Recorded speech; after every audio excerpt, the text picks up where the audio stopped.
why he chose Dark Broly today at the end of this after he destroys Will with it, and yeah, it'll be good. Good luck, boys. All right. We're live, John. How's it going? Alive. I'm good. I'm good. Pretty excited for the game that's going to take place right now. Yeah. Pretty exciting stuff. So yeah, welcome to the stream as well. This is our oh, someone's invaded this Yeah, Discord here. they just tried to invade the stream. Anyway, welcome Welcome. everyone to Yeah. to the OCE TO, the finals here. Set 11 format should be pretty interesting. Yeah, I'm expecting to see a lot of Gotenks today. We saw last week the American event, mainly Gotenks players playing. So yeah, it should be pretty interesting stuff that's going to happen today. I'm already super excited that we aren't seeing a Gotenks in the first game. Like actually, I was expecting like maybe 80% of the players today are playing that deck because it's arguably one of the strongest in the format. It's also relatively easy to pilot, I think. But yeah, I'm just happy to see something already different from the first game. I know that Will's playing the Soul Striker variant.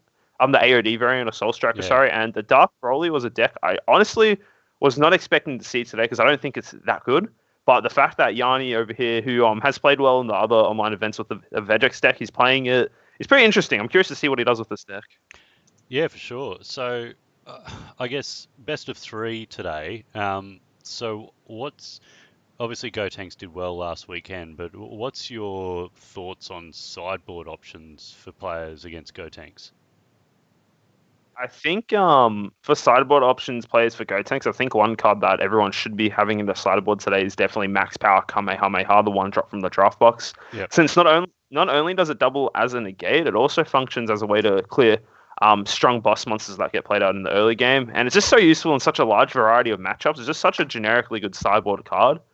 And it's also very easy to get. You get 2 with every draft box you get, and the draft box, not the draft box, sorry, the anniversary box, and the anniversary box is always just such high value, honestly. Like, so it's just a no-brainer card to have. But looking at the game now, it looks like Yanni's doing the Dark Broly chain. How the Dark Broly stuff works, you your deck is very set in stone. You play a lot of 30k like 30k battle cards that you can't attack with or necessarily combo with. And you use the Broly one drop, the like non-Zeno one, to go into the Dark Broly stuff using the Zeno Dragon Ball. So yeah, you have 3 Brolys to play from. You have the uncommon one, the rare one, and the SR one. So they all have a variety of effects. I can't remember them all off the top of my head. I'm pretty sure the rare one's the best one though, because when you play it, you actually get to kill a battle card and warp a card from your opponent's hand. Yep. So I think that's the strongest one. The SR, I think, just kills something. I'm honestly not too sure about the SR and the uncommon one. Like I said, I don't think the Dark Broly stuff is particularly strong. But it can. I do think it will be able to catch some people off guard, say, which I'm pretty will be pretty interesting. Yeah, for sure. So, Will's got the Soul Striker AOD. Now, I've never seen that. So you said that's what he's playing, AOD in the Soul Striker? Honestly, that's what he said. He said he was playing that when we were talking about before, but right now it doesn't even look like he's playing it. He hasn't. He's playing. He's just playing generic blue stuff. But Soul Striker, honestly, with the new cards that came out in set 11, it got an amazing buff with the fact that it got a brand new Unison being the baby 3-drop Unison. Yeah. Which really I honestly think Soul Striker is arguably the best blue deck right now. Because it's able to awaken early. And what the Baby Unison does is that it costs 3 markers to play and 3 energy to play, which is perfect. You get to awaken early with your Soul Striker leader. And on top of that as well, the Baby Unison draws you an additional card every turn, as well as the later it gets into the game, it has the ability, the -5 ability, where all your counters can be played for free if you discard 2 cards from your hand, including the new Baby Battering Laser card. Yep. And it also gives you a leader 15k and double strike. So that card, I think, elevates this deck to being more competitive and one of the stronger blue decks, in my opinion. I feel like if you have the cards, I feel like this is the deck you should be playing if you're a blue player. Yeah, for sure. So, what's Will's strategy here against the Dark Broly then? I think I'm not too sure if Will has the Trunks promo from the previous tournament packs or the one. Yeah. I think he just spams that, honestly, if he does have that card. It means the Dark Broly player literally can't play the game. Like, honestly. So, I think if I were to say who would win and just initially from, like, game 1, I feel like I am in the camp of Soul Strike. I just think the deck is stronger than what Dark Broly can offer. Because Dark Broly's strategy is very like you know what Dark Broly is going to do, and it can't really deviate from its game plan. It's just Yep. constantly spitting out 30k bodies and trying to recycle them over and over again, Yep. just trying to like win that way. But the problem with that, there's so many cards in the game that every color has access to that limits the amount of attacks that the Dark Broly player can make. So. Yeah. I'm just not too. I don't see if Will would be genuinely worried about this. Like he's taking life fairly casually. He's got his Goku Black Unison out. So yeah, that's just I just don't exactly know what the main game plan is for Yanni, the Dark Broly player here. Yeah, for sure.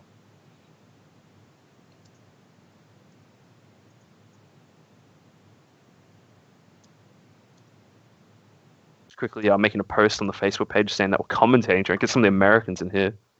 Yeah, so we're actually streaming to YouTube as well today. So I've Streaming set YouTube as well. streaming to YouTube now, so you can go find us on YouTube as well now, not only on Twitch. So go find us Tac Games. Should be Tac Games AU on YouTube. But yeah, go find us there. Subscribe. It's live there, and then yeah, the stream will be archived there as well, so you can go back and look at it. So obviously with Twitch, it's a little bit hard to keep the archive ones there, but yeah, it'll be permanently up on YouTube now for this one, so we can go back and have a look at all the good action. True. That's like one thing I'm sad. I can't relive my glory days trend on Twitch. You know, back when I was more playing than commentating, or the events I did good at. I can't go back and see them on Twitch anymore. They're not there. You know, it's pretty sad. Yeah, exactly. But now that if they're on YouTube though, that means I could have gone back. You should have done this earlier, Trent. Could have gone. That's back. all right. All right. So this is what I was talking about before. He's got another Dark Broly out. You generally get to play all three of the Dark Broly's and just keep on playing them, swinging them, playing, swimming them.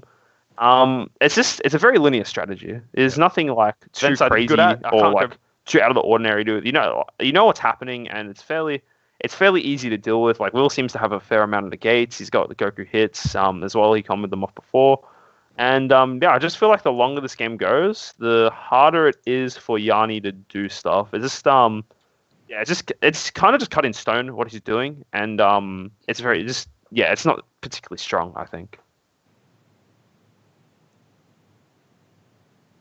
Okay. Yeah, I played against I played locals on Thursday night and played against a new Blue Vegeta deck, and yeah, I'd built something similar as well. I haven't gone Soul Striker. I've been just trying out the new Vegeta just to have a little bit of ramp and everything like that. But yeah, it got a bit got hard to play against. I think we went to about turn 5 or turn 6, I think. So it's sometimes really hard to play around. You've got to really focus on their unisons and things like that, just to try and keep your sort of strategy in play. Yeah, exactly. I feel like yeah, Unison's kind of taken over in the meta really. I feel like if your deck's not running a Unison, it's already like a step behind other decks. Yeah. I think realistically the only two decks that can get away with not running a Unison is or two types I guess I deck. I think any of the Surge leaders don't need to run a Unison just because they inherently do strong stuff on their own and they don't really need it's kind of hard to fit a Unison into a dual color deck to begin with. And then the other deck you don't really need a Unison in it is potentially Gohan because that deck just goes so aggro anyway. So it's like it's trying to kill you. It's not trying to establish a Unison. I feel like except for those two kinds of like Surge leaders and Gohan, I feel like you should always be playing a Unison. Just the value you get out of them in these monocolor decks is just way too high. Like you get to it enables you so many free counter cards. Counterplay options. It allows you to have just essentially a second leader card. It's just it's pretty. I think Bandai did a good job with the Unisons. I do quite enjoy. The more I've used them, the more I've come to like really enjoy using them, and the more I've seen how strong they actually are. Like how it's pretty essential to run a Unison. Yeah, for sure. So what are you playing at the moment? Look, I would be playing right now. Honestly, I think the best deck in this current format is Broly Swap. The only problem, and someone commented on the stream now, drop the TP Brolys. I think they're extremely they will be very overpriced considering how hard it is to get the promo cards for them. But the deck is just so so fast, so aggressive, and it has answers to decks as well. And it's kind of like an interesting aggressive deck. I played it a couple of times, but my initial thought process with the Broly is that when the Broly engine without the promo was announced, I tried it because I really do like Broly BR. Like, you know, it was the leader I've performed well with in the past. And I also really like Swap. Swap is one of my favorite mechanics. The Freezer Swap mainly is one of the ones I was tinkering around with. Goku's lineage was broken, so I didn't really play it that much, but Freezer Swap was cool. And I think without the promo, the deck is very bad because there's the line of play you do with the main set one drop where you can't play another one for the turn. It gets counterplayed, you can't do anything else. But now with the second one, you have two options, and the second one just fixes the deck completely. Because the problem with the deck before was like, oh, I'm missing pieces. How do I go up? But this one literally it plays the bar for you, and it lets you turbo Self Awaken, and it literally is like, oh, I'm missing the 4-drop. I'll use this card to get the 4-drop. Oh, I'm missing the 3-drop. Exactly. I get the 3-drop. So like it's just so strong, and as well as that, it's pretty unique as well in a sense. We've never really had an aggressive deck in the past that its main form of aggression is hand destruction in a way. Like it's temper. If you can survive the like on front of Broly, technically the hand destruction it did is technically like not that high. You get all your cards back, but the fact that it's like limiting what you can do on your turn on the clapback as well. It's just like it's really cool deck. I think that would be if I had access to the primers, this would be a deck I would be playing. But besides, I need to be good at the game to qualify to play in these events, you know. So that's not really an option. That's why we're here together, Trent. You could play a second copy. So Ryan, the judge, is just on the table for a call because obviously if one doesn't exist, I will quickly double check if. Unique is ruling with regards to Mafu Bar because all the Broly 6-drops have unique, so I think they're probably just asking whether or not he gets what happens to when it comes off the Mafu Bar. I think how it works. One of the Brolys has to get moved to the drop area. Is how I think it would be. So it's once Mafu Bar is gone, two unique copies can stay there because unique only prevents a same named. Yeah, it's just cool. I'm not entirely sure. I think that's how in the past interactions it would work. You can't have to place one in the drop area. But I'm not a judge, so I'm just a commentator now. So, well, so as Ryan no worries. Said there, so I mean, unique stops you from playing the card. The card has already been played, so I mean it's in play. So the effect is around the card being there. So I think that's right. I think Ryan's made the right call there. Yeah. Damn, then Yanni's like, I don't think Will's going to use Mafu Bar over again in this matchup then, because it just lets Yanni get an extra Broly out, I guess. That's interesting. That's an interesting interaction. I wouldn't have thought of that. Because how I would see it is like, because I know in the past we've had things where it's like, it says like permanent, you can only have one of this card in play. Yeah.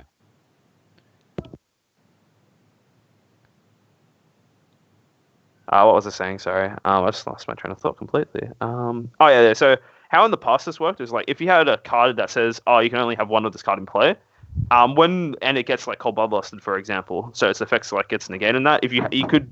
If you somehow manage to get a second one in play or whatever, or for like whatever reason you have to in play, with that effect you have to place one of them in the drop area is how it's been ruled before. But I see what you mean with unique scenes. So it is technically different wording, even though it's trying to do the same thing. So that's pretty interesting to think about. But back mainly focusing on this game. Looks like this game's pretty close. I can't really tell hand size of the players, but it looks like Will's at 5 life here, and Yanni's chilling at 3. If Will does have the baby SR, the one I was talking about, the 5-drop, the battering laser, I think he's in a phenomenal position because, like, you know, obviously triple strike, he's at 3 life, looking good. And some players in Soul Strike, I saw that someone was using, I can't remember, it's Marcus Cantasi from in America. He's playing Soul Striker with Ultra Instinct package. Yep. I honestly, I think it's cool, but the problem is that package just loses to like any counterplay that currently exists, I guess. Like, not that it necessarily exists. It doesn't do much into like, Red can't really do much about it, right? But the fact that blue shots the chain off completely, Freezer just kills it.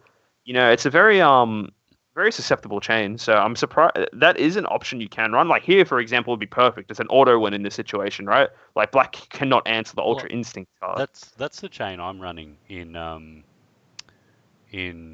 the blue decks as well, the Ultra Instincts chain.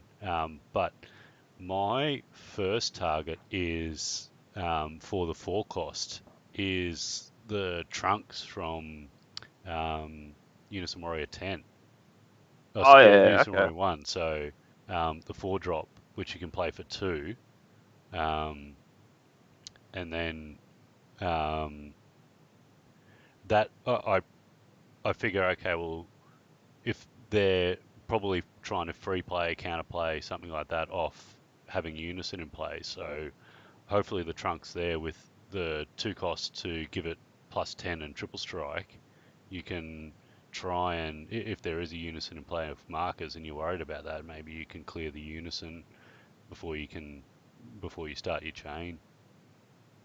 Yeah, that is an option. Just real quick to get back on the game though, it looks like this is what the Dark Broly does. It combos off all its pieces on board. So how the Broly works is that all the pieces in the deck actually don't have combo power. They're all they're all 30k base. Some of the 1-drops can't attack, and most of them have unique as well, right? But how the leader works is that you can active battle and combo the cards. Like the leader, you sacrifice the card from your battle area or your hand, and then your leader gets 5k power. That's how the deck works, and that's what Yanni did here. He comboed most of his card. Oh my goodness. I think Yanni's looking to go for game here with the mirror.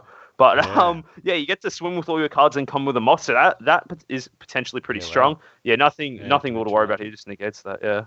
Yep. Yanni turned up the gas real quick. He went to 0 to 100 real fast there. He went super aggressive, but interesting stuff, you know. But yeah, this is the weak point of the Broly. How do you close out a game, right? It gets negated. It can go wide in that. So yeah, it's just kind of hard to close out the game here. I think Will should be a little bit worried though. Oh, this is interesting. Will's playing Gogeta 5. Huh. I haven't seen this card for a while. For those who don't know what this card does, this card is from the starter deck all the way back in Series 5 of the Gogeta starter deck. And when you play this card, it has a requirement of sparking 5 cards in the drop, and then you choose 2 of your opponent's cards, bottom deck them, and draw 2 cards. Honestly, it's a super high value card. You can also play it for Union Fusion for 4. But yeah, it's been a while since I've seen this card. I understand that it's a fine option here, but yeah, it's pretty high value. Bottom decking the cards as well in Yanni's deck is pretty nice actually, because he wants the cards in the drop, and obviously the furthest away from the drop area is actually the bottom of the deck. So it's not looking good for Yanni here. That's some good logic. This is interesting. Yeah, that's I think I actually kind of like putting it in some. I haven't considered it for a while, but it is a very good option to run in a slower meta. It's like very being able to bottom deck 2 threats at once, and the thing is that the new Gogeta BR stuff, this is a card that can target it, because Gogeta BR can't be KO'd, but hey, bottom decking is not KOing it, you know? And what we're talking about the UI package before. I think that a lot of people really like to use a Booney with the Path to Infinite, just because a Booney is such a high value card, and getting it back to recycle it is pretty strong. But I think for this matchup, if Will does have the UI package, I think he actually should consider playing around it, honestly. The main reason being is that black is one of the colors that actually can't do anything about the UI package. If it comes out, if they have the battering, that's just GG right there. So if Will does have the cards in his sideboard, I think he should lean towards it for the second game. I would be surprised if he wouldn't consider playing it. It's such a the main 2 colors that you have a problem with the UI package is blue and green, and those 2 colors are fairly popular. So I understand why it wouldn't be very useful there. But in this matchup, I think it's just insane. And yeah, now Will's just establishing a super strong board state. He's getting a Goku hit out. Yanni doesn't. He's got a very large hand here. It looks like he'll go down to 2 here. Oh no, he's actually going to outcombo this.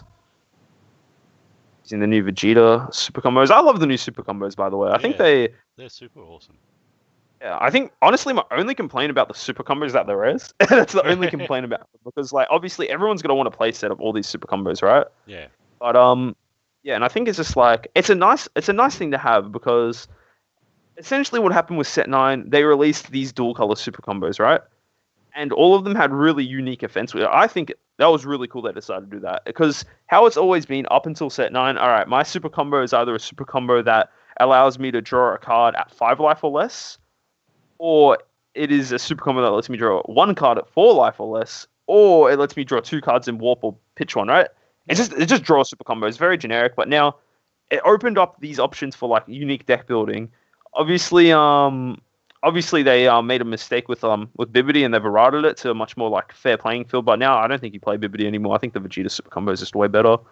But you sure get more value out of it. I mean, playing like there's most colors where you would have at least 1 card in your hand that you go, okay, well, look, I'm happy to bottom deck that and then try and dig out something else.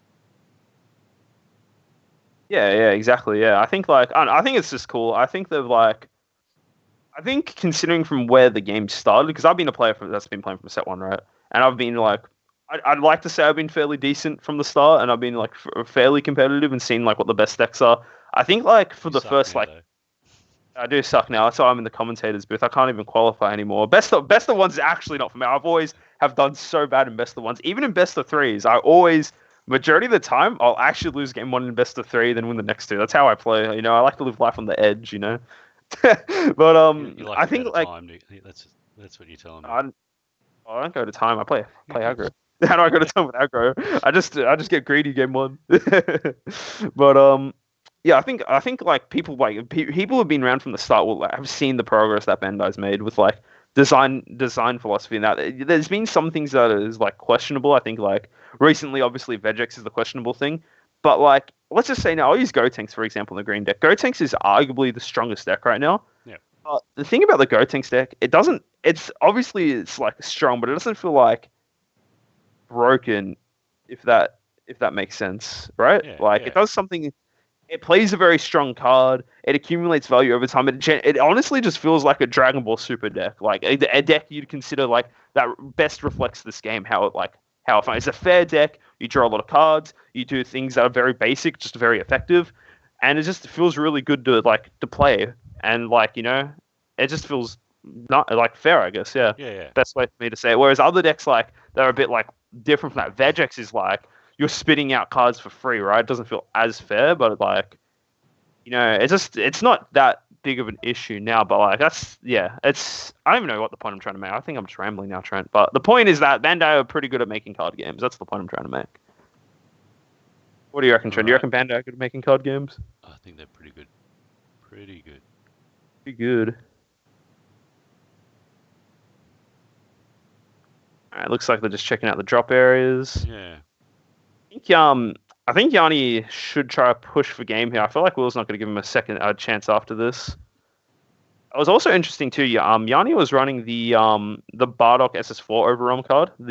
It costs 3 black to Overrealm. It's pretty strong too. When you play, you get to warp 2 cards out of your opponent's hand. Yep. And I've actually got the SPR variant right here in front of me. It's got dual attack as well. Yeah, it says here when this card is played using Overrealm, you choose 2 cards from your opponent's hand and warp them, and it's also a 30k, so it fits perfectly well for the theme of the deck. Yeah. Mainly spitting out 30ks. Oh, but he's just opting for Mirror. Does he have a negate? No, that's GG. Will dies here. He can't outcombo Mirror. That is game 1 done. Yeah, he's counting. Yeah, he's counting the book here. Damn, Dark probably, unless Will has just some like plot armor here to like not take damage from this attack. I think that's a wrap.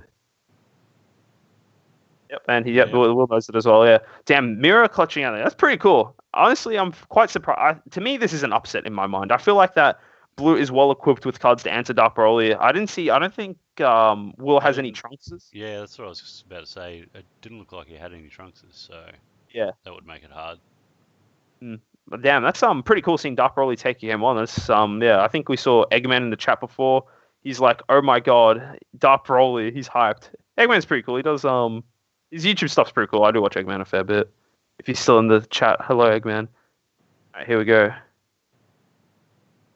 Wogboy92, yo John, what's the link for the Discord with the games? The Discord is just the DBS battle server. Let me just see if I can find that. Give me 1 second.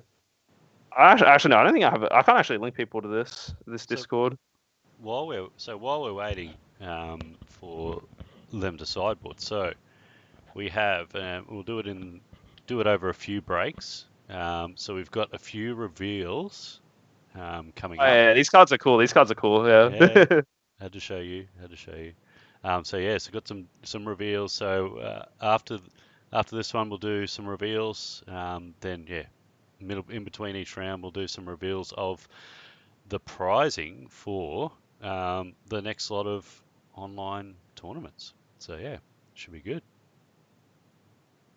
Yeah, no, you showed me some of the cards. They're pretty cool. I don't think I'm allowed to say what they are, but they they do look pretty nice. I guess it's the best way to say it. So they Yeah, look pretty good, and everyone loves their good looking cardboard. exactly. Yeah. I So only game play good looking cardboard.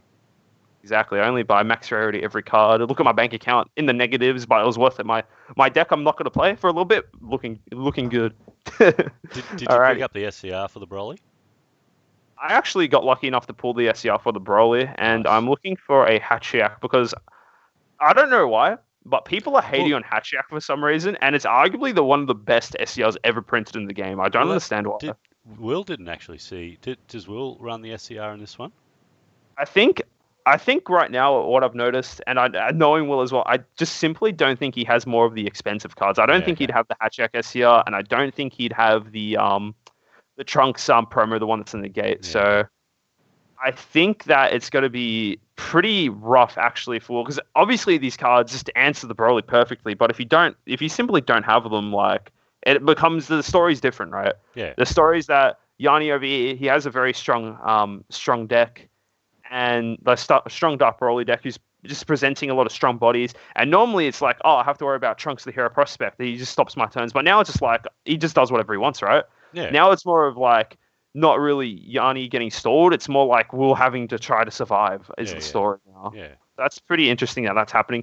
As far as sideboarding is concerned, I don't really know what Dark Broly would be sideboarding. I guess maybe a Just good black good card for stuff. this.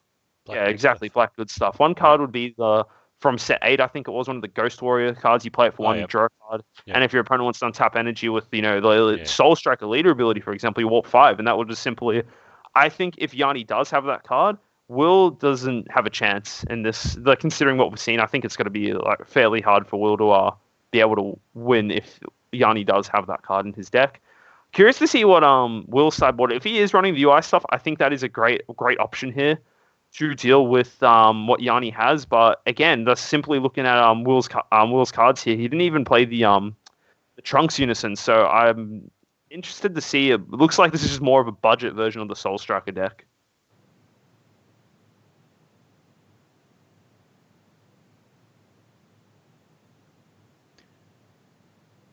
So both plays.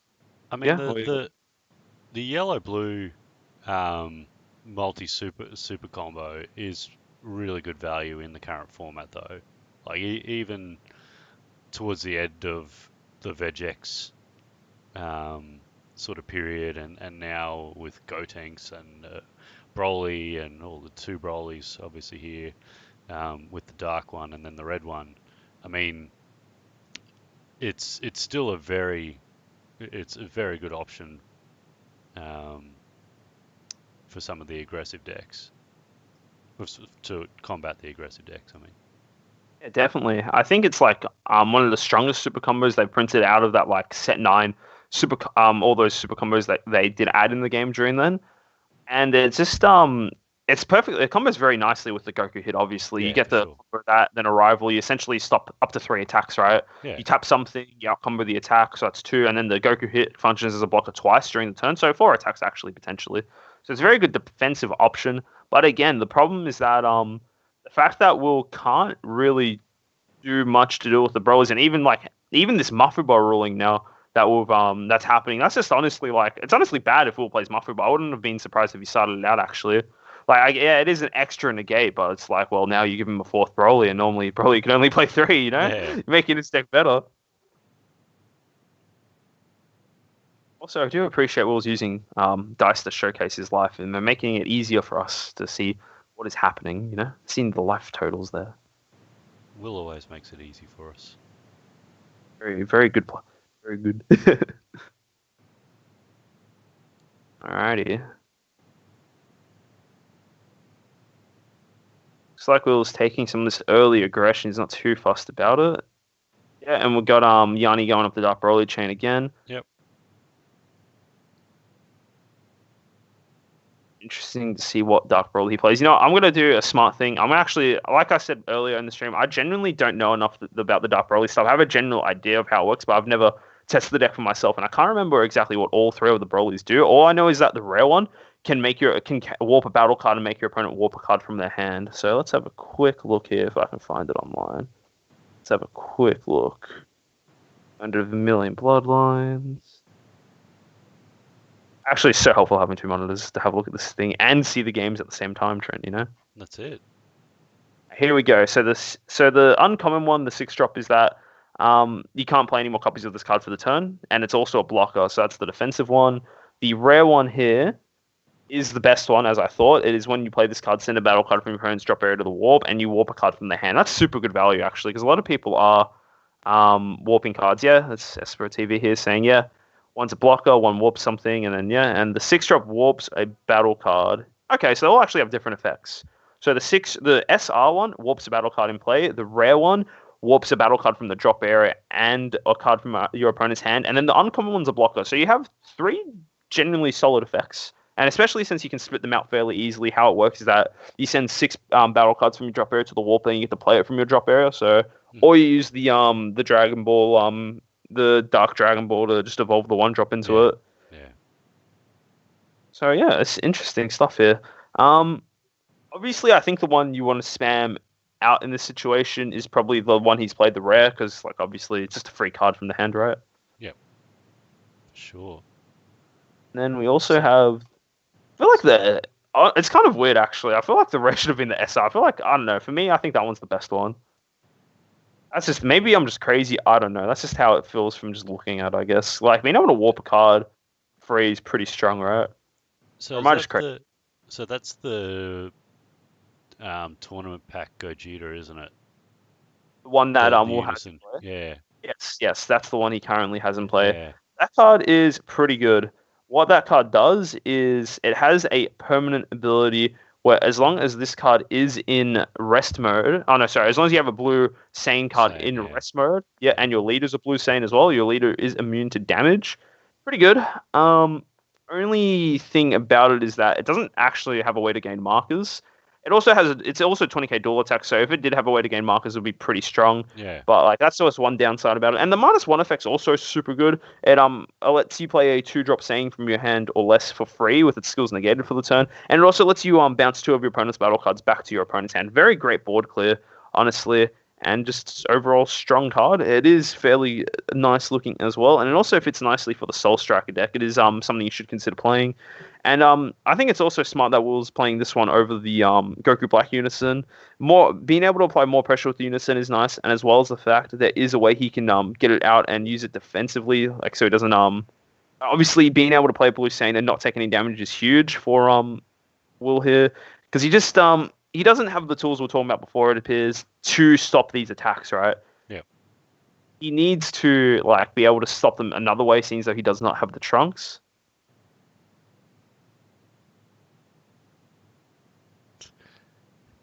Yeah. Slippy Toes wants to just listen to the players, not this potato. I'm just trying to be a good potato, honestly. That's all I want to live for. I just want to be a great potato. Go to the farm with my other potatoes, just grow together. Maybe become a French fry one day, That's my dream as a potato. A Macca's French fry? Macca's French fry. Juicy Macca's French fry. I haven't had Macca's for ages. I don't think it's probably a good thing I haven't had Macca's for a while, honestly. It's not very good for you. No. Alrighty, sweet. Looks like Yanni's getting a very nice board state out. He's running the Gohans as well. Since he can use the Broly leader to get rid of his battle cards anyway, it's another way to get the Gohan out, since they were removed by a skill. Yep. And it's also just great off the overrun with cards. It's when the Vegek stuff was first revealed to be super degenerate, this card skyrocketed in price. I remember when it went to like $100 or something ridiculous. It's still a really good card. It's still a fantastic card. If you're playing black, it's just a card that should like be in your radar for options. It's just a free defensive tool, right? Like Yeah. if you're playing over them, it's just like why not, right? It literally rewards you for playing the strategy you want to play, right? Yeah. Like it's just a super strong card, and still I think it's still super expensive as well. It's one of the cards I feel like that if you could get it cheap, you should. But if you can't get access to it, that just feels bad, I guess. If you want to look into playing black. But it's not as prevalent in Vegex now, I guess, because you can't use the universe. Can't remember. I think it's Universe 3 stuff. I think that lets you play it from the drop. Like warp the card, play it, blah blah blah. Yeah. It's still a super strong card. Let's see what's happening here now. Looks like Yanni is just going to town, doing his plays, getting another Broly out, going up the chain. Yanni's, I think, on 4 life. Yeah, he's on 4 life. Yeah, he's awakened. He's at 4 life. So Will's on 6. Will's on 6.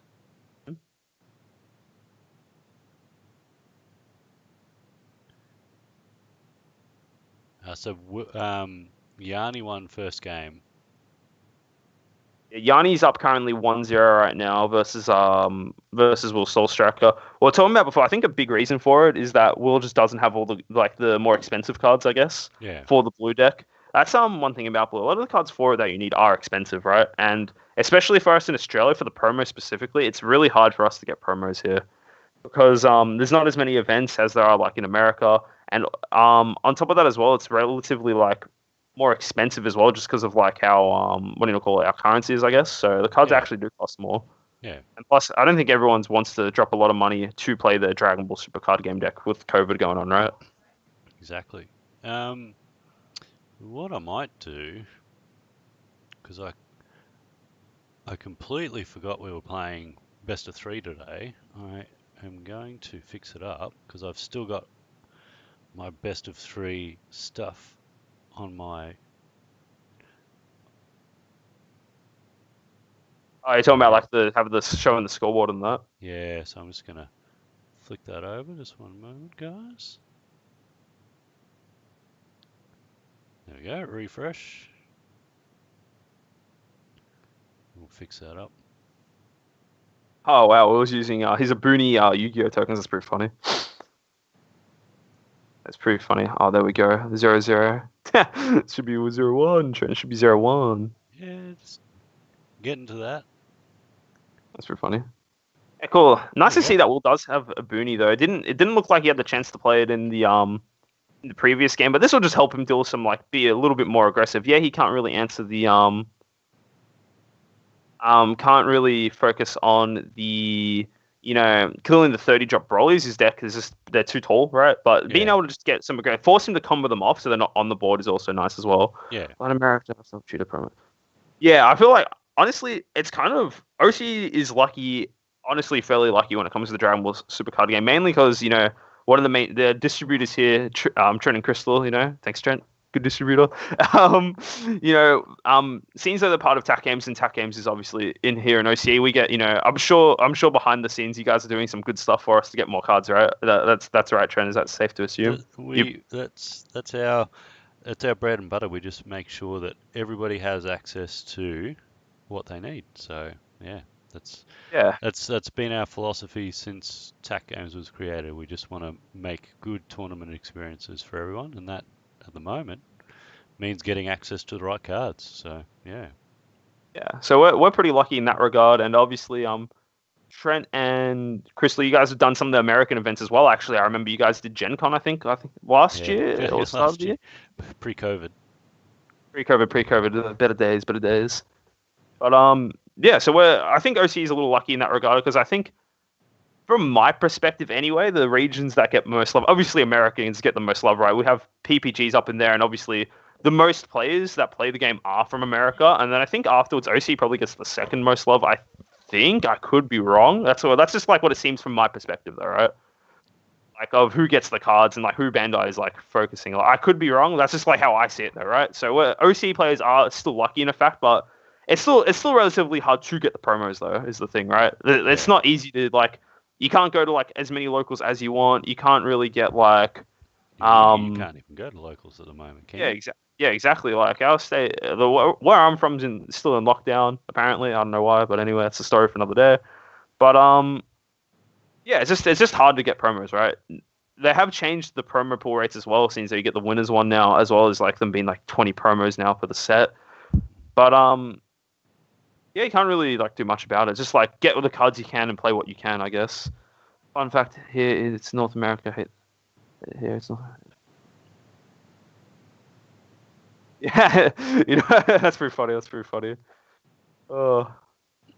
Well, like the thing is that like, well, you got to keep him for this particular thing anyway.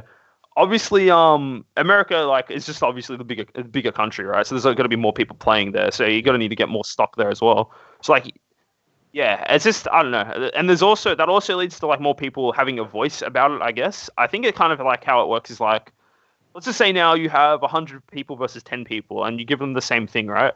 Which is not much of something, right? Let's just say now the 100 people, there's got to be more people to complain about the certain thing, right? Whereas the 10 people, there might be like one or two people complain, but the voice isn't as loud because it's not as many people, right? Yeah. I think that's why you notice these things more from America. It's just like more people, like it's honestly all it is, just more people. So that's why there's like you hear more stuff about it from there. Whereas don't get me wrong, we complain too. It's just like, our voice is not as loud, We're just here for the ride. Anyway, back on this game, Yanni. Yanni's in a bad way here. Bad way. You think so? I think he's looking pretty juicy. He's got his Dark Broly's out. Yeah. He's he's at 1 life. Yeah, he's at that 1 life. Correct. Yeah. So I mean, Will's yeah. I think he's in an alright position. I mean, Will doesn't have his Unison in play anymore. That is true, but he's at a relatively high life total. I think what Yanni will probably try to do, he'll probably try to close the game out this turn, right? He's going to spam it with all his Brolys. And if he has Mirror, he'll probably go for that. But the fact that Will's spitting out negates, I feel like Will's fine, actually. The way that Will's playing, he just dropped that negate instantly. That is... Whew.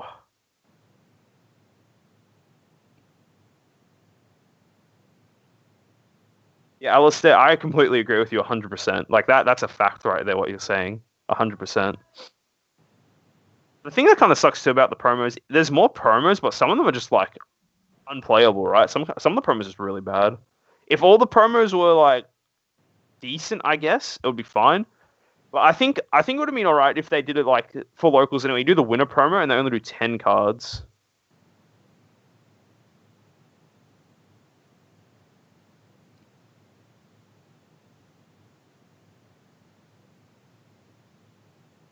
That's how I'd do it anyway. That's just me. Anyway, Yanni is just trying to chip him down. I think like I was saying before, Yanni is relying a lot on the mirror to close out the game, which is perfect for the deck, honestly. It's a 30k card that fits well with the engine. He can search out for the leader and that. And, I think that it will be hard from this point here. Will is dropping negates left and right. He doesn't seem too worried about what Yanni is presenting, but at least now, not only is he going to get all the Brolys back in the drop, he'll be able to spit them out again. So that'll be pretty solid for him. Let's see. It looks like he's still comboing cards here. He's comboing a lot of cards here with the Broly. Doesn't look like he's putting double strike on that though. He looks like he's going for just 1 chip damage, I guess.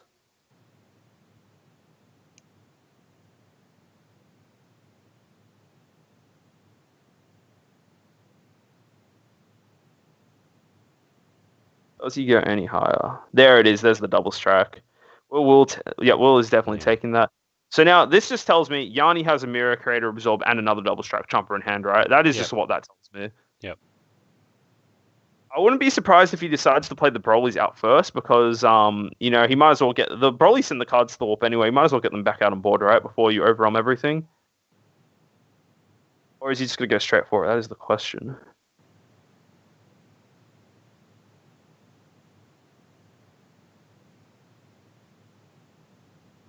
Taking his time here, he's chilling.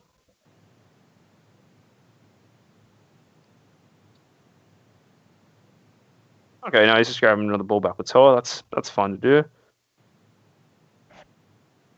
Dark Broly Dex does seem pretty interesting. Oh, he's just going back to the Dark Broly chain again with the ball. Okay. That probably means that he can't go for the Mirror Creator Absorb. No. Dark Broly now. Yeah, exactly. That's what I reckon. Dark Broly. I feel like definitely not having the Trunks hurts. definitely not having the Trunks hurts for Will. And it just looks like that Yanni's about to just spam a bunch of 30Ks. Because essentially, all right, he probably doesn't even need Mirror to close out this game, honestly. If one of his Broly attacks goes through and he just slams a double strike Chomper in there, I'm pretty sure it's safe to say that is the game, right? Yeah. Did he just miss looking through his deck for a Broly? Or am I just going crazy? I think he missed. That's what I was just trying to work out. Looks like he can grab one back from the drop as well, which he is. Yep, and that is that is the guy who makes him warp a card from his hand. Perfect in this situation here. You don't really care about clearing the Abuni or any of the tokens.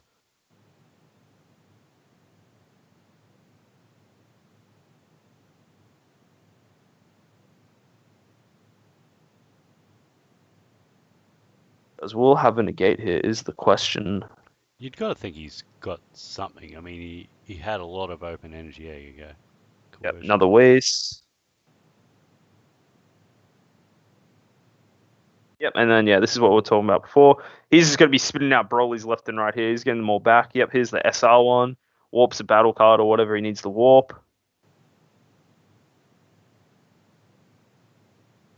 Broly have a winner version. I don't think Broly has the winner version. Broly should have got the winner version, honestly. The red card that got it was... I don't even know what red card got the winner version, actually. But the fact I can't even think of it means it's probably not very good, right? Another Broly. Does he have another negate? He has max power Kamehameha. Can't use it for the turn now. And can Yanni... Does he... I'm pretty confident he has enough cards in the drop area to play the last Broly and go for another swing.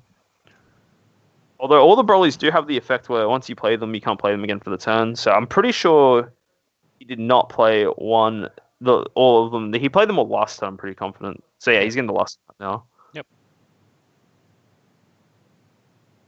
But yeah, this is feeling pretty bad for Will right now. I'm not gonna lie.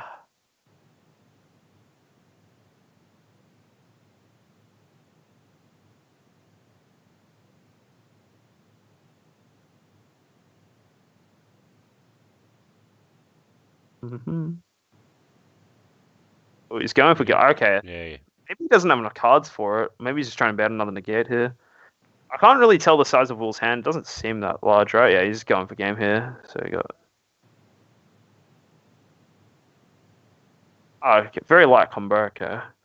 Alrighty, well, if you're Yanni here, I feel like you're looking pretty good. I think he had to combo that card off to get another Broly in the drop to play the 6-drop, maybe. Yep. He just needs one more swing. Unfortunately, he can't swing with the Toa. The Toa has a point where it cannot attack. Oh. Otherwise, he would go for game.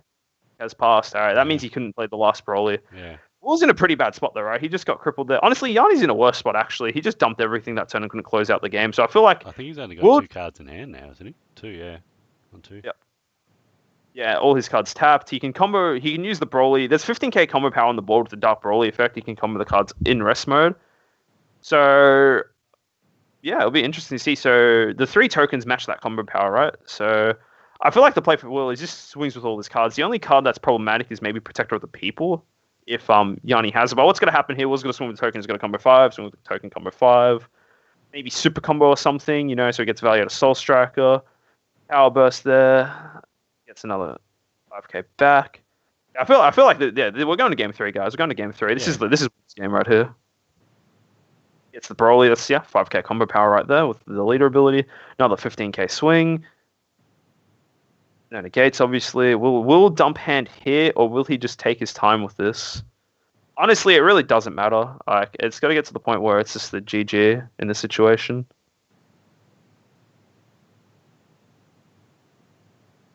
Yep, there it is. Combo 5, another token. He's going to combo another 5. Honestly, I'm curious to see what's in Will's hand, is the real question. He might only have just like... Here we go. He's tapping. He's playing another Booney. If this is another Booney, I feel like just Yanni just picks up his cards, goes to game. Yeah, another. Yeah. There's no way. That's it. That is it. He's getting all the Yu-Gi-Oh cards out, and yeah, this is it. No, just There's no way. We'll play that smart. He just whittles him. He doesn't have to go greedy there. Just swing, chip him out. And yeah, we're going to game 3. Interesting. Will was able to clutch that out. Yanni, unfortunately, I think Yanni was honestly just one card away from winning that game. If he had a free overwhelm or the way to play another brawler, I think that game is his. In that situation, Will was tapped out there. That was very scary for Will, not gonna lie. If he knew he couldn't, if he knew he couldn't win that turn, Yanni, why did he swing with the Gohan? I guess, I mean, he obviously felt I think it's more of the fact that I don't think he, in his mind, and I think like, it was fairly obvious. I don't think he has another turn, right? Yeah. He's on 1 life. And your opponent will be like would have max energy. He has all the Abuni tokens, right? And Black doesn't have a way to limit attacks. It only has Protector of the People. And even then, even if he does Protector of the People for his last energy, right?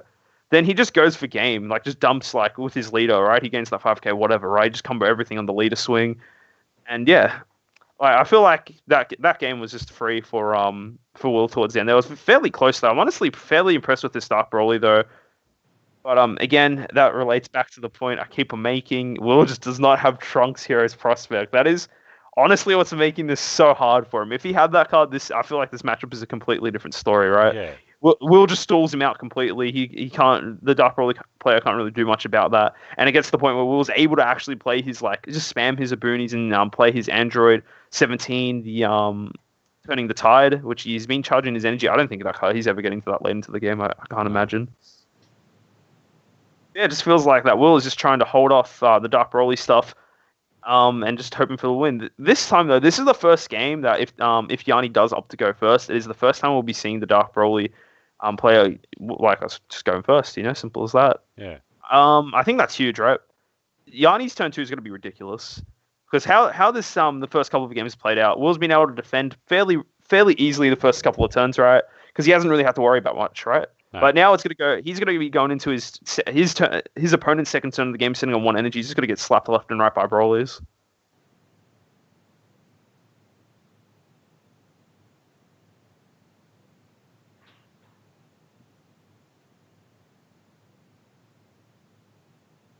Already doing the Broly stuff, bursting and searching.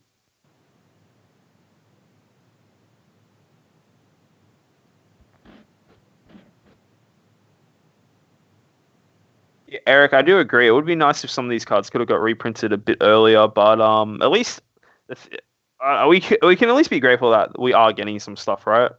Like it would be nice if it was a little bit earlier. I do agree, but it's nice we're at least like getting the stuff, right? Yeah. I'd rather get the reprints late than not at all.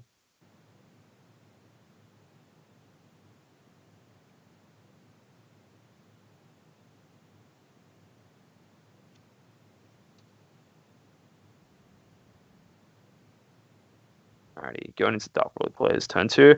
So I'm curious to see how many Brolys he'll be able to get out this turn. I feel like minimum of 1, right? He'll be able to simply get the 1-drop Broly and use the ball to play the 6-drop one that makes him warp a card, right?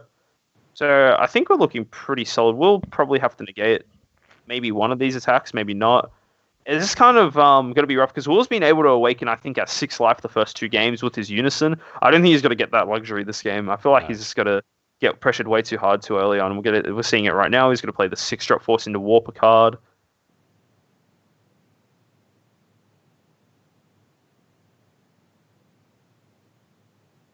Yeah, Dark Broly looking super good right here. Oh, interesting. Will runs that Unison as well, the 4-drop one. That's interesting.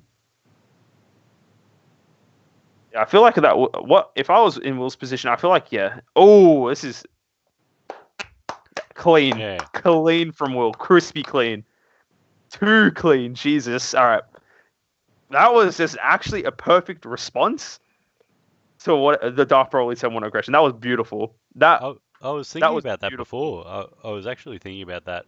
I think game 1 when we were talking about the Zamasu super combo and the Goku hit blocker. I'm thinking, well, I mean, early turn 1, like you can just charge and leave your energy open, and then you've got what you need to potentially get through that second turn of an aggressive deck where that aggro deck's gonna try and hit you for 3, 4, 5 life potentially. So yeah,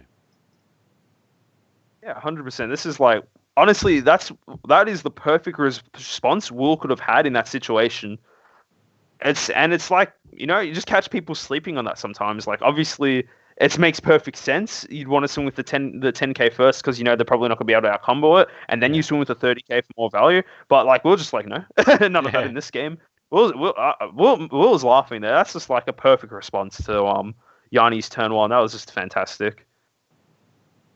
And he's able to like fight back, get some early damage in. And honestly, that's just like a power play right there. That's just like stuff we're talking about, right? He's got to get aggro down and that whatnot. Being able to just stop that instantly, like honestly, absolutely flawlessly. It's a very simple, like it's a simple 2-card combo, right? But it's just like perfect. This is like very nice. I think maybe I'm overhyping the Zamasu combo into the Goku hit, but it's just like it was just perfect in that situation, right? Yeah. It's just such the value he generated out of that play was just insane. Protected 2 life and established a very defensive board for later turns. Just like nothing else to say here. Yes, his Goku hit is going to get warped here, but like it did what it had to do, right? It did what it had to do. Got 2 swings in. But yeah, so that's a small play that's smart by Will as well. He knows that his Goku hit's got to get warped before he gets to use its block effect because of how the Broly stuff works. So he just swung with it twice, right? That was smart from Will. Yeah. Just the small value plays just add up over time, right? Exactly. So I mean, I guess it just buys blue another turn. I mean, if you're buying turns as a blue player, you're getting more to where you want to be high energy, being able to play things efficiently, and maybe drop some bombs later on. Yeah, I think I don't think turning the tide's an option for Will in this matchup, but I do think like stuff he's running. Definitely, if you can get to the Gogeta, being able to bottom deck those Broly, that card was like pretty nice, right? Yeah. And yeah, now like this, I think Will's a bit more like fine taking some hits this turn. I think like every game I was saying before, he's awakened at 6 life with his Unison, and now he's just been like he's got to awaken next turn anyway. It is not something. It's not that he doesn't want to take these cards, or obviously he doesn't want to take this much aggression early on, but it's more like it's not as bad as it would have been if he took all this damage the turn before. No. Yeah, and even now, Will's probably going to awaken at 5 life this turn, and that's it. Not as good as 6, but better than awakening at 4, right? Yeah. Just as simple as that. Honestly, if he plays the Goku Black Unison as well, it being a block is pretty good too. Oh, he doesn't have the Unison in hand. He does not have the Unison in hand. That is tragic. That is tragic, actually, for Will. You have to swing with his leader to draw a card. That's just not good. That just feels bad. He's combo. Yep. That's a feels bad. I'm in the drape. Yep. He's going to use it to draw 2 cards. And he responds here with a Fu Shrouded. Okay. Fu Shrouded in Darkness. That card is pretty cool. A lot of people play. That card just comes and goes. It's always a sideboard card. It should always be a sideboard card. And it can still games. Yeah. And now if I'm Will, I'm back to sweating. Now he sees that. That's fairly unfortunate that Will wasn't able to see his 3-drop Unison, which is like honestly one of the unfortunate bits about Soul Strike. You do really rely on seeing that seeing the 3-drop Unison to awaken the high life here. And now Will is going to get smacked a lot. Not being awakened here, he's going to definitely take another hit. And just how many attacks can he stop? So if Yanni plays his cards right this turn, he'll potentially be able to swing with 5 of the 30-drop Broly's this turn. 30k Broly's this turn, sorry. Yep. He's already got 2 on board. He'll combo them off with his leader ability, then potentially play all 3 again. So Yanni looking in a terrific spot here. I feel like this is we'll see how Will's able to fight back here, but it's not looking good. Interesting. He swung with his Dark Broly first. Okay, interesting. Yep, doesn't negate it.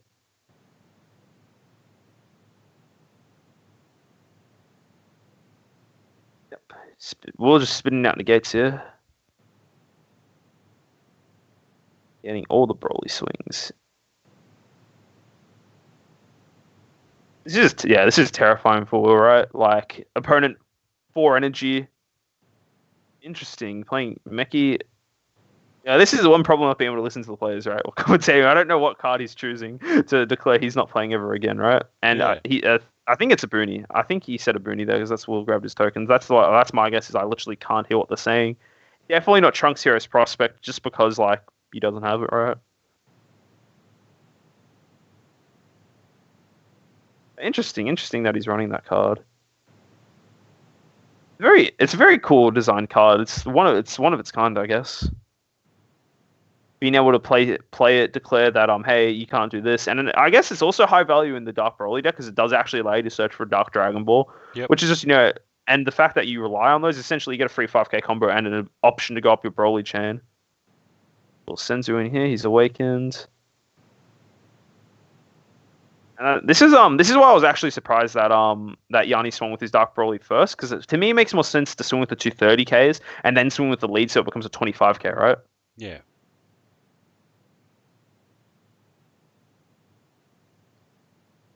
I'm pretty sure Will already used the draw 2 on it last turn, unless I missed that. I'm pretty sure it did because he tapped 2 randomly. So that's how the ape went in the drop, by the way. Yep, that's it. I do know Dark Broly can warp it. I do know that, but I believe that Will just used its ability to draw 2 to put it to the warp, because that's the only way he would have been tapped out 2.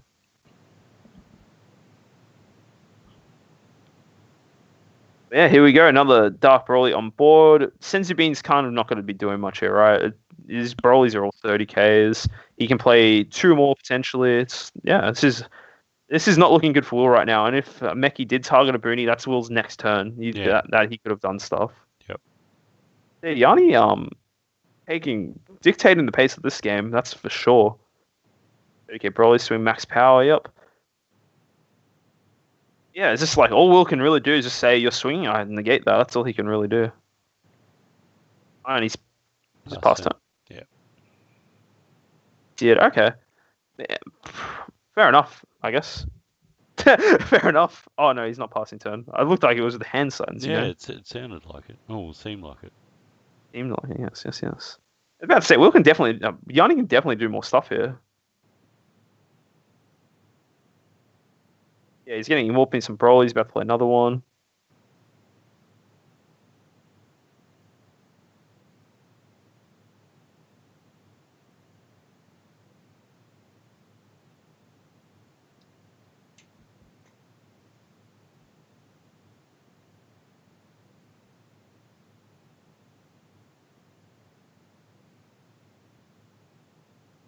Now the swing. Will negates that again.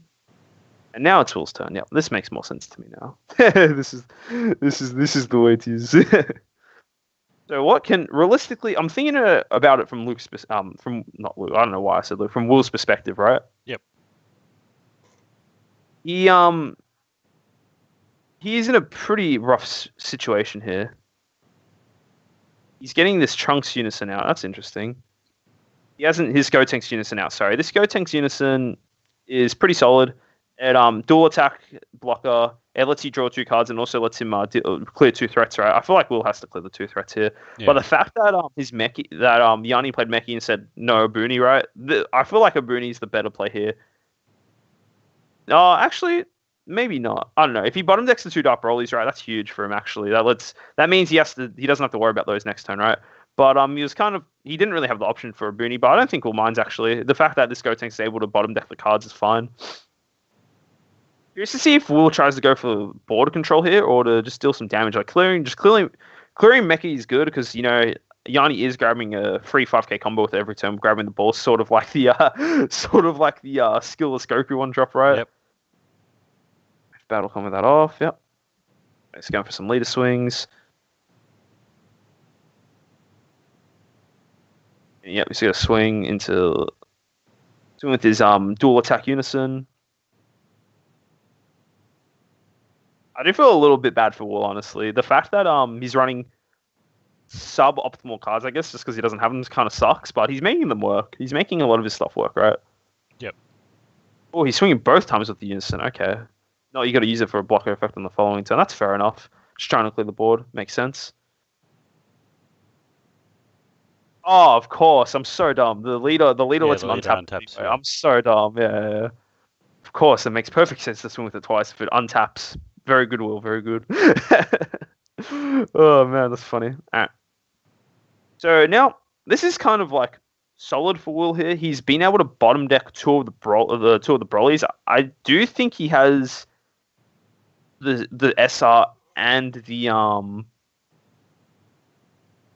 and the uncommon in the drop. He doesn't have the rare, I don't think, already. So that'll be a little annoying, but it doesn't matter if he's got to play another one drop Broly and just use the Xeno Dragon Ball to play the rare anyway. So that's fine. Will having the blocker is also pretty solid. He'd probably use that on the leader swing because or just one of the weaker swings, I guess, just because like obviously if you can keep it alive, fantastic. But yeah, just using it to block an attack is wonderful here. Very solid in this situation. And yeah, Will still has a solid amount of cards in hand. It's about seeing essentially all Yanni needs to do to win this game, right? He needs to just land 2 successful double strike hits, right? And all his cards are such high base power. Will's kind of forced to block and negate everything, and that just eats up cards, right? It's got to get to the point where Will eventually run out of negates. You'll just go wait for that the right moment for the double strike mirror. Exactly, yeah. It allowed him to close out the first game. Will hasn't really fallen for it since. Like, he's just kept held negates for it specifically. I'd imagine Will's probably sided in way more negates. Like, Max Power Kamehameha is 100% a cut. He would have sided in. Man, this is a fairly competitive game one. The games today I expect to be super competitive, right? All the players obviously had to earn their spots at this event today. So, like, you'd expect it to be close, and this game's already super close. I have played Will before. He's a very skilled player, and Yanni was able to come second in one of the online events as well. So, yeah, it's solid.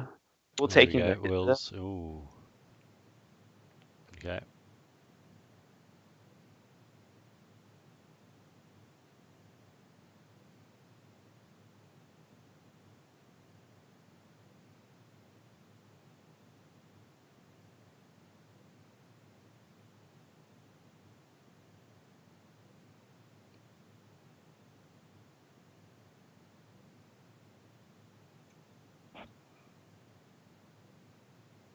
D magic, yep. Yeah. Will essentially has to negate like every attack in this situation. That's just kind of how it is now. If he's got another chumper in hand, that's it, more or less, depending on what card he swings with. I think he's playing the Kai double striker. Yeah, Kai. Look, I Same think thing, different day. it's the same thing. Yeah. People argue about the Kai over the chumper just because you can technically choose not to give the card double strike. But there are some people out there that if you forget to give your card double strike, they'll rule shark you on that, and it just feels bad. So I'll just play the chumper and not have to worry about that, right? Like, I've heard stories about it happening. It's just like, whoever's doing that to you is kind of scummy. But like that's why I just don't worry about that at all. Just no, not for me. Just play my chumper. All my cards getting double strike.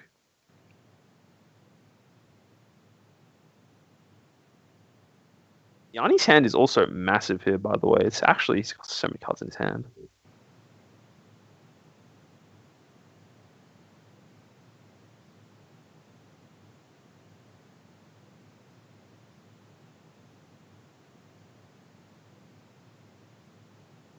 Yeah, both these players taking their time. Yanni's just thinking about what to do here, right? He's just thinking right now. Yanni's just thinking the best line of play to try and close out the game here. I feel like if you're Yanni, you try to win this turn, right? It's not the fact that I don't think Will has a way of winning like on his next turn, but I feel like Yanni is in a pretty solid position to close out the game here. He's still got pretty much most of his energy. He's got 2 energy open, right? So that's 2 more chumpers or like an overwhelm target, and looks like he's just overwhelming here. His camera's a little laggy, which kind of sucks, but he's just playing out the Dark Broly again. That's all right. But yeah, I just feel like Will's in a Yanni should be able to, like, if he plays his cards right, I think he'll be able to take the win this turn. But then again, Will can just have like a billion more negates. He's still got the blocker on board. So, yeah, he's just blocking this swing straight away, right? Just what's going to happen, right? And then, yeah, he loses Unison, so, yeah. Again, just Yanni's still thinking here. I wonder if that means that Will doesn't have a negate now, right? That he used that. Or maybe he's just baiting him. I don't know. It's just small things you cling to, I guess. Because there's nothing stopping Will negating that. It looks like he's thinking about whether or not he combos off during here. He's counting the cards he has. Just play his remaining Broly, the blocker one. Yeah, he comboed all 3. Oh, he can't. I was going to say if he combos that one off, the battle gets resolved and the Gotenks survives. So yeah, he can't combo that one off. We're pretty funny. Yeah, I'll combo my own card to keep your Unison alive.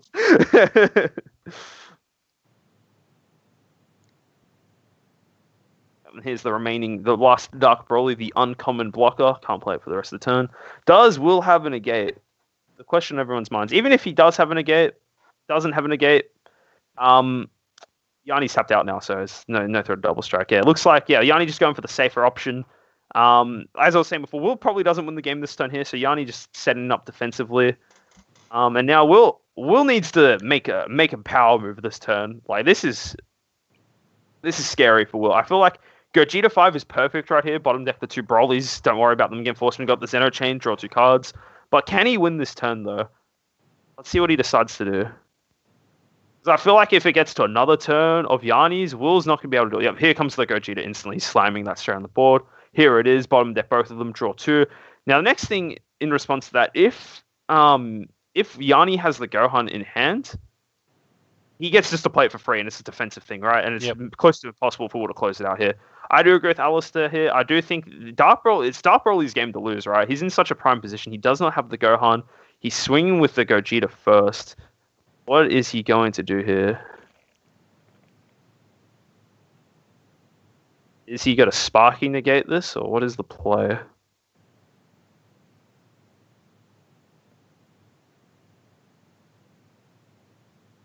Alright, so Will's not comboing. He's like, yep, draw 2 here, yep. He's probably just going to get rid of a 30k in hand. Yeah, so I think that means Will can't close this game out this turn. I don't think his deck has the tools to do so in this situation. He really needed to win this turn. He needed that attack to go through than his leader swing. I don't think Will really cares about closing out he's just more focused trying not to die, right? And positives for Will, he's still on 2 life, and the Dark Broly player is going to have to do the whole chain again, right? I'm curious to see if Yanni combos over this. Might be scared of some overwhelm cheers. What does he decide to do? He's thinking about it. He's thinking, does he take the life or does he just combo 5? I don't know. It's just like, is he going to be greedy or not? I don't think Will has a way to like play another card and go for game for double strike, right? I don't think that's a thing. Okay, so now he's Senzu beaning. Aha, I know exactly what Will's doing here. He's potentially going to play the Gogeta Unison here.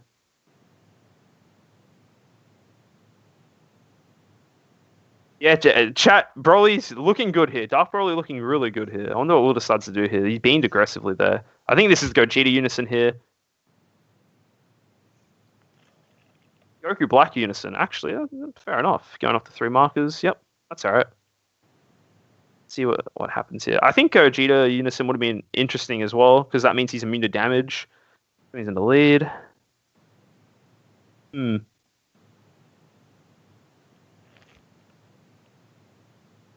Interesting. Just getting that extra blocker. I don't know if that is the play for Will here. His hand must be relatively bad if he's willing to do that, right? Yeah. Like at most, he gets another blocker on board. Then he has to Sparking negate to get energy open. I think this is Dark Broly's, guys. I don't see what Will can do in this situation. It's got to be super rough here. Yeah, Benny, the Gogeta 5 was good to clear the Brolys, but like he has them all in drop anyway. He literally has them all there ready for the taking, right, to go into this chain again. Will's tapped out here. This is gonna be rough for Will here. Will, I think he needs a miracle to be able to win this game out. I don't think he has been. Yeah. Yeah, I haven't seen any SCRs. I think like maybe the only two you'd consider running is either the Dragon Ball SCR or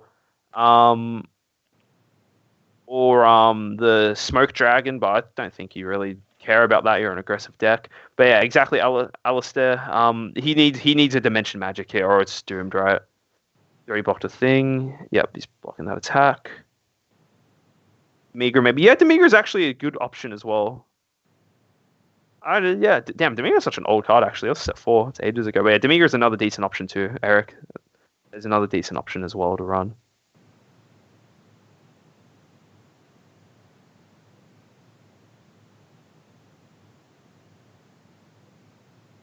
Yeah, and he's going up the chain. He's going to warp the Gogeta. But I think, unfortunately, guys, I don't think Will has the cards. I think this is definitely going to be Dark Broly's game. Very, very cool. I think normally, as I was saying before, I think that normally if both these people had all the optimal cards, I think Soul Striker is definitely favored here. But I just don't think that Will does. Yep, and there's the Mirror Creator Absorb. Yep. Does he have a Spark Negate? Probably not. That's the game. Good game. Dark Broly wins it, guys. Dark Broly wins the first game of the OCE TO Finals. Dark Broly. Very surprised for me.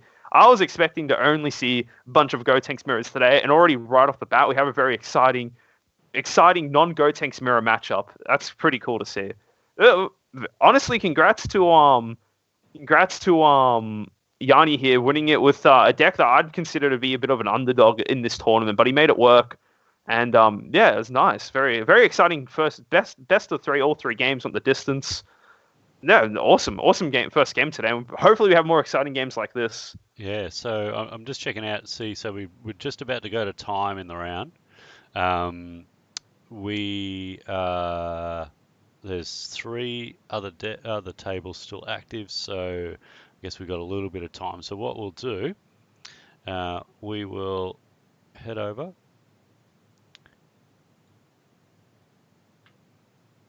And we'll start looking at some reveals. Everybody can see your lovely face now, John? I don't see my face. Oh no, where's my face mask, you know? You're inside. You don't have to do a face mask. Inside. All right. So, the first reveal... Oh, wow. It's literally just me. It's literally just you, yeah. Yeah. You can see me in the top corner a little bit, but all good. True. So the first one, first reveal for the next TO. So this is for all the TO events coming up. This is the new prizes that have been announced. Oh, things gone anyway. Let's so these are the clone token, or the new tokens for the participation prizes in the next. Sorry, Trey. I think my camera died. That was weird. Your camera died for a second there, but that's all good. We've gone over to the preview. So I've got up the Freezer Army tokens, the clone token, the meta token, and the chilled army token. So yeah. So now we got some clone tokens there that can go with the actual clone token ones that we've had. The meta tokens, chilled army tokens, and freezer army tokens. Yeah, I think there's more tokens as well that I think we're going to see later. But yeah, next one we'll have a look at some more tokens. Next one, so there's a couple more. This is more of the less exciting stuff, right? All these cards already exciting, but yeah, all these cards already exist. I think so. It's just cool to see that we're getting more artwork for it. I guess. I'm pretty sure there was a token pack, if I'm not mistaken, a while ago. No, but some of these tokens may not have seen effects before. Maybe I could be wrong. I know there's definitely a clone token. There's one with Android clone token. Yep. Freezer Army token, maybe not actually. Yeah, I don't think there's a Freezer Army token. Yeah. There's no effect for a Freezer Army token yet. Yeah, chill token. I think the meta token. Maybe I'm pretty sure we've had clone and tokens and meta tokens already made, but it's just cool to see that we've had clone tokens made, but I guess this is another one. A Freezer Army token. I'm sure there's not been an effect that actually uses Freezer Army tokens yet. I didn't actually think about that, and that actually is interesting. I don't think we've had a Freezer Army token before, so that's pretty cool. We're getting that. It looks like it's using the Freezer's cool artwork, but it still looks nice. Definitely out of these ones, my favorite looking one's definitely the clone token, then probably the chilled army token, I guess. Yeah. And as Eric is saying and North Star Ball in the chat is saying, we are getting more token support in the draft box 6.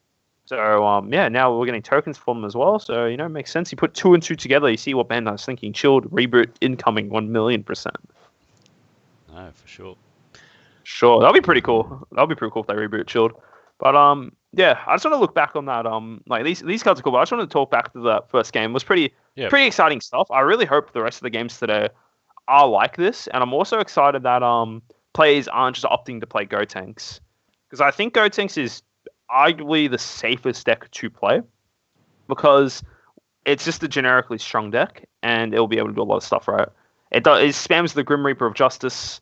It awakens fairly early. It has dormant potential loop, so it's fairly defensive. I think it's just like, if you chose to play Gotenks today, you didn't make a wrong choice. I think Gotenks is the way to go, and I'm curious to see once the Broly swap cards becomes more available. You're probably not going to see it here in Australia for a while. I don't think that the tokens are going to be easy access unless you just dump all the tokens for all the promos to one player to play that deck. But it'll be pretty cool to see how many players in America play it.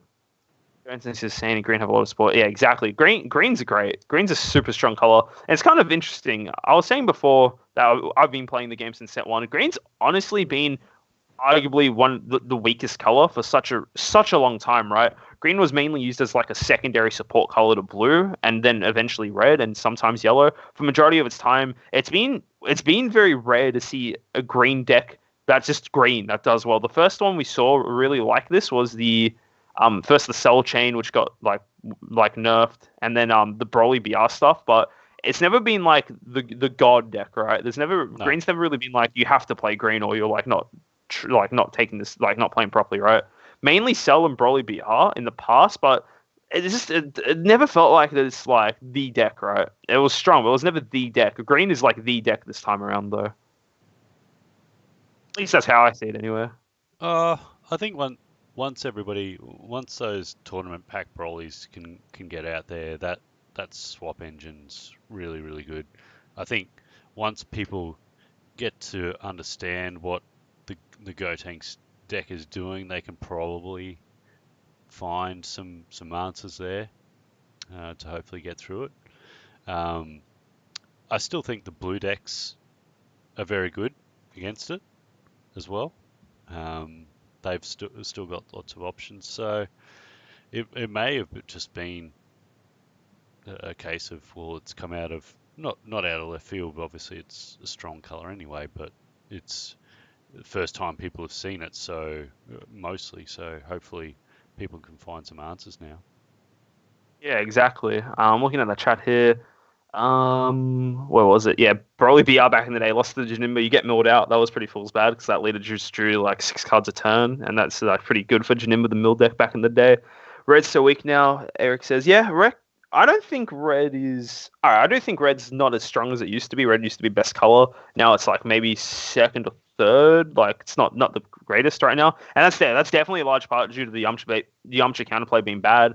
Yamcha counterplay is interesting because versus decks that use abilities to spit out cards, you can actually declare playing Yamcha in counterplay window 2. So it's like, let's just say now for a Bruni, for example, right? You play the Bruni, it has Deflect, right? Yamcha can't target it. And even if you did, let's just pretend a Bruni didn't have Deflect, right?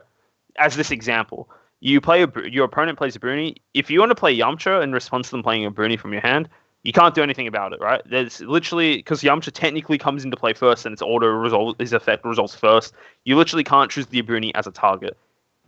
But what you can do when the Bruni plays the tokens, there's a window there where it's like the player announces I'm playing a Bruni tokens. That's another window there where you can play the Yamcha. But the problem playing it there is that you still can't target the tokens.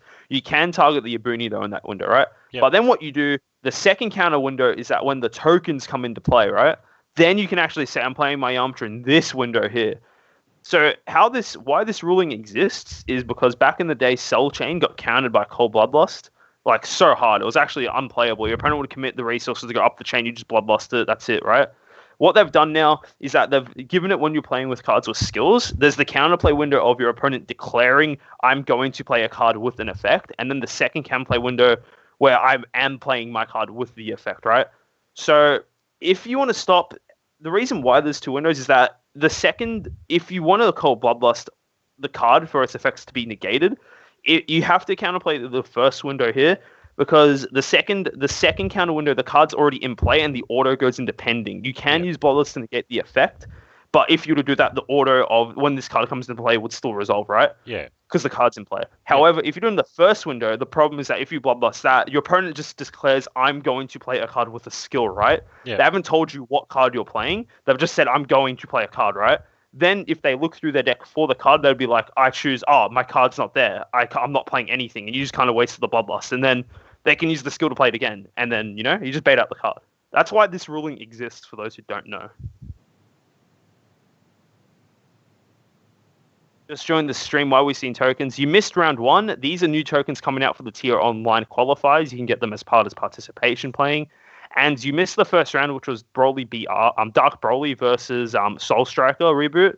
And the Dark Broly was able to win 2-1 in a fairly close game. It was actually really good to watch. Yeah, so I was just checking to see how long we got to go until the next round. So I think we're just down to one more table, I believe, with only a minute or so to go. Then we'll be able to go on to round 2. So I guess we'll probably just stay on table 1, see who drops on that one. I really want to see somebody else play Red Broly because that's what I'm going to be on for a little while. I really want to see how other people play it. I guess we're probably going to see a little bit of Go Tanks. We'll hopefully see. I really want to see if somebody can do something with the blue Vegeta as well. I reckon I think that leader's got some merit, but obviously, like you said, the Soul Striker is probably the best blue. But I really want some form of proper ramp to actually work. The Trunks in Unison Warrior 1 was a good ramp one, but it just didn't cut it, I don't think. Yeah, I do agree with that. Yeah, look, I would be pretty surprised if we were to see the Vegeta leader today. I think it's okay, but I don't really see people wanting to play that strategy because the strategy, if you know what to do around that strategy, you don't really get to ramp is the thing. You kind of just play around it fairly well. And okay. So the last table's just gone to time, so they're a tie. So we'll just wait for the next round to come up. We'll just go and see who we're potentially going to see on this one. Awesome. Well, Trent, I'm going to leave the stream in your capable hands. I'm going to go make a coffee real quick. I'm a coffee addict, so I'm going to enjoy my coffee. And also, and real quick, thank you for everyone who's tuning into the stream right now. I know, it's a bit boring looking at the tokens right now, but honestly, this is going to be one of the higher level events you'll see because this event's kind of just like the best like some of the best OCE players playing against each other. So it's going to be super exciting to watch, as well as it being one of the first set 11 tournaments as well. So we get to see I guess our region's take on what we think is really good. I think it's fair to say that most players will be playing Go Tanks, but I know there is a couple of Bulma players I heard today, so it'll be fun to see those. Bulma, but okay. Yeah. Kevin's playing Bulma, Trent, if you know, just heads up. Yeah. Cool. But yeah, just a heads up for everyone. So yeah, thanks again for watching. I'll be back in like 5 minutes, and thanks. All right, guys, I'll just put it on. Be right back for us, and then I'll have it ready for round 2 in a couple of seconds. Thanks, guys.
Oh, commentating Moss is playing. True, Moss is a good friend of mine. Oh, here it is, the Gotenks mirror match.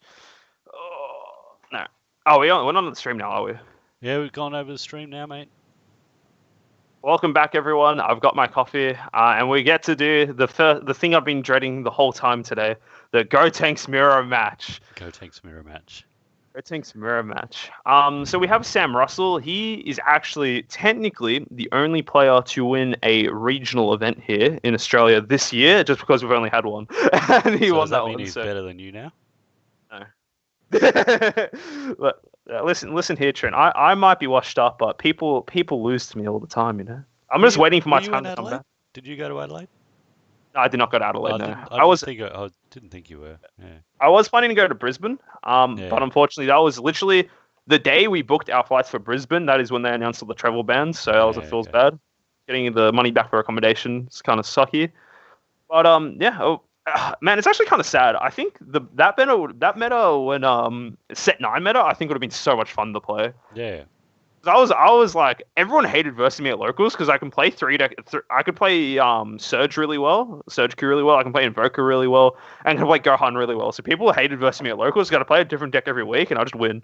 This is like that. Like even Benny said to me, "Is like, he's hated versing me because I just played something random and just won with it." So that was back in my prime. But now I'm a commentator. I'm playing my favorite deck, the announcer deck of the commentator deck, Trent. The commentator deck. The commentator deck. All right. Alrighty. I need to just take a quick drink break as well, so I'll leave you to commentate for 2 seconds, and I'll be back in 5. Yeah, easy. I'll cope with the Gotenks mirror match. So, guys, this is going to be our first of many Gotenks mirror matches today. Sam is going first here. What he's done, he's gone for the play where he uses the Gotenks card to play the Goten Trunks for 1 energy, and then he's returning that to hand to see if he can find a Unison 2-drop. He does. I feel like Sam is stoked to go first here, because how this matchup kind of works, it's obviously in mirror matches, whoever goes first is more prevalent to have better success. But it's more the fact that you get your Unison live first is the thing, because what you want to do, you always want to kill the Grim Reaper instantly as soon as it hits the board. You don't care if your opponent gets the pieces back. It just needs to be removed, right? Like, instantly. And with the Unison being first, that means you're going to probably play some of your cards first, so you miss out on that first turn spot removal of the Gotenks being played. What was that? Just quickly reading the chat. That card's terrible. Essentially tier 3. What deck are we talking about, guys? I've gone for 5 minutes and now we're just talking about stuff. Talking about stuff I don't even know exists anymore. Well, anyway, looking at the game here, looks like Michael here. I'm calling him Mossa, by the way. Moss is his nickname, so I'll just call him Michael. Michael here, no turn 1. Sam is going to have a field day this game. He's already in an amazing spot. He's plussed with his Trunks. Yeah, Michael not being able to have anything to play kind of sucks for the first turn of the game. Just chilling here. Chilling like a villain. Gets his Unison out. Gets to Awaken.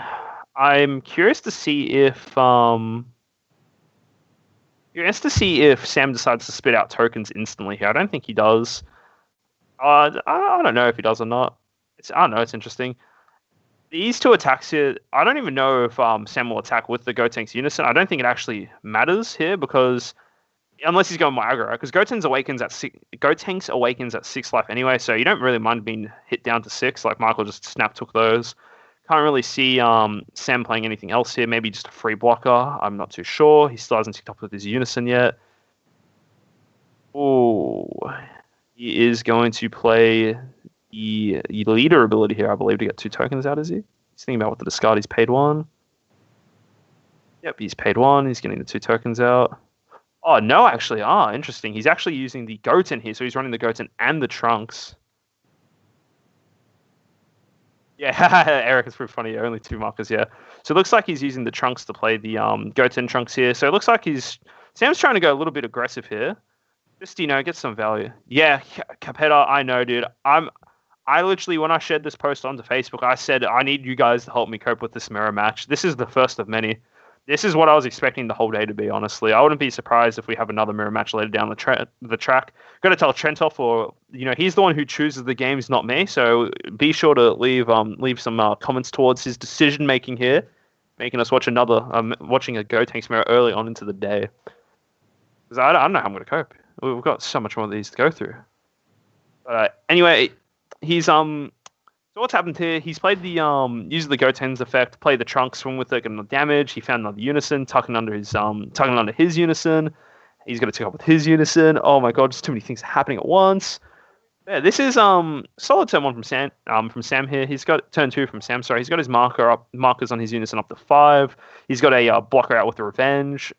But honestly, that card gets answered by Grim Reaper. But I don't think Michael will be playing the Grim Reaper here this turn anyway, because not being able to play the unison is too rough. Charges the Goten. He's got a tap 2 instantly. Yep, here it is. He's responding with his own Vegito unison. Both of them have foil leaders, you can tell because they're full art. Flipping his leader, untapping 1, drawing 1. Good. What will Michael decide to do here? Is he going to do the same line of play? I don't know. I feel like this is now where the problem starts. So Sam's able to play all his cards uncontested, right? He doesn't have to worry about the Freezer counterplay because he is first. Problem is that now Michael has to worry about the Gotenks unison, right? Like, about the Freezer counterplay. If he walks into it, it just gets blown up, right? I know, Eric. Damn, I'm as shocked as you. They're doing the exact same thing. No, trust me, it's going to be different. Michael is going to use his energy to take a unison marker away. It's going to be something so different.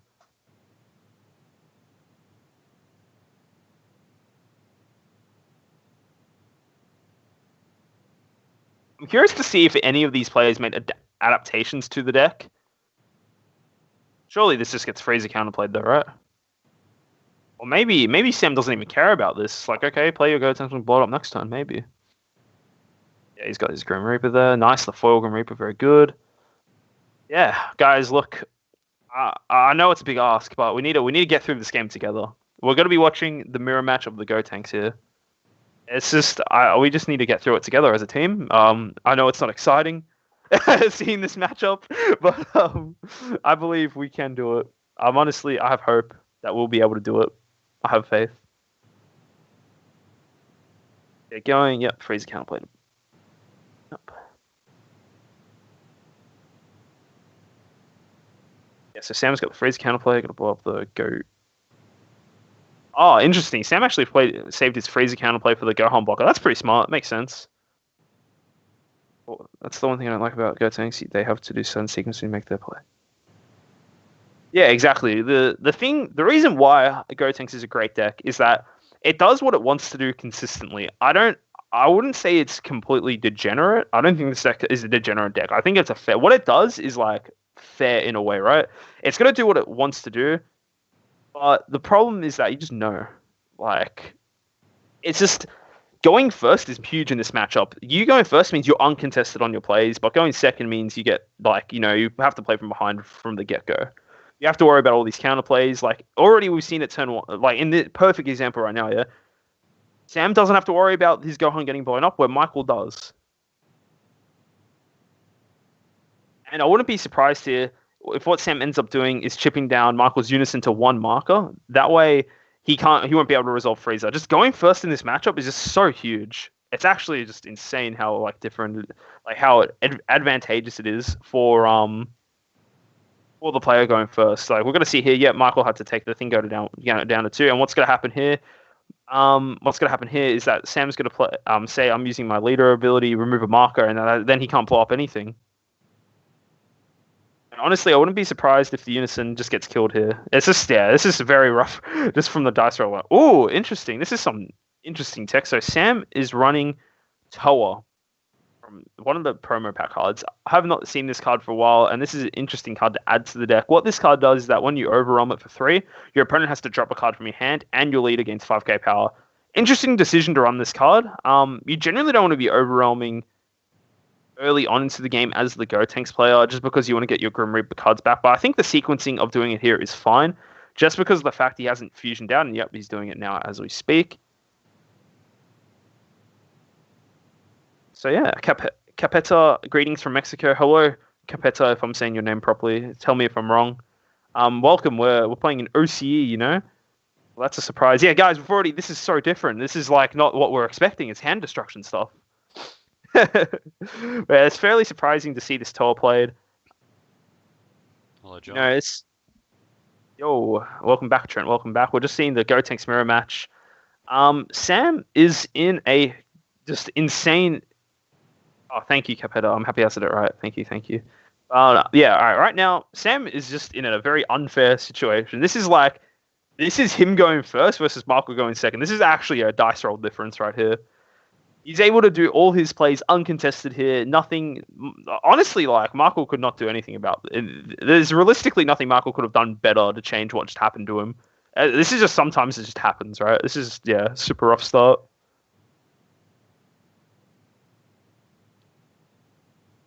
Zama, like his Unison's gone. Sam's board's insane. It's just like an actual. You hate to see it happen, right? Oh, Trent, you got your mic on in the chat. Trent, you got your mic on in the Discord. Sorry.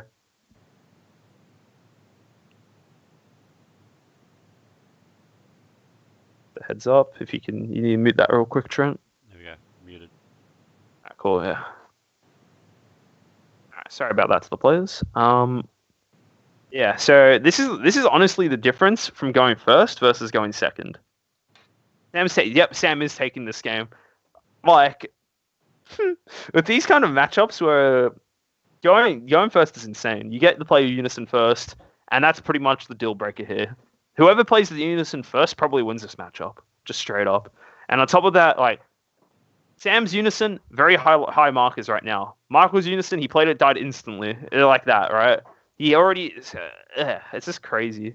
Dice rolls are a thing now. I think dice rolls have always been a thing. I think there's only been a few decks in the game, Eric, that have preferred to go second, I guess, or can do fine second, in my opinion. I feel like going first, getting your energy out is huge majority of the time, right?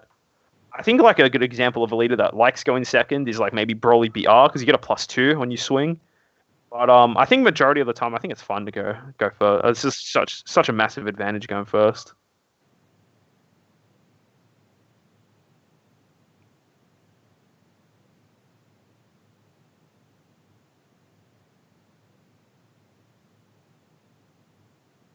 Yeah, Janimba also does well going second. Yeah, I agree with that too. I think just my opinion, guys. All right, just chill. No, but my opinion is, I think majority of decks do prefer to go first. I think like the thing is, I think of it like this: every time you lose a game, you always opt to go first the next time. Just first is just usually better to go. Holy moly! Interesting.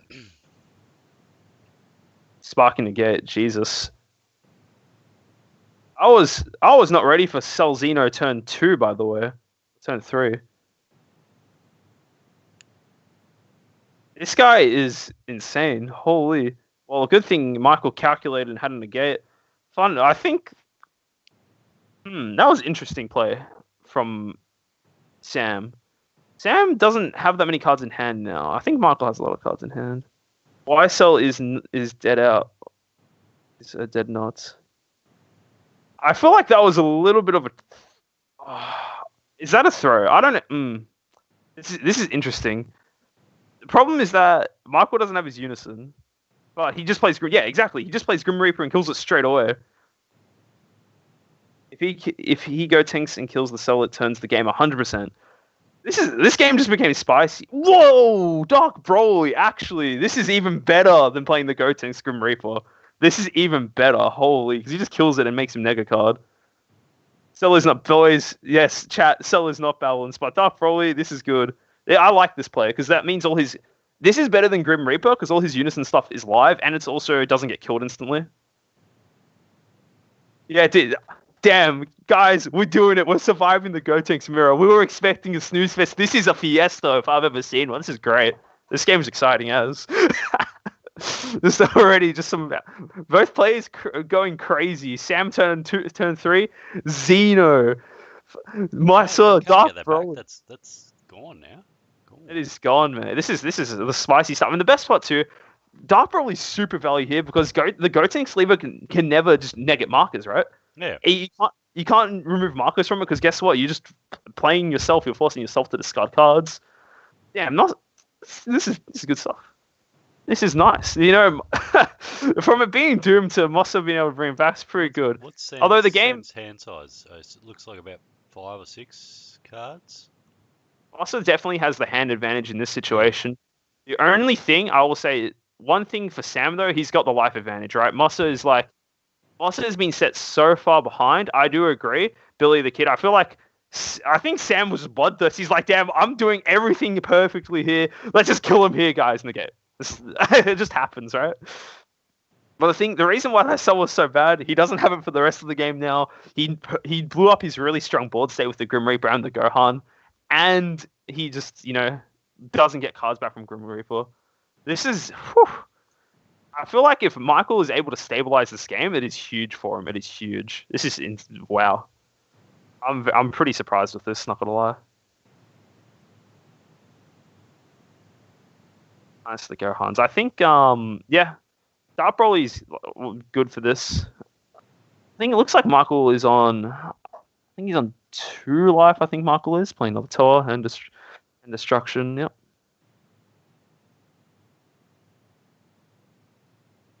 Even though that was like a bit of a wow from the Cell Xeno, right? The Michael is not completely safe, right? Yeah, the life discrepancy is there. It's just he doesn't have to worry about one thing. Although I'm saying this, I wasn't expecting this. I was expecting to see Grim Reapers every turn, but this is just insane, right? Doing the lead here. I feel like, is he just passing? No, he's swinging. He has to swing here. He's crazy. Yeah. He's crazy just to pass. I just couldn't tell. Michael has to drop a dormant here. If he has to drop dormant here. Yep, there it is. Oh no, he just comboed out of it. Okay. Why not have the dormant then? It's GG. I think. It's not necessarily Juro combo. Yeah. I don't think it's necessarily GG, but I think it's just like not ideal right now, right? $100 in the combo area. Yeah, just grab the dollar bills, Eric. Just slam the checkbook on the table. Yeah, Sam charges the super combo because the thing is that if he's trying to close out the game here, the super combo is actually not really needed. He's on 6 life, right? So he probably rathers the other cards in his hand. He's probably got his fusion pieces, some of the gates, something like that. So I guess in this situation, it's fine to charge the super combo. Yeah, that's the thing there. What I'm going to predict Sam's going to do, he's going to tap 2 for the Rubrian, then maybe tap 2 for a Grim Reaper. Yep. Yeah, I thought, his next move is the Rubrian. Yep. Interesting. Sam's definitely focusing more on the hand control in this matchup. Can't really tell how many cards are in Michael's hand, honestly. It looks like he pitched the Rubrian there. Gotenks, Grim Reaper, and then Goten Trunks. Doing with his Unison. I presume Michael's going to say no to gates. And yeah, just no combos. The thing is that Michael can't really afford to take any attack right now, so, makes sense. Where's 5? Yep, he has to combo 5 here, right? So is that just one card left in hand? I don't think so. I think it's more than one, just the way he's holding it, I think. I feel like if Michael has the Freezer counterplay, he might just play that, right? I think it actually might be 1 card in hand, actually. It looks like it's just 1. Oh, no. He's using it like a fidget. The way he's spinning it, I don't think there's more than 1 card.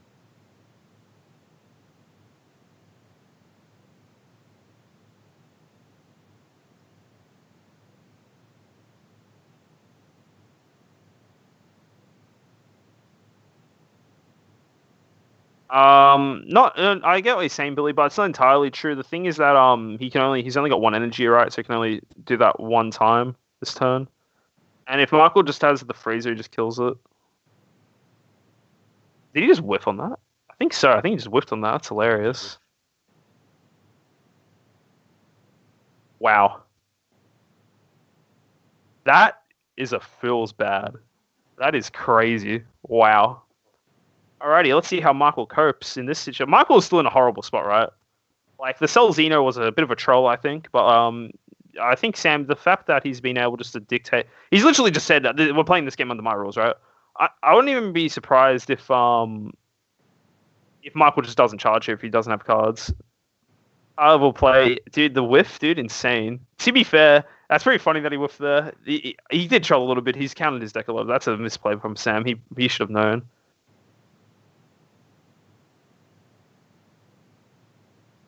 But I feel like it's got to be pretty hard for Sam to come back in. For Michael to come back in this, right? Like he has no cards in hand, and he can only like limit the amount of attacks. Right? No dormant as well. Kind of rough. Yeah. Tap in 2 for his owner Brienne, I presume here. Yep, there it is. His owner Brienne. Hand control v hand control. Who gets the least amount of cards in hand first? Not having not having dormant in that situation kind of sucks. But realistically, I think it only stopped 1 attack anyway because he only swung 3 times last turn.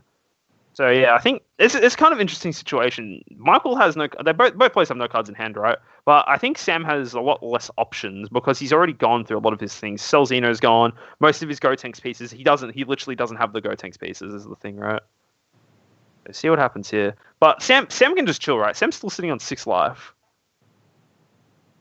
Whereas Michael, on the other hand, has to combo over everything.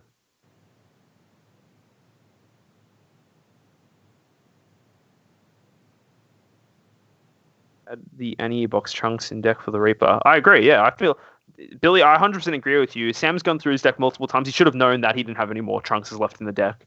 I agree. That was a big misplay from Sam.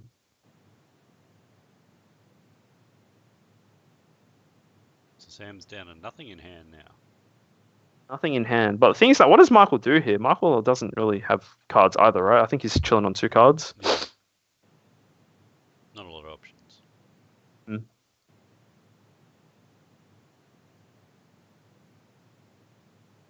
Okay.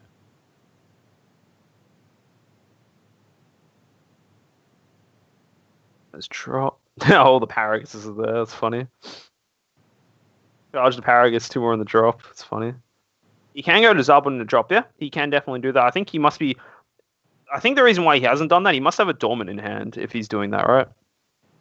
He does indeed have the Zarbon in drop. I think he might have the Dormant in hand. I think the Zarbon is not as good here because Zarbon only makes your opponent discard if they have 1. If he's got Dormant, I think that's fine as well. But like, yeah. How many counters on Sam Unison? I think it is 4. He's got a 20 side dice. It's on 4. Moss is on... Yeah. Michael's on 7.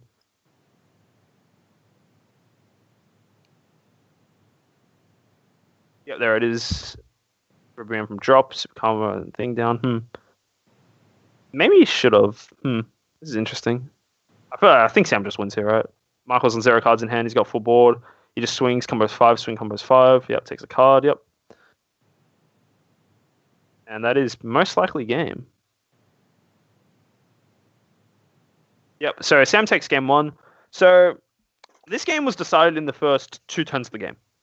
Regardless of what happened also outside of like everything else, Sam's turn 3 was ridiculous. The amount of value he got on his 3rd turn of the game there made it unplayable for Michael for the duration of the game. I think in this matchup specifically, going first is just too important, right? You get access to all your stuff uncontested. You don't have to worry about freezer counter. You don't have to worry about the freezer counterplay. You don't have to worry about the You don't have to worry about just any of the Unison stuff, right? That's just the deal breaker. You get all your cards out first. You can be the aggressor. You can get them to lower life first. You dictate the pace of the game completely going first. And it just clearly showed. Like Michael's 2nd turn of the Michael going into that turn, right? He lost his Unison. He lost his board. He lost a lot of cards in his hand. There was nothing that he can do. No. How many rounds, by the way? I honestly don't know. All I know is that I'm kind of locked in my commentator's booth until Trent lets me leave, so I don't know. I don't know. I think I think it'll be about 5 rounds. I think 5 rounds today. Yeah, this is round 2 that's happening right now. The first Gotenks mirror match of many more to come. let's hope it's only the one. But I guess there's not much hope of not seeing maybe another one. Yeah, exactly. Sam played around Dark Unison. I don't think there's like with the Broly Dark Unison, right? I think it was good to clear the cell, but I think if you had a Grim Reaper, I feel like that would have been better, honestly, because this is not too hard to play around the Dark Broly. You just ignore it, right? You can't just leave it, let it do its thing. But this Sam couldn't lose this game.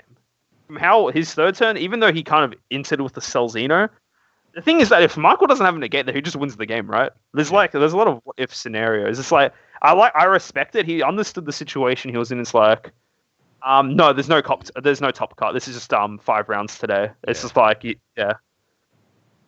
If it was top cut, we would be here for quite some time. But yeah, no top cut. It's just pretty much you keep them playing until you lose, and then you just get sad if you lose. That's it. But for oh, I forgot what I was saying. Oh yeah, so like, if Michael doesn't win this game, I would be fairly surprised. He's going first this time. There's so much value out of it, even though the Celzino was the only thing that was kind of questionable on Sam's turn 3. But the thing is that, right, as I was saying, no negate, he wins the game, right? And even still, it's just not the highest value thing there, but it's, even if the play went bad, right, which it did, the play went really bad with the Celzino. Sam was already so far ahead in terms of like board state and life that he could afford to make it like a high risk, high reward play, because it wasn't really a high risk, right? It was more of like a low risk, high reward play, because even if it stuffs up, you lose your Celzino, which kind of sucks, right? But you're not really threatening to lose the game. You will get more cards because your opponent does eventually have to hit you from 6 life, right? Whereas Michael on the other side of the table, he's like, he just kind of like survived that play barely, being able to kill the cell. So yeah. But looking at this game now, Michael, it's just curious to see if Sam can win this game going second. Such a huge thing in this matchup. Yeah, Michael's doing the turn 1 play that Sam did, playing the go 10, getting the trunks out, bouncing into hand, and probably getting a unison out. What does he grab here? He's looking. Did he hit it? Or he dropped a card? I think he might have whiffed, because it doesn't look like he added anything to hand.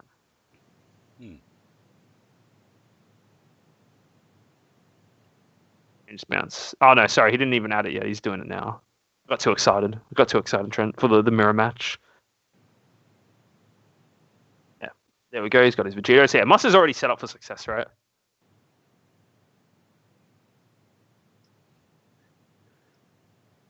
Let's hope it's not a dice roll matchup.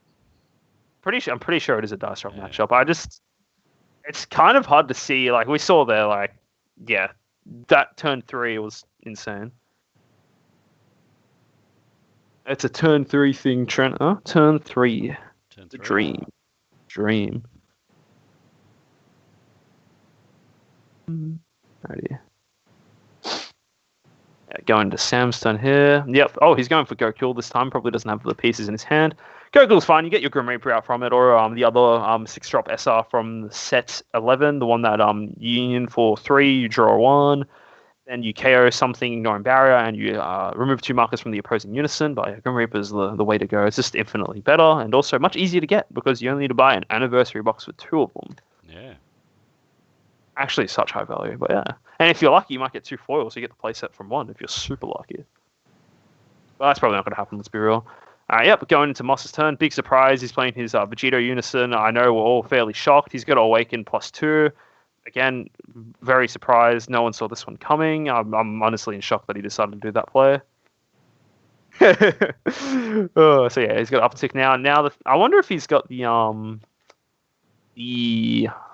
Gohan free card to play. Honestly, it wouldn't even bad if it'll be pretty good if Mossa gets some tokens out, gets some board state here as well. He doesn't need to use the other -1 effect. I'm trying to remember the exact play Sam went for in the previous game. I think what he ended up doing, he ended up using the Go 10 Trunks again to get the 15k swing and looking for a Unison. See what Michael decides to do here. I give him calling him Mossa. That's the nickname we give him, by the way. I know he's a good friend of mine, Michael, so that's I kind of hope he does well here. But it looks like he's going for the Go 10 play. Oh no, he's going for the Go Cure play. Which is fine. It's +2. That's fine. In the fusion pieces, which is fine. He's got his play set up for next turn, which is good. Goku is such a broken card, by the way. That card generates so much value. It lets you just get... It's a 1-card combo. You find it, you grab your pieces, you grab your Grim Reaper and your 2 fusion targets. Super good.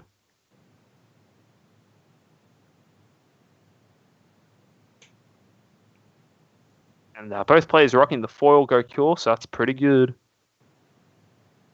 All right, now we'd presume I think we already know what's happening. Yep, another Vegeta Unison. A big surprise. Both players with the exact same boards. Big shock to us all. Who'd have thought? Well, I can't really take this seriously, can I, Trent? It's just like, it's pretty funny.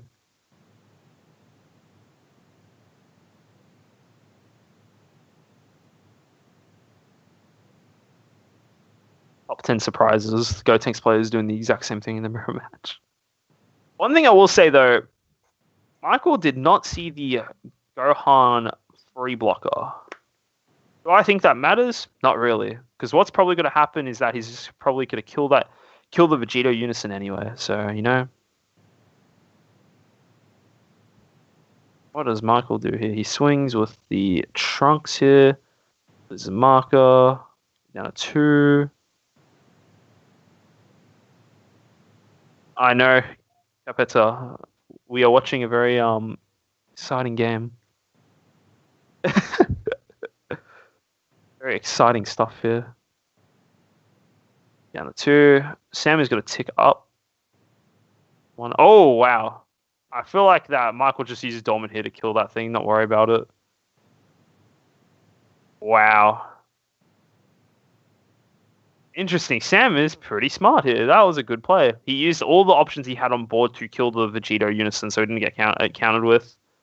That was pretty smart. That was a good play from Sam. I like that. That was good. Because now the thing is that now, the original play Michael was going to do this turn, play Grim Reaper of Justice. He can't do that right now. He's probably playing Dark Broly this turn if he has it, which I think in this situation, Dark Broly is arguably way better than playing Gotenks. The Grim Reaper, sorry, or even better than playing Vegito.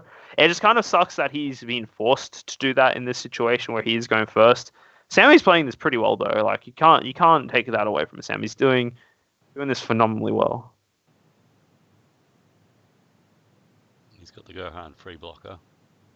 He does. It's more like he played the Dark Broly and he kill stuff. Looks like kill his board instantly. Yeah, nice. It did eat up some cards out of his hand, but I think it was definitely the correct play. Alright. Looks like Michael's just going for his Grim Reaper play this turn.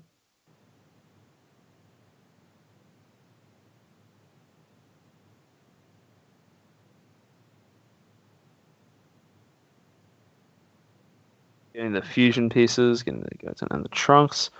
I feel like that it just seems like Sam has just a better understanding of the deck, right?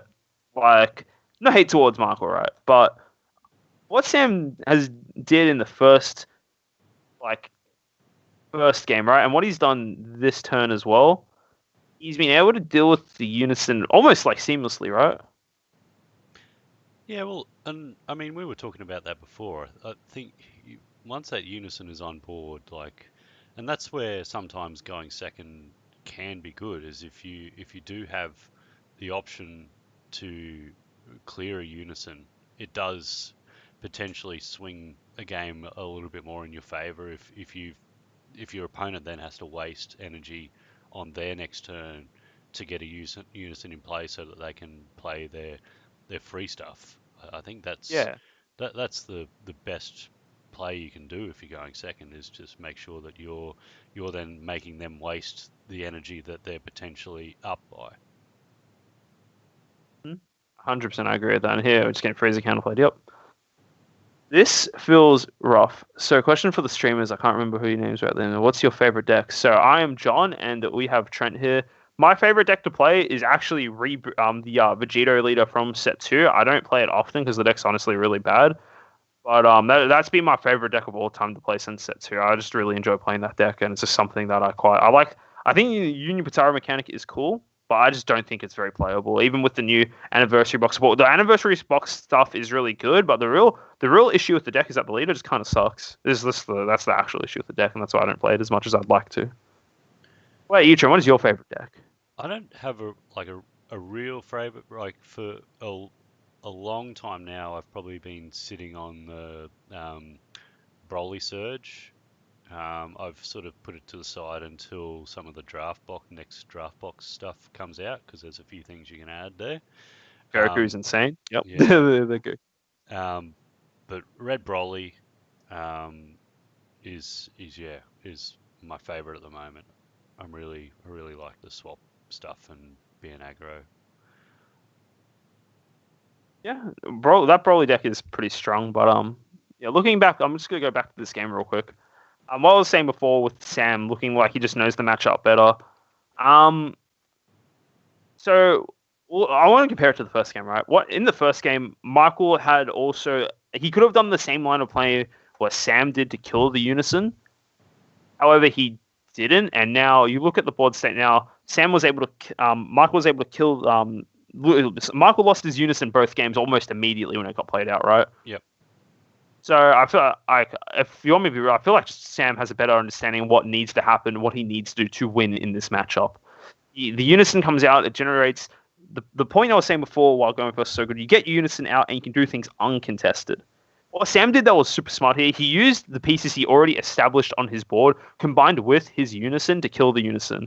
Yeah. The leader, the Gotenks leader lets you take a marker off for free, right? Yeah. So that's one thing he did really great there. He used to swing with it, and the fact that Michael didn't have Dormant there, I feel like even though it kind of like not optimal, I think if he did have the Dormant in hand, he had to use it to kill the Goku. I think that's just like he had to do that in that situation there because now he's just like his previous turn was kind of just wasted, right? Like he literally did nothing on the turn before. He used his Goku, grab fusion pieces for his Grim Reaper, and then the Grim Reaper died as soon as it hit the board.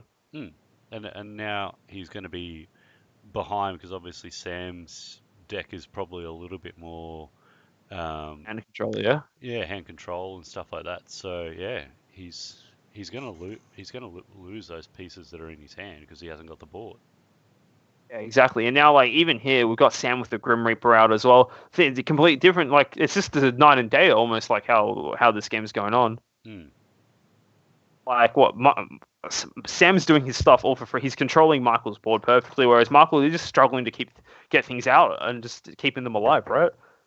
Like this Grim Reaper, like literally, this Grim Reaper from Sam came out uncontested, no Unison to deal with. Other side of the table, Grim Reaper comes out dead instantly on the spot, right? So yeah, it feels bad. You're seeing like it's pretty sad to see Michael kind of getting like literally just outplayed. I guess it's like the only thing I can really say about it, right? But I think when we were talking about it in round one, how we were talking about okay, well, you were saying that UI package for the blue, it's hard to play because you can't. It's so easily counterplayed, but so much counterplay is off having a Unison in play. If you can play smart, I think you can do a lot of stuff uncontested because your opponent's just going to go into that auto mode of having their free stuff and tapping out, especially in green. Like you're tapping out all the time, and then you're just going, okay, I'll dormant for free, I'll freeze a counterplay for free, all that sort of stuff. Well, you just go, well, don't have my Unison anymore. Well, I'll wait till the next turn.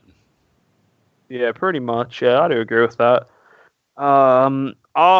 Eric, I wouldn't really say, as far as I'm looking at now, the only noticeable difference between the cards in both players' decks is the Toa. Both players have the Rubrian. Both players have the Zarbon. I wouldn't really say it's a cheaper deck versus a more expensive one. I feel like outside of the Toas, the decks are relatively the same. Obviously, we don't know ratios, right? But it just does feel like it just honestly just feels like Michael's just getting outclassed. If you're my honest answer, like.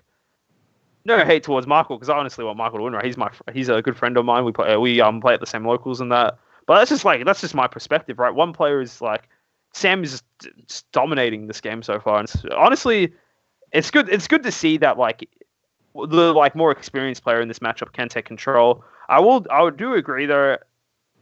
In the last match for me, yeah, Rubian was pretty good in the last match. Yeah, it is kind of like.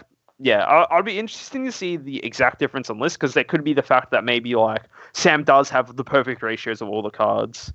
Any interesting leaders in other tables? I do know there's a Bulma being played. We did see Dark Broly in the previous round as well, so those are two notable ones. As far as I also saw some Vegeks as well, but other than the Dark Broly and the Dark Broly and Bulma that I know that's here today, I don't think there's anything else too interesting. I think a lot of players today have opted to play Gotenks. As we can see, like we've already got a mirror match, right? Yeah, you're not wrong. Yeah, not wrong, Eric.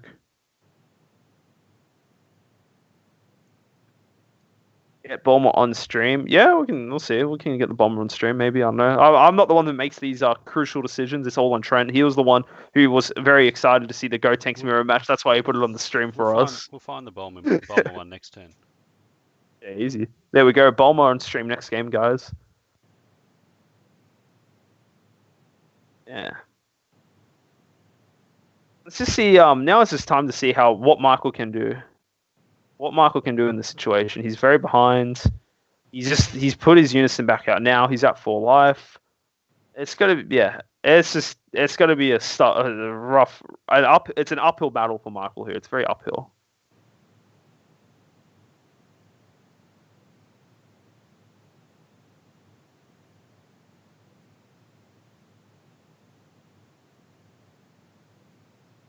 And his Grim Reaper's out with his Goku. Sam probably doesn't care about counterplaying that, so that's alright. Letting it stick, it doesn't really do anything. Michael can't really do much with it either. And you can already see, if I'm Sam, you already see Sam's line of play this turn. He's gonna swing with his pieces into the he's gonna just spam into that Vegito, get it to 1 marker, say, alright, activate my leader, kill it, whatever. Dead. That's it. Michael really needs a dormant here to be able to keep that thing alive, right? Because if he has dormant, he keeps his Unison alive.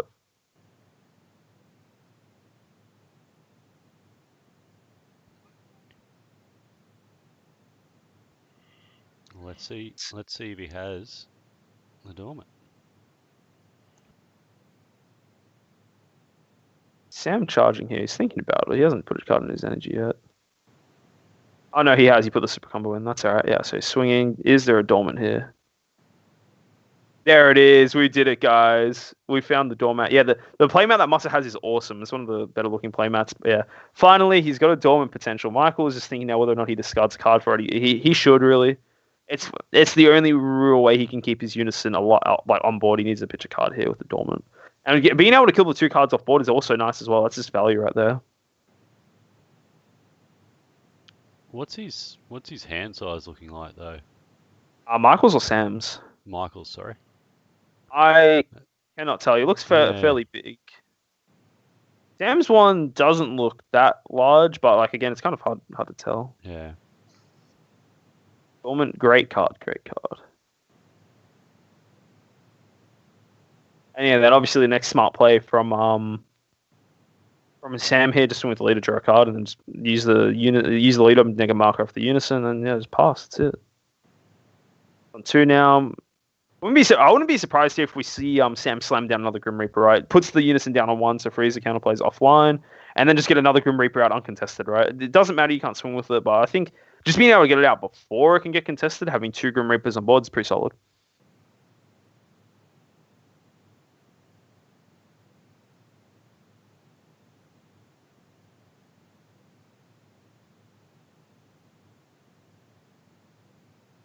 And getting Zarbon out as well is also pretty good. Because now, even if Michael kills it with Freezer, he has to pitch a card. It feels bad.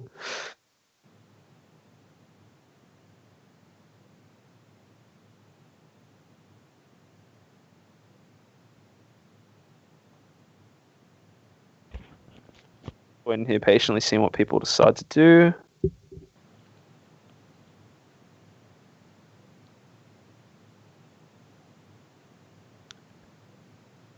And another Gohan.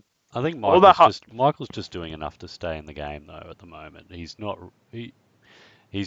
just getting himself the next turns, I think, and at some point he's gonna run out of answers in his hand. Yeah, exactly. Eric, Successor does not trigger the Gotenks auto because the Gotenks auto only resolves if it's killed by your opponent's cards or KO'd. By your opponent's skills or getting KO'd, sorry. And Guardy, you missed out on a pretty exciting game 1, right? Round 1 was Soul Striker versus Dark Broly. That matchup was actually super close. That was fun to watch. It went to game 3. I don't know if this series here will go to game 3. It just feels like Michael is on the back end here, and he's just struggling to find ways to deal with what Sam's what Sam's doing right now. Like another thing that's quite terrifying is that the Gotenks, the Vegito Unisons on 8 markers. The -7 effect on Vegito is disgusting. The effect literally makes your opponent discard 3 cards from their hand, and you get to deal 1 damage to them, their life directly, and you see every card in their life. Like that -7 effect is arguably the strongest Unison effect ever, but it is a very expensive one too, right? So yeah, it's crazy. He has to try and just deal some chip damage to it right now, or it's just gonna be brutal next turn. And the thing is that Michael has Michael has a Grim Reaper to try and do something, just kind of dies to Freezer counterplay. But that being said, Sam does only have 2 cards in hand, so maybe there is still some life for Michael here, but it's looking brutal right now. -7 is a game breaker. That effect is just nuts. Yeah, I do agree, Eric. That's why I brought it up. I'm just trying. There it is. He's blocked straight away. It's gone.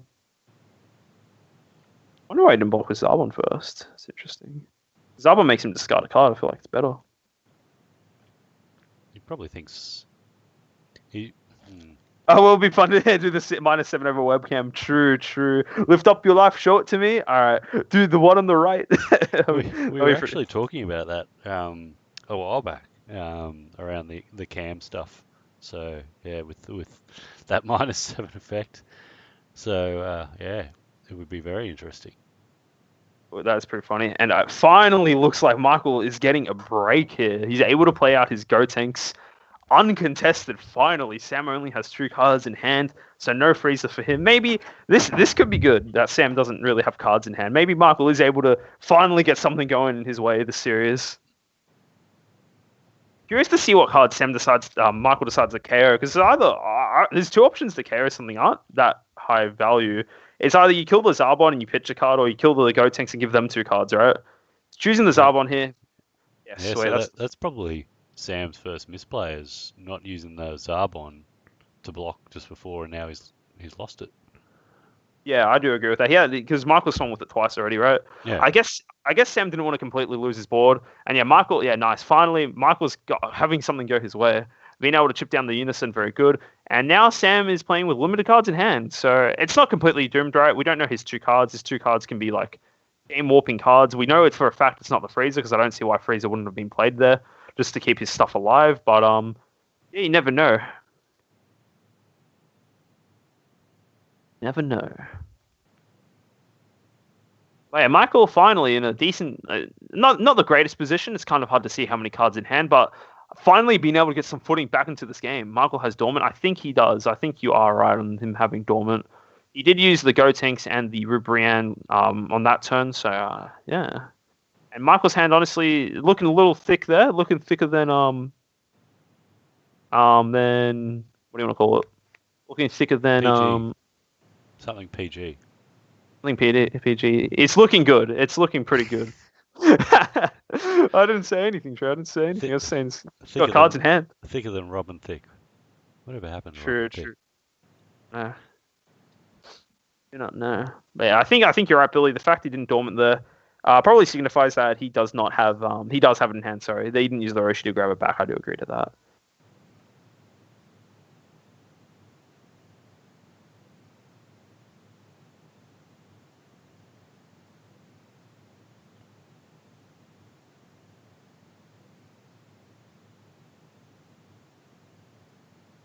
Might not have it because he didn't use it straight away, actually.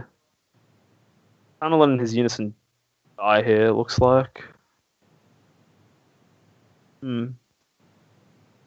Interesting. I wonder why he didn't Dormant the first attack. I think that's a little bit of a timing misplay. He didn't Dormant the first time. Yeah, exactly. I don't get that. I do. His Vegeta would have died regardless, but I feel like must have misplayed a little bit there. He's going to lose his Unison here. I guess he might not care if he has Dark Broly in hand, maybe.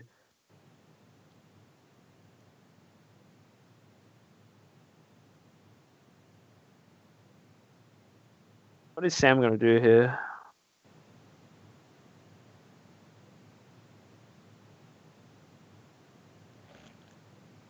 So what's Michael's Unison on? Is that?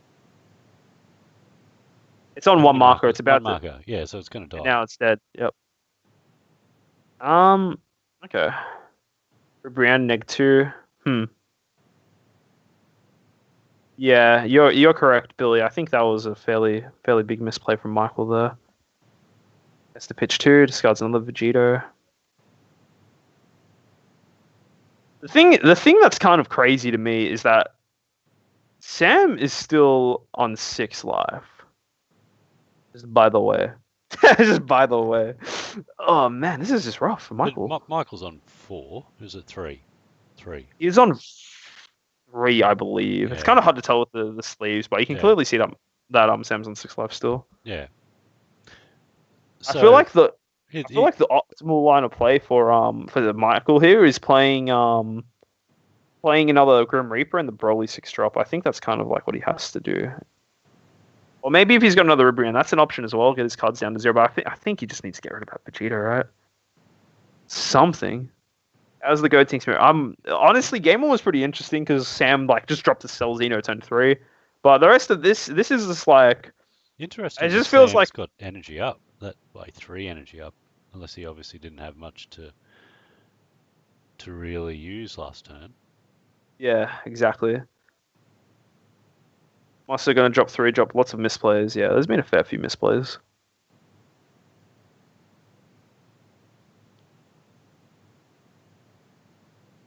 Wow, he only hit the 1 card. Jesus. People are just not counting the cards in their deck. Yeah, this game's super boring. That's twice now. Both players made the same mistake where they just didn't check how many cards of each they had left in their deck. Yeah, the first game was a banger. First game was big banger. This game, not a banger. The first game of this round was pretty good.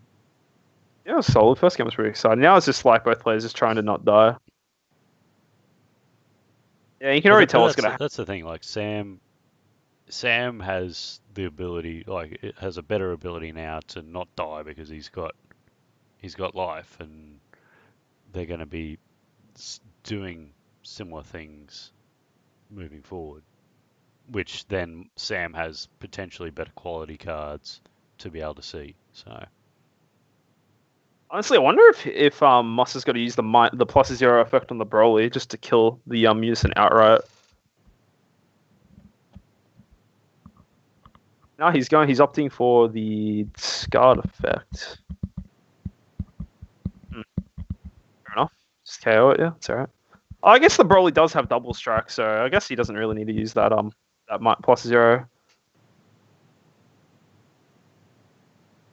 Benny, before turn 5, Cell Xeno was the best Cell Xeno.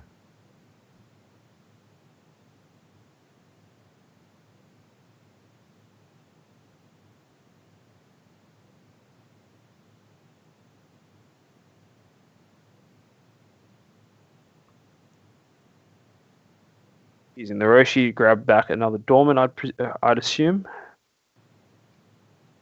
Yep, that is fine. And yeah, I think we're in for a bit of a slower game now, right? I feel like the longer this game goes, I feel like the Dark Broly is going to generate more value. It's a situation where Michael finally has a better board state than Sam. It's been what we've been waiting for like the whole day, right? This is going to be a very long, drawn out game. I feel like game 1, Sam was able to just dictate the pace, and honestly, in this game as well, Sam was able to stop Mossa so hard early on, and have huge momentum going in. And it kind of just feels like that not hitting the both pieces for the Unison kind of sucked for the players here. But yeah, Mossa has Mossa as well. I don't know.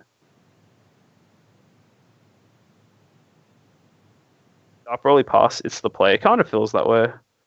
Eric, I know we want to see banger games, dude, but these players are just trying both not to lose, right? And Sam, I feel like Sam's playing more relaxed than Mossa just because he's already won game 1, right? He's already got game 1 under his belt, so he doesn't have to do anything risky, right? He's just waiting for an opportunity to strike. Where Mossa kind of has to do something to get back in the game.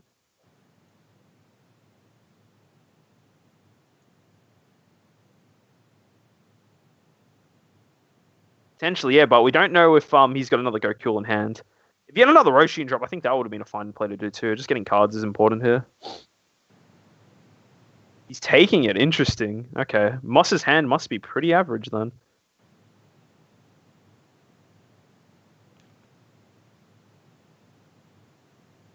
Does he finally have the freezer? Please tell me he does. Oh, he does. He's done it. He's going to grab those 2 cards back, I presume.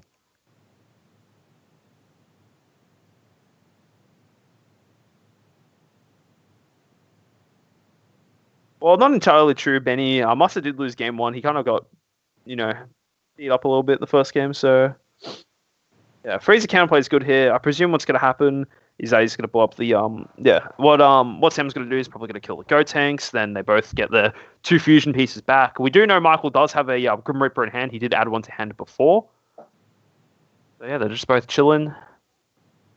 Both, doing the same thing. They both killed each other at the same time. And yeah, if he has Zamasu in hand as well, that's good too. And destruction is kind of the way in this matchup. I wonder if Sam has a second Grim Reaper, because obviously a second Grim Reaper is pretty huge here. Because Michael can't really answer a second Grim Reaper.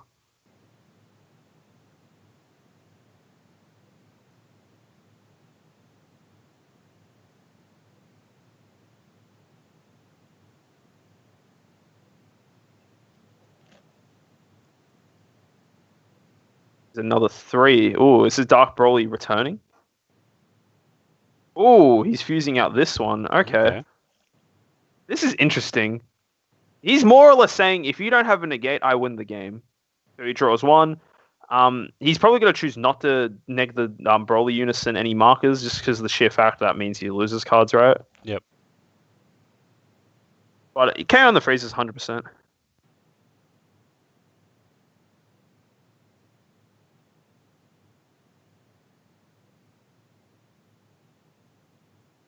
Does Michael have a negate here? Yeah, I think Interesting. I think it's 2 life, Benny. It looks 2 life. I can't. Yeah, Michael's on 2 life. Michael's on 2 life. I'm just reading the Go Tanks now. Yep. I'm surprised that he chose to neg the Unison markers, because when the auto goes off, it makes you discard a card from your hand. Mm. Yeah, okay, this is fine, yeah.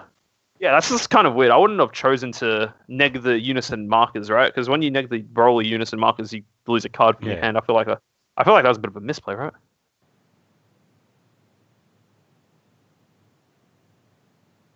And now he's out. This is good for Mossa, right? He can probably deal with this Go Tanks. It doesn't recycle itself like the previous one. And now it's just like, what does he have in hand to get cards back, right? Because again, the point I keep on making, didn't discard, they forgot. Yeah, there's a lot of misplays in this game. What I was gonna say, I feel like that. The fact that Sam's still on 6 life, right? It's so hard for Mossa to play this game, even though he finally got a decent board state. But Sam just honestly just always has just the right plays to do on his turn.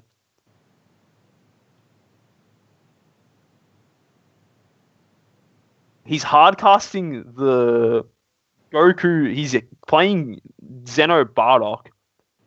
All right, so Michael does not have the Goku Unison. That is hilarious. The Goku Zeno.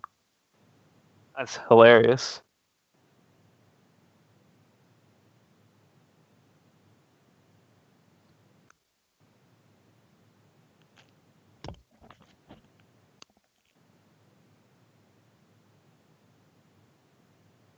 Yeah, okay, so definitely, maybe you were right, Eric. Maybe he doesn't have Cell Zeno here.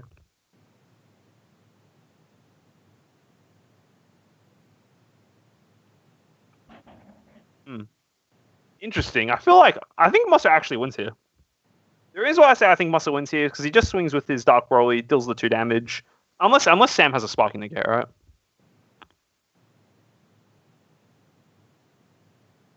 He's going for it again. Interesting.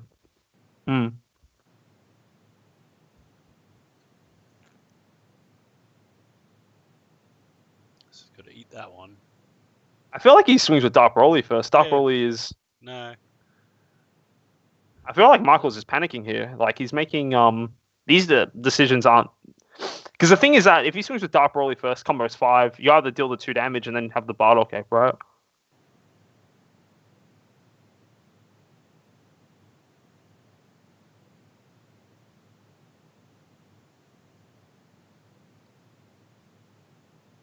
No, yeah. As I think. Superman said, like if the triple hits, they make him discard, then the Broly swing. Mm. Because look, had 2 super combos. Yeah. No, what I'm saying is that if you swing with the Broly first, get him to 3, you give him 1 less card, and the Bardock already has 20k more power than the Broly, right? Mm. But regardless, I guess it doesn't matter. That's just me thinking into it too much. But we're going to game 3, guys. We get one more exciting game of this exciting thing. Hero. So real quick though, Mossa does not have Celzino. He literally No. won the game with the Bardock SCR. That is crazy to me. That just means Mossa. You know what the thing is? Well, I actually knew going into this that Michael does not have the Celzino, right? He even told me 10 minutes before today started, he did not have the Celzino, and I just completely forgot about it. And seeing the Bardock ape is quite hilarious actually, because it's nowhere near as good as Celzino, right? But now the thing that's crazy is that now Sam can never go in for game on a battle card unless he's 100% sure he doesn't have the ape in hand, right? Let's just say now, for example, that game before, right? Michael had an energy open and he dumps everything with the Celzino. Michael's like, cool, I combo my ape, it dies. So it's like, it actually is pretty interesting that he just showed that he had it now. I wonder if that's going to linger in the back of Sam's mind going into game 3. I think that's hilarious. I honestly think that's hilarious that he has that it's like there. But do you think, okay, so obviously Sam's going to go first now. Do you think that Sam has, because he's got maybe a little bit more value, and if he can potentially see that sell Zeno earlier, that he's potentially favoured again now? I think he's been. I wouldn't say that's the reason why I think Sam's favoured here. I think if you watched all the games, the first 2 games, Sam has genuinely played this matchup much better than Michael has.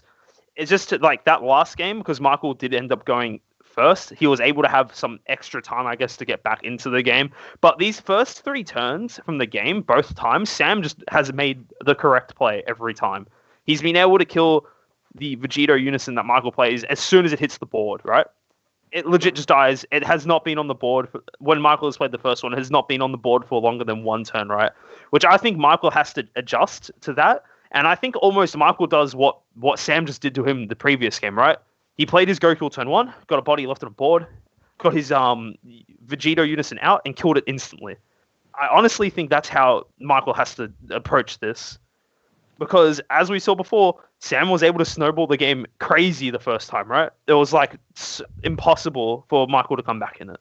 But so I just think Sam made that work the last time because with the Goku he had the super combo, so he was like he only had to pitch 2 cards to get it up to where he could remove a marker to kill it. Yeah.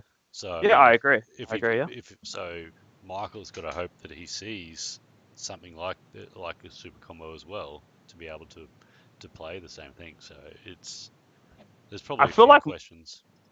Yeah, I feel like it's a bit better for Michael though, because he's running a 2/2 split. It appears to be of Dr. Jiro plus the Paragus super combo. So if he sees the draw early, it kind of just puts a Riverine straight into his drop, right? I think he's more happy to combo the super combo off if it's to kill the Unison, right? Yeah.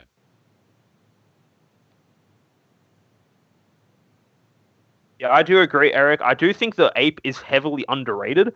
The problem that exactly what Superman said right here in the chat. This sells just significantly better, but I think that the fact that it's been shown, I think in this situation the ape might be a little better, right? Because now it just more or less Sam has to second guess going in on all his battle cards, right? And that's mainly what the Vegex deck, the Gotenks deck does. Yeah. So honestly, I'm pretty excited for this game 3 now, knowing this. It's just like, it's going to be pretty fun to watch now. I understand that it's not the most exciting things, but we're going to make the most out of the mirror match, right? And the fact that we do see some diversity here, we see the Tolas from Sam, we see the Bardock SCR from Michael. I think there's some stuff going into this game that's a lot more exciting. Michael also is running the Dark Broly, and it's been doing work the past couple of games. Sam obviously has only been playing the Vegito Unison, so you never know. Both these players also don't appear to be sideboarding, unless I'm just blind and missing it while I'm ranting on about Bardock SCR. I don't. Oh, actually, I think Sam did sideboard. I'm pretty sure I saw him do. I wouldn't have been surprised if Sam has more more 2-drop Unisons, but obviously you just play the Vegeta instead. But yeah, I'm pretty excited for this now. Trent, this should be pretty good to watch, I think. So yeah, already speeding to the first couple of games. You only started Max Power. I agree. Max Power is a very good option here in into this particular match. Another negate, way to kill the Gotenks. But yeah. Yeah, Steam straight into this game here. You can already see what's going on. Michael is both players turn one go kill, grab the Grim Reaper, and now yeah, Sam's gonna just unload his first couple of swings, get the cards, and we'll presume we're gonna see the same thing from Michael on his turn, right? The real question is, what is Michael needs to change his early game? That's just me, right? Michael has to adjust to what he's doing in the first couple of turns of the game, because this early game. Sam has won the early game, the first 2 games. So Michael needs to adjust to what Sam's doing. Sam's just had superior decision making in the first couple of turns of both games now. So we'll see what Michael does to adjust.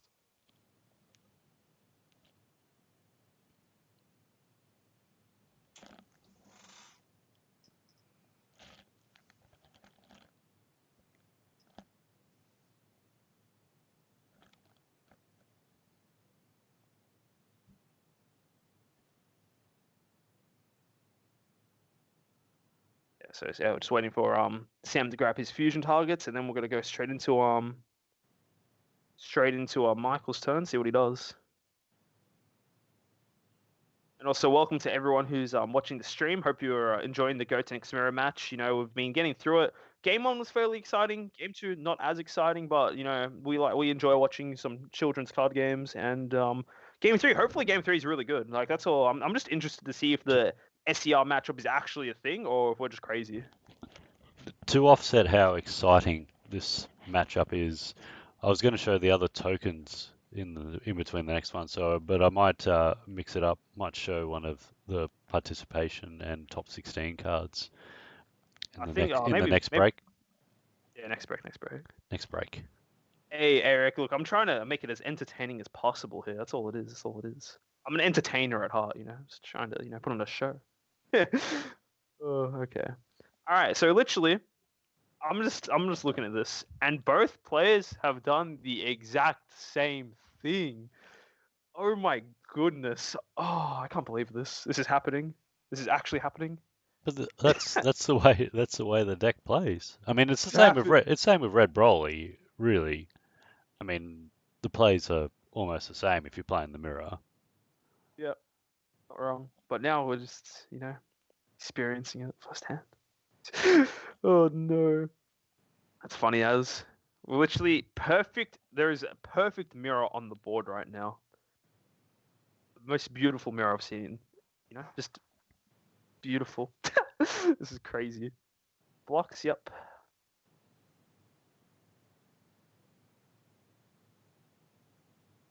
Sticking up 2 and it's passing. Okay.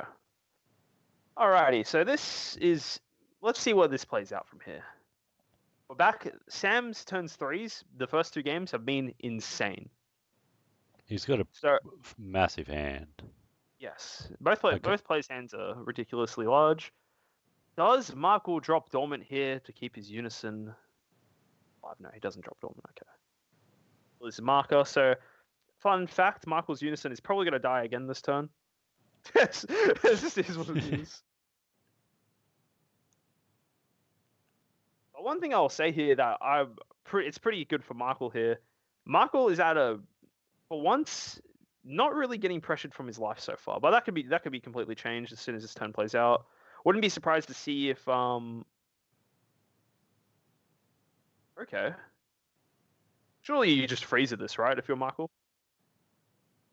Surely you just freeze at this, I feel. Does he have the freezer? Well, he hasn't. I don't think he's got the freezer. What this is telling me is that Sam's tired of his super combos not being live. This is what this is telling me. Yeah, there it is. Freezer. Oh, damn. Ooh. Freezer action. If you're Michael, though, you still blow up the Trunks. He's thinking about it. Surely just the Trunks, right? Go 10 Trunks. He doesn't get the card out of it. Yep.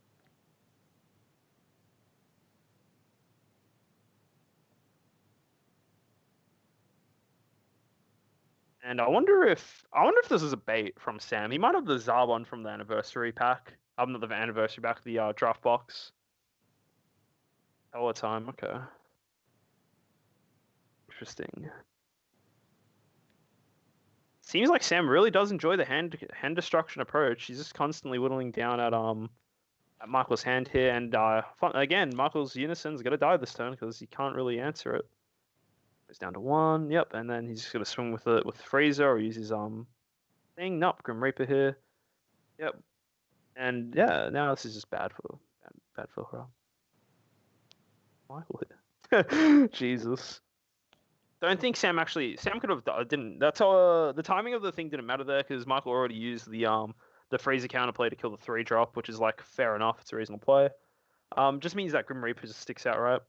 But no matter what was happening, I think that Michael understood that his Unison was getting down to 1 marker before he would be able to play Go Tanks. But yeah, no real way to answer it. So let's see what Michael does here. Oh, Sam does here. He's got to swing to the Unison, then probably swing to lead, and that's probably going to be his turn.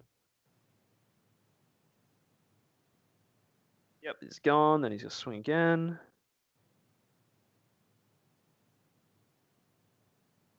Oh, he can just take this, right? There's no reason not to take this.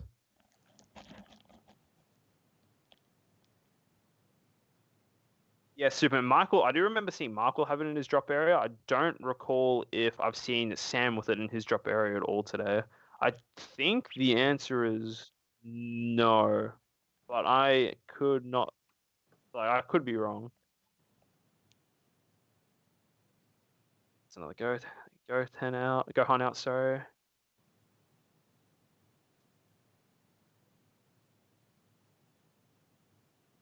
Now we're going to Michael's turn. So this is the situation Michael has been every turn 3 today in this series. He's been in the situation where he doesn't have his Unison out. So it means playing his Go Tanks is less value, and Dark Broly is kind of like the only play he kind of has.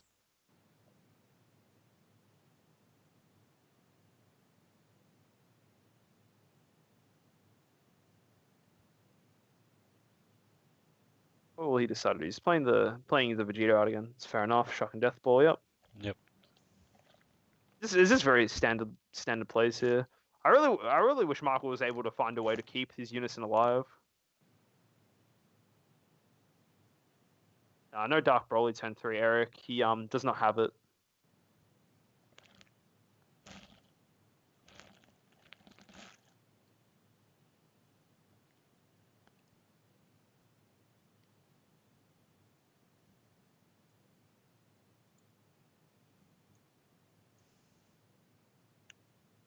Only 6 minutes left in the round.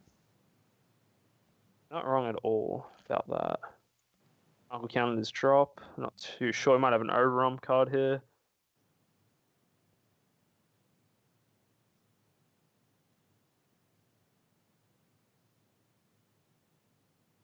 Playing one for Go Cure. Gets to add a Go Tanks to his hand. He was thinking as a top 7 one there. You get to add it to his hand. Don't think Sam cares about dumping a Freezer onto this. I think that's like fine for the Broly to be there. The Goku to be there, sorry. Not too big of a deal. And you're just gonna see Michael tick up, and yeah, now I feel like things are about to spiral out of control for Michael. Does he have a Freezer for the Gohan? Does not look like it. He's going through his hand, and yeah, there it is. Yeah, he kills the Gohan.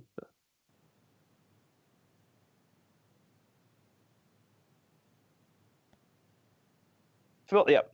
And then he's gonna play another one. That's pretty funny. That's pretty good. That's good. I like it. All right, so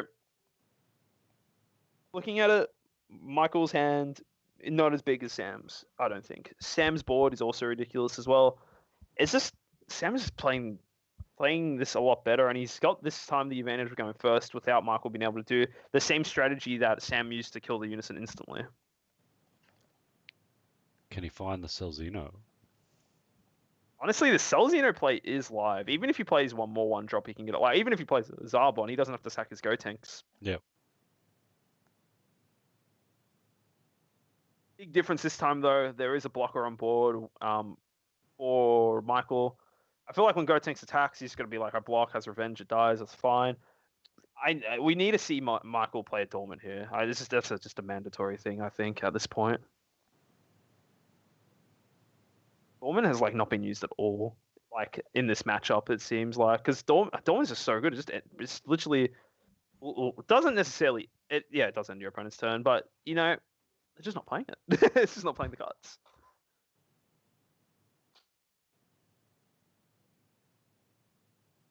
Swing, does he dormant? Does not look like it. No dormant. Yep. Well, guys, we've seen this story before. Looks like Vegito Unison is about to die yet again. It was nice seeing it around for another turn.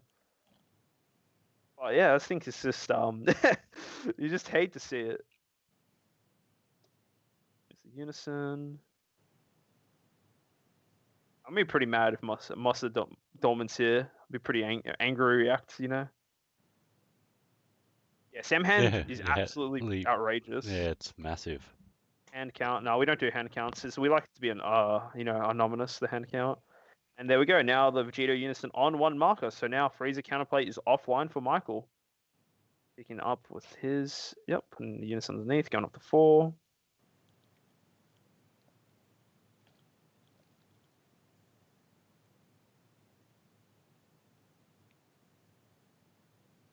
Yeah, Sam's very hesitant to swim with this Gotenks because he knows exactly what's going to happen. He's going to swim with it and just dies to the Gohan. Which I don't think you really should be worried about it, I guess. Or you know what? This makes way more sense. He just plays it and kills it, There you go. Don't have to be worried about anything. You just kill it, It's problem solved. Not having Dormant, though, this turn is actually brutal for Michael, though.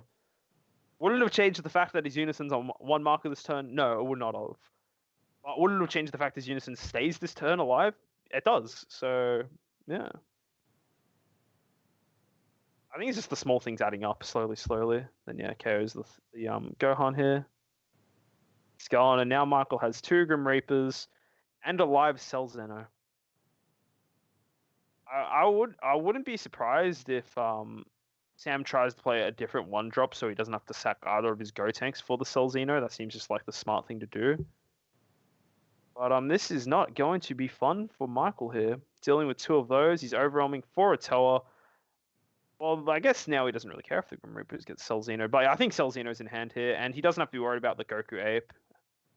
There goes the Zarbon. Let's see, Toa into lead. I think even without Cell Zeno, I think Sam can go for game this turn. It's literally just the fact that Michael didn't have dormant potential, right? This whole situation is irrelevant if he has Joros, yeah. Yeah, and Alistair, this game is still going.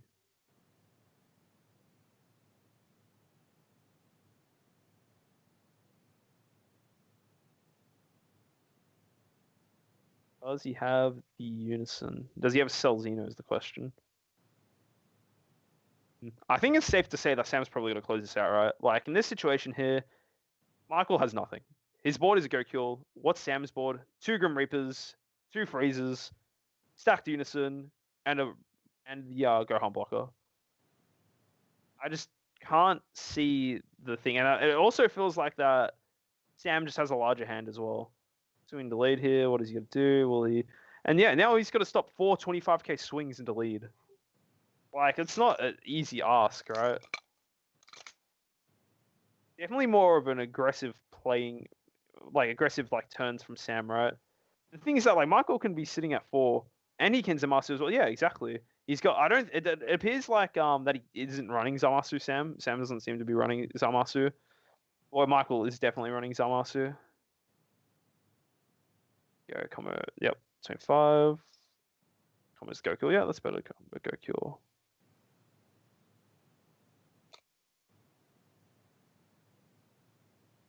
In Sam's, I honestly can't remember seeing it. I know Michael definitely has it, but not Sam. I'm not too sure about Sam. I haven't seen it unless I'm blind.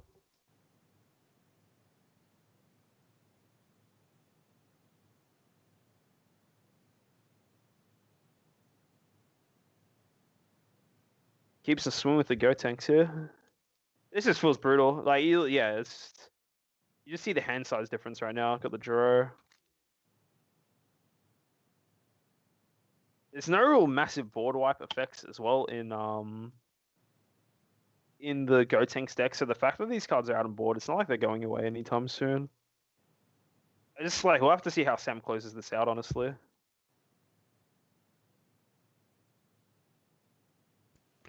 We've just started time, so yeah, these guys. I don't know if I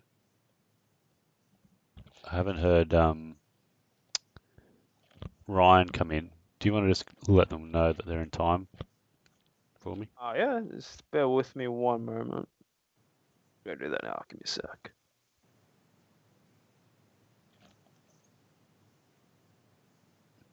Just a head. You guys are in time right now, okay? So turn 0 from now. The heads up. Alright, cool. I've told them that they're in time. I told them they're in turn 0, so just let them play out their stuff. So yeah.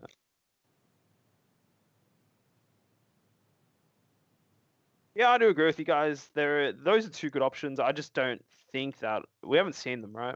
And I've gone away for 2 seconds and seen Zelzina, right? And that's the game. Well, I don't even know why. I don't even know why I went to tell them that there's time, right? That is the game there. That is Sam winning. We did it. We got through one Gotenks through a match, guys. Yeah, he has Blue Impulse as well. Oh yeah, That's the card. Blue Impulse. Yeah, Wow.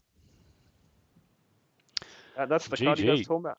GG. GG. I shouldn't even told them. I shouldn't even bother telling them that was time soon. It's legit. The alt tab for 2 seconds, Trent, and then Sam won the game. Wow. Yeah, Fair enough. that's pretty funny. Game went on for a while. That was a very long game. That's So crazy. we will Well, yeah. move over and we will go into the first reveal of the participation in top 16 prizing for the next Whoa, TO you tournaments. need to give me the heads up when you're putting me on stream, Trent. I'm just trying to Yeah. like chilling back, you know. Yeah, chilling back. Here we Me. go. So we have You putting it? Just me on the stream. it's just you on stream. Here we go. Just me on the Power stream. Burst. It's still just me on the stream. I do look like a pretty good power burst. Oh, there we go. It's moved over now. Here we go, power burst. Yeah, so this card looks awesome. Yeah, This it card looks looks so amazing. nice. So you can see, so on the top 16, it's got the gold foil, so you can see like the aura is a little bit yeah, you got This is the like gold SR flecks. foiling, right? Yeah, it's like SR foiling. Yeah, but she looks super awesome, I think. Yeah, I'm a big fan of the U6 stuff, and this power burst is a good card in general. It Yeah. looks super nice though. It looks so good. Yeah.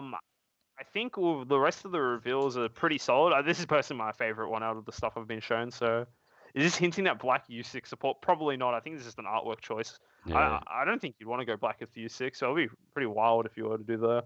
But this artwork looks super nice. So we're just waiting on one last. Benny, these are the participation from the TR online qualifiers. But yeah, it is such a nice looking card. Yeah, so it's the next set of qualifiers starting soon. So Makes you want to buy all the U6 cards, you know? All the U6 cards. Exactly, for your black U6 deck, apparently. Skillless U6. This is for skillless U6, guys. That's all it is. Skillless U6 and the Goku, you know, power bursting, you know, playing the... It's perfect. Makes sense, you know? Perfect sense. But no, this card looks awesome. I don't think... For me, logically speaking, I don't think this card should have been power burst, because we just got a playset of power burst from the Vegex starter deck, but I do appreciate good-looking cards, right? What do you reckon, Trent? We needed... I think this one deserved an alt art. I think... Yeah. I mean... Yeah, it's been in decks for what, how many sets now? So, and I don't think it's going to be leaving because black... Oh, I mean, Max Power Kamehameha is a good one, but, I mean, it's a pretty go-to negate for black, even moving forward, I think. I think Max Power, I don't think you put in here anywhere. No. Like, there's no way. Like, they literally got reprinted, so, yeah. Yeah, this card looks awesome, though. Alright, what do we? People are getting ready for the next rounds now, or Yeah, so we're just waiting on. There's table 11 still going, so we'll just wait for them. But yeah, it shouldn't be too long. We'll stay. What we'll do? Who's playing the bowler, mate? Kevin is Kevin. Kevin. We should, yeah, we'll get him on. We'll get the bomber on. We'll go. Yeah, we'll go to that table. Next one. Awesome. All right. Well, real quickly, while we're having a breather, I've been talking for the past hour and a half, so I'm gonna go get a quick drink and probably Yeah. another coffee because I'm addicted to caffeine. And yeah. Well, Kevin, you're going on stream even though you lost. We'll let's find Kevin next round. Find him next round. That's okay. All right. All right. I will be back We'll be in back. a little bit.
All right, we are back. Make sure you mute yourself on the Alright, guys, Discord, John. Awesome. So, Red Broly versus Alrighty, Bulma. so great news, guys. Trent has not put a Go Tanks mirror for us. Thank you very much, Trent. I appreciate that. Not having to watch a whole Appreciate it. another hour of best of three action. So what we do have here is not Go Tanks, sorry, Broly versus Bulma. I'm honestly super surprised to see the the Broly swap stuff, just because we were talking about it in the first round. The deck is heavily reliant on the promo card, I don't know if Zach has the promo. I would be honestly very surprised if he has the promo. I'm more surprised how he got it, honestly, because it just seems very crazy to have the promo. So we'll see what he has.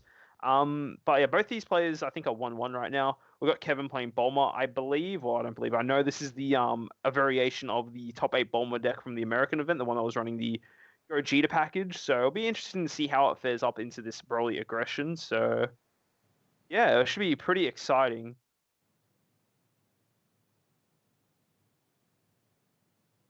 Already something like way different from the previous game, which is like very, very good to see.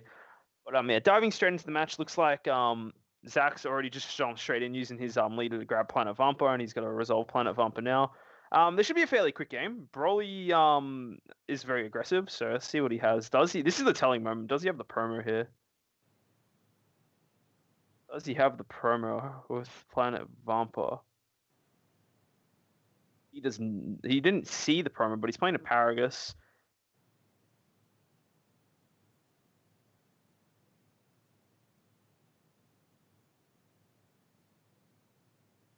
In the Paragus out. It's kind of hard to see the yeah, it's unfortunate these guys' camera quality isn't the as good as last guy's ones, but then the nothing, I guess. I'll do my best to make out the cards for you guys, and you guys probably tell them what they are as well. You guys definitely smarter than me because I'm just commentating and it's not very smart commentator, I don't know. But anyway, generally what the Broly likes to do, it likes to use Planet Vampa to spit out a lot of the Broly cards for free, primarily the one drop to start going up the swap chain. He's rolling for Broly Saint Youth. Maybe. I don't think that Zach will have the promo here. That's just like the one thing for me. That's just like almost a guarantee. If you were to ask me. Anyway, literally went to Kevin's turn. He literally just drew a card and passed with his leader. Kevin has to be a little careful here, just because Broly swings a lot of crit and Bulma is fairly weak, I guess. So not necessarily weak, but it's low base power. A lot of the cards the Broly deck has can swing into it relatively with ease.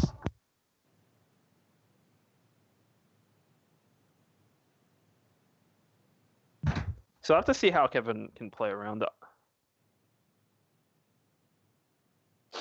Yeah, like Nova, I agree, 100%. The Broly deck actually gets hard carried by the promo card. The deck with and without the promo is just two completely polar opposite decks. He's playing looks like he's just playing the one drop here, the just the standard one. And the problem with this is that this Broly has the ability where when you play this card, you cannot play the Broly one drop for the rest of the turn. It essentially is Bandai's way of stopping you just chain looping it. Swap, like, do the like 1-2 swap, I guess. Bomber can be really good with a bandage. Yeah, that package. Yeah, I do agree. And I think this from the first just seeing this already, I'm led to believe Zach. I'm pretty confident that he does not have the promo. That's just like, to me, that's a fact at this point. That card is too hard to grab. Awaken here, yep. Looking good for Zach here. It's going to be a very aggressive turn here. And the thing is, well, a lot of the Bulma cards that are attacking do have crit. Soon with the 4-drop, 1-drop here. 1-drop actually gains 15k power when you have a 14k power. Sorry, when you have a bar on board. So that's why he's doing it like that. I honestly think that. Oh, nice, good block, good block. I think that he should have comboed off the Paragus there, because if he has another Paragus in hand, when you swap into the 3-drop, you get to play the Paragus for free. So he's not going to have that option now because he already has it in play. He's going to swap into the 3-drop here. Yep, there it is. He has the option to play Paragus if he has it. If he has the other Paragus, he can play that, but the other Paragus isn't as good. You got to swing to lead here with his Broly. What does Kevin decide to do here? Does he block or will he take it? He's got to block. Okay. And it dies now. Yep. Now we're probably going to see him go up into the 4-drop here. Yep. Pay 1, go to 4. So now Kevin's forced to warp a card from his hand when he plays this.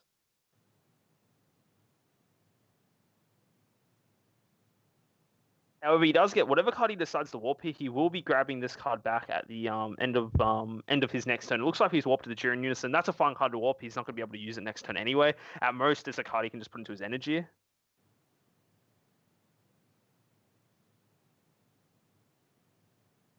Swing into the lead again. This Broly, I believe, does not have crits. So I think Kevin's fine taking this, honestly.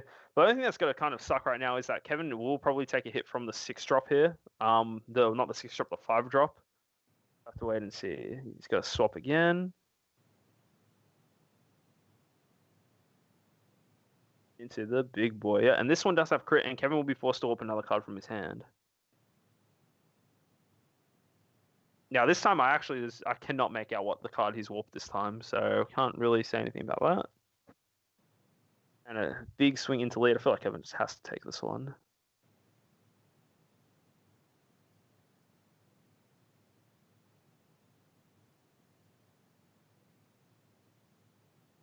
And it is a Gogeta he is. Yep. So Kevin is running the Gogeta engine in his deck, and now that's huge. Getting Bardock out. When you deal the crit damage, he gets to play the Bardock for free. Very nice. Honestly, I wouldn't be surprised. Thanks, Limelight, for making that out. It's just, yeah, the camera quality isn't the greatest, so yeah. Honestly, I wouldn't be surprised here if Kevin just takes this going down to 3 life. I get it's very problematic and he'll have to like invest a lot in the gates next turn, but Topo exists, Violent Rays exist, and he also gets to draw 3 cards next turn. So I have to wait and see. He's coming off the Paragus here. Yeah, he wants damage to go through, yeah.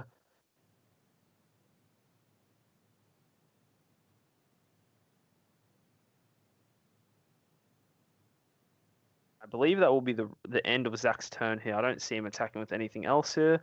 At least on the bright side, Kevin does get to draw 3 cards, 1 from the front side and 2 from the back side of the Bulma leader. But this is a very intimidating situation to be in because now Zach does have the Bardock out, another potentially a dual attack double striker. Well, Gandhi, if you just drink some coffee, you'll be all right, man. I believe in you. At least we have some exciting games here. Curious to see what Kevin does here. He's in a very vulnerable position here at such low life. Very early on. Let's see what he decides to do. Looks like he just charged a Wolf Fang Fist, I believe.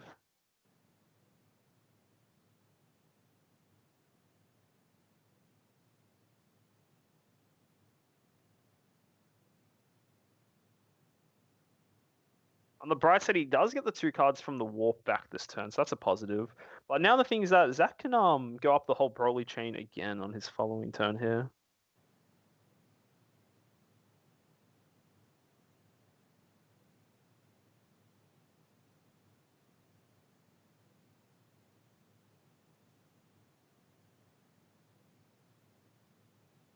What is he planning to do in this situation? He's thinking. I think Kevin's honestly contemplating whether or not he awakens or not.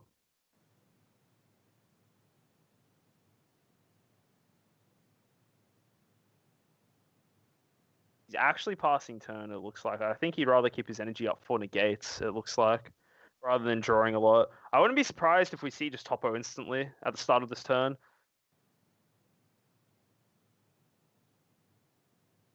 I also wouldn't be surprised if Kevin were to Topo. I wouldn't be surprised if we see Zach try and force through the Topo.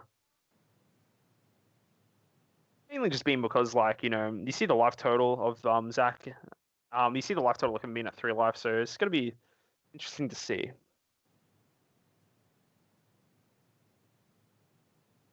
And instantly energy for Planet Vampa.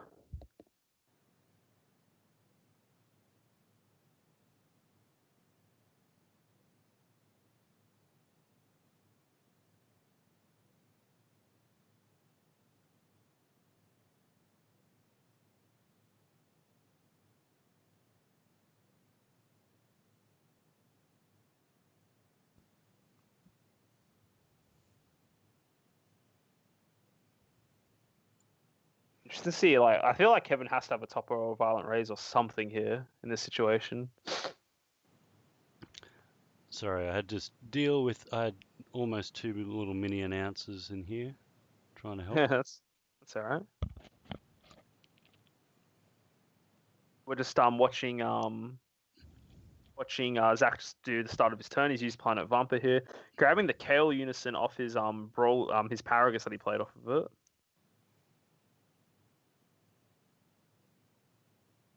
Well, Spartan, thank you so much. I do appreciate it. This is yeah, fun to commentate. Yeah, thanks. I'm happy you're enjoying it.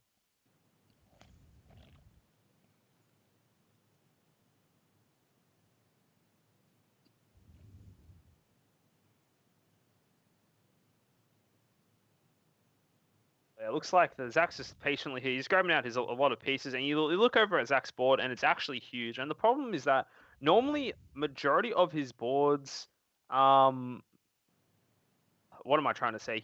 He has a majority of his board, right? A lot of his cards he can't really swing with. The thing is that because Kevin's playing Bomber, the fact that it's only 5k power, that means Kale can swing for lethal, the Bar can swing for lethal, and even the Paragus that's a 4k can swing for lethal. It's not that hard to combo like just one card or to combo nothing. So yeah.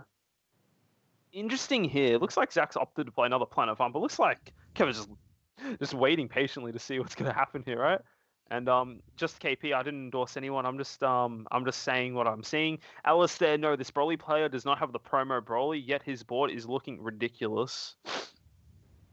And of course, the first attack is with the Bardock. And yeah, there's the topper straight away. That's like just the no-brainer play. Bardock does go back to active mode, but on the bright side here, Kevin is in not a bad spot now that Zach has to pitch 2 cards every time he attacks. I'm curious to see how hard he goes here is the thing. I'm very curious to see. Because the thing is that now Kevin is forced to he'll have to let one of these attacks go through before he can awaken, right? And yeah, here it is. He's swinging with the Bardock, yes, to discard 2 cards. It's kind of just terrifying. I feel like that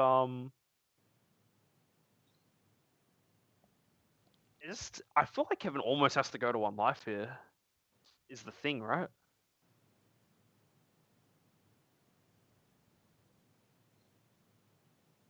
Pitching those 2 cards. Curious to see what I think the play that Kevin has to do to not die. He just has to awaken and take the damage, I think. Because the thing is that the rest of the attacks are probably going to be crit, right? Yeah, oh, he's pushing through for this damage as well. This is rough situation for Kevin to be in.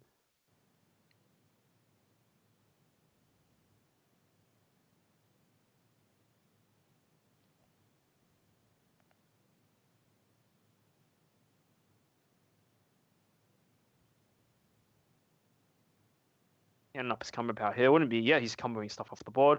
Yeah, if I was Kevin in this situation, I feel like you have to awaken here and then take the 2 life. I feel like that's like kind of the play to do. Obviously, I don't know his hand, but we do know he had a Videl in there. We saw him warp it before with the Jiren, so I feel like it's a no-brainer in this situation. You awaken, you take the 2 damage, and hope that you can fend off enough attacks next turn and cripple your opponent with the topper order, right? Looks like Kevin's trying to combo out of this. Okay. That's fair enough. The thing is that if Kevin's able to save his awaken for his next turn, he'll have a huge turn, right? He might potentially be able to push for game himself, right? The problem is that it's just so hard, and it's 2 super combos, clutch. Problem is that like it's still so hard to combo. It's like 15k base into 5k base. Kevin's still like 10k short. Then yeah, he's awakening here. Yep, able to out combo that. Very very nicely done.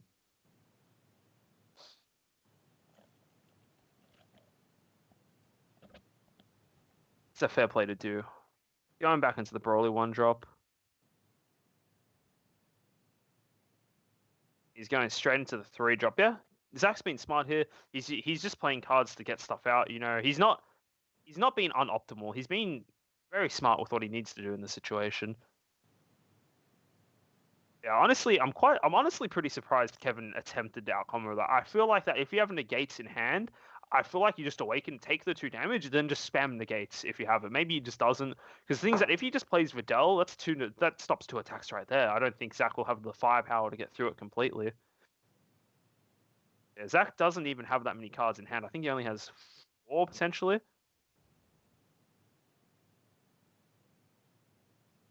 Yeah, he's just passing turn here. I think, I think that's good for Sam. He was able to open up the board. He's got a blocker in play, 3 life. He's looking good. Kevin's gonna need to dig deep for survive in this situation, I think. Only 4 cards in hand. 5 cards, more than I thought.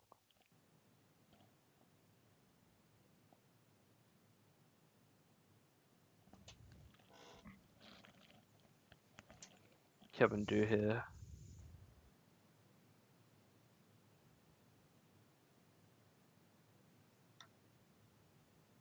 Yeah, the Broly stuff. So this is pretty interesting because the Broly stuff. This is how effective the Broly engine is without the promo. I do think that it is a bit different in this situation because there's no counterplays that were available to disrupt the combo for Kevin. He's playing red. There's not particularly a good counterplay in this situation, but you can see the potential of what Broly can do. It's a very explosive deck.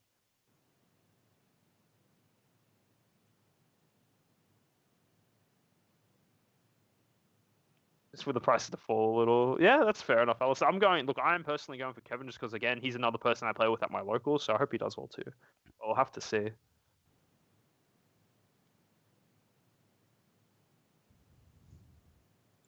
Draws 2 off the leader. What will Kevin do here? Kevin's still at 3 life. See what he does. I feel like he might have to leave up all his energy, honestly. Maybe he has another topper or something. Never know.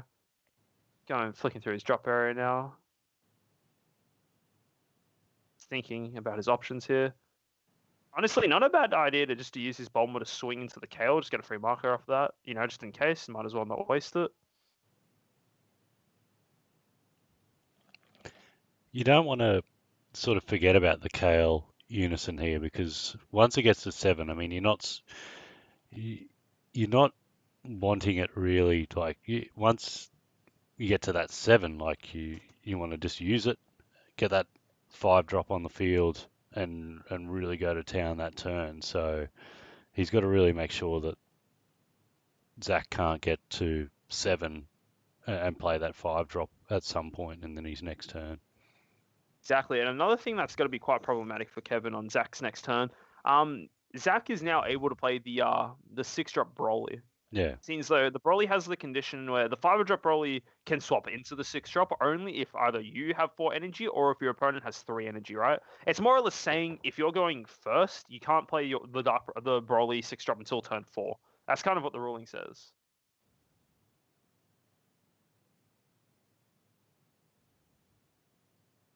I'm going for a swing here. I wonder into who. Doesn't look like. I don't think Zach's too worried about this. I don't think. Kevin does still have all his energy, so we'll have to see, I guess.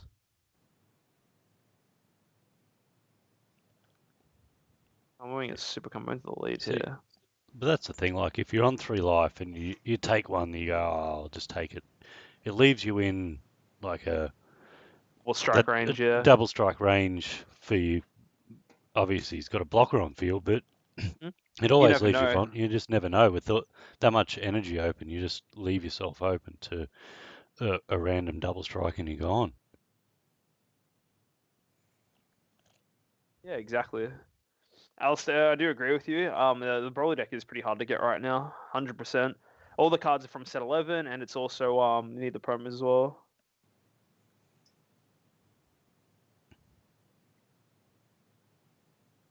Me and Trent are commentating these games through Skype, but we are watching through Discord. So yeah, all these games are through Discord. Yeah, Kevin's got all his energy open. I feel like the first thing that's going to happen here, yeah, exactly, he's swapping into the big boy. Problem with this now is that Kevin doesn't really get a say on what gets warped here. It's his opponent chooses, so this is going to be pretty brutal. So yeah, so he's gone down to. So did he go up and then he's gone down to 7 to play a 5 drop now?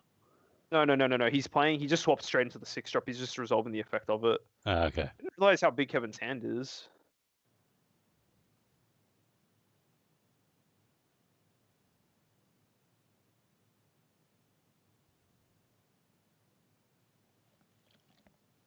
I feel like Kevin needs like a topo and like a violent raise here to survive. So how many markers has his Kale got on? Just 6 now? I think it's 4. I think it's 4. 4 or 5. I could be wrong. I'm not entirely sure. Because it What gets is 3 Kevin? off. It gets 3 off the 6 play, and he swapped, so it should. Maybe he's at 6. I'm not entirely sure. Hmm. I'm pretty sure we're gonna see that come out though this turn. Well, Kevin's not negating this.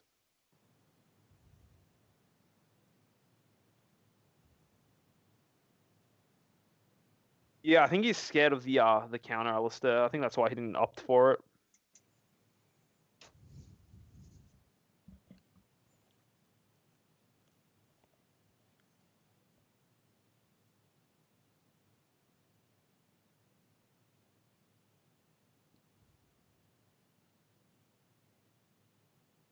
Big combo there. Let's see what Kevin opts for. He has taken it, so He's just yeah, farm brewing now, playing a farm yeah, bar. yeah. I feel like Zach here is just fine for him to do whatever. He's just trying to get combo power, right? And Kevin has 3 energy open, so Kevin's going to be spitting out a lot of negates left and right here. And even still, it might not be enough. We'll have to wait and see, though. I'm curious to see if Zach has the Broly SCR.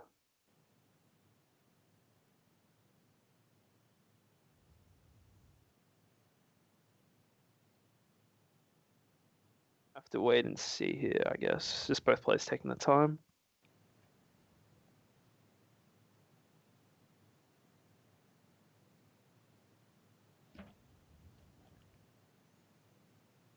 So now what is going to happen?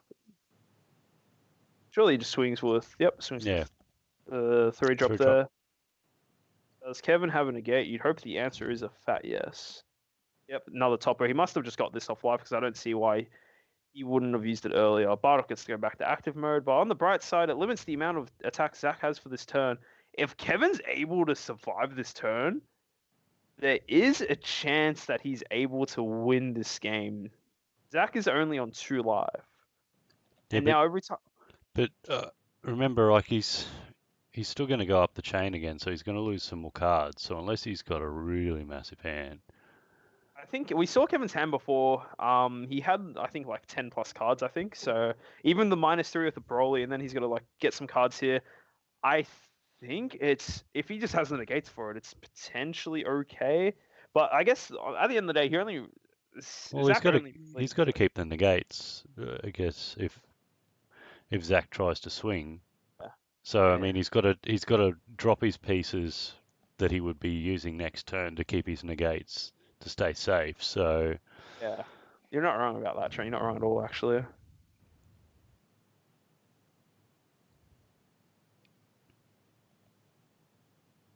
yeah, there you Yeah, go. it looks like the cow He's going to -7. yeah. So he's going to neg 7 to play the 5. Yep. I wonder how many He's cards got in to his whoop hand. another card. Yeah.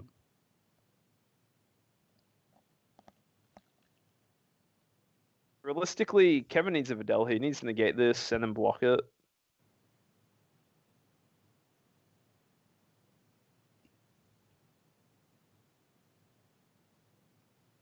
I wonder what he has here. I didn't see if he negated the attack. I think he just Wolfang Fist. Honestly, it doesn't matter. Like Wolfang Fist doesn't stop the attack. As a matter of fact, I still feel like the Broly leader is still higher, way higher base power since the Kel negged at like 20 something. Yeah, he's going for game here.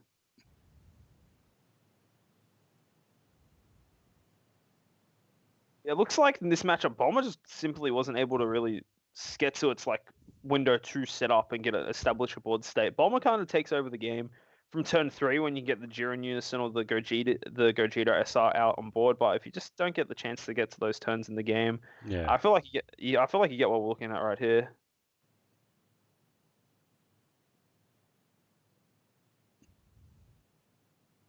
And yeah, it looks like we're going to game 2. I wouldn't really say it was a close game. It just feels like Kevin kind of just got ran over a bit there. It's not really too much that he was able to do in this situation here.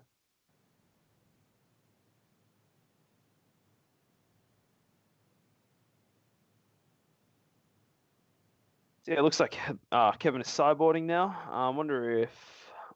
Wonder what you'd side in for the Broly player because the deck's kind of built set in stone, right? You kind of know exactly what the Broly player is going to do. So we'll have to wait and see.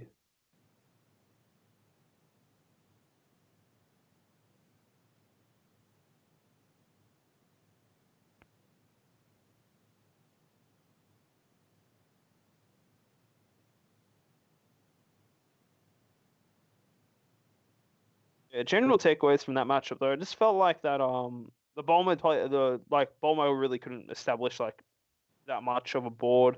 Well, not necessarily a board, but like couldn't defend against the Broly stuff. The Broly stuff seemed super aggressive, and keep in mind this is without the promo Broly, so the deck's still functioning fairly well.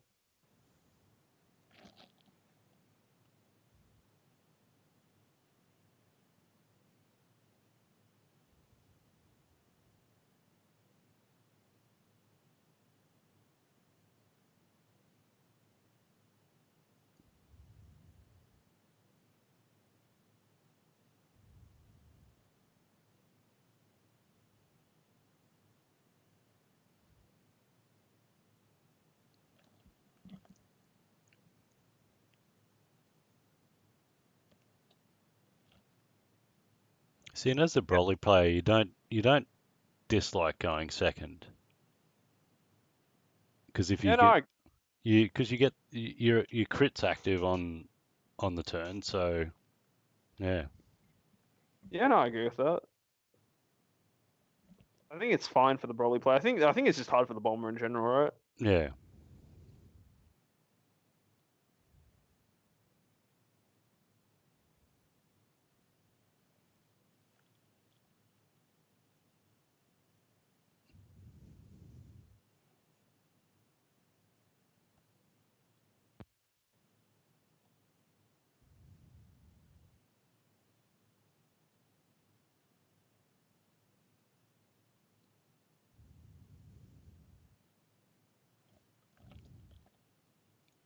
All right, game two underway.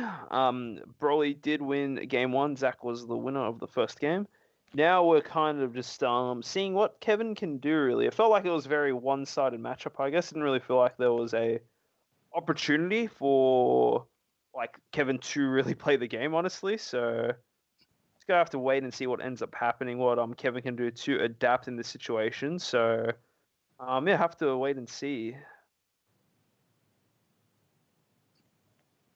So I didn't get to see what Zach did first game, but so yeah, cool. So he's playing the planet Vampa. So yeah, I've heard of some people trying to get the Kale Unison out turn one, and yeah, I'm just not sure that's the correct play because I don't if you think it play the is. if you play the Vampa, you can build up a really good board, and then you've got 4 energy to use turn two. Yeah, exactly. I feel like the turn one play should always be Bumpo. It lets yourself awaken faster, lets you search for your pieces quicker. And on top of that as well, like if you do play the Kale Unison, um if you do end up playing the Kale Unison, right, it kind of just dies on turn one. It's impossible for you to get any markers on there.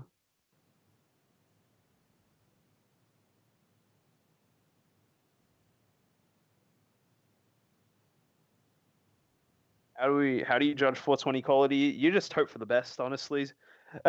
French dude. It's you just hope for the best, I don't know. But commentating it though, you just guess even more. I don't know.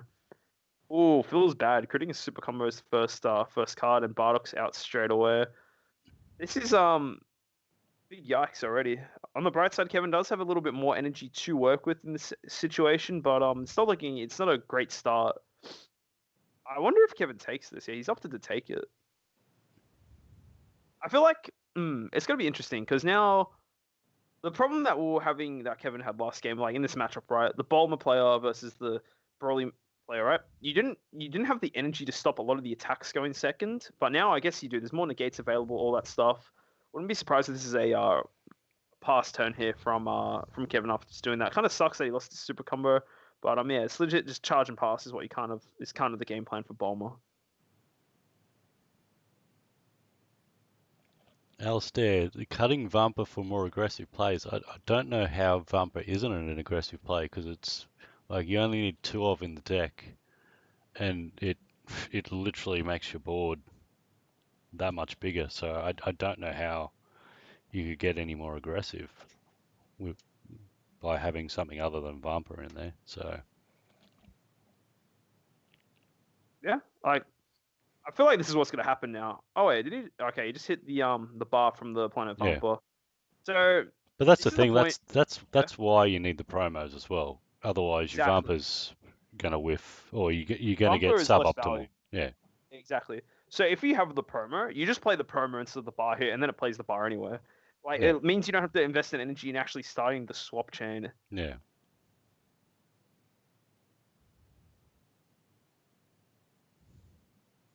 yeah. Exactly.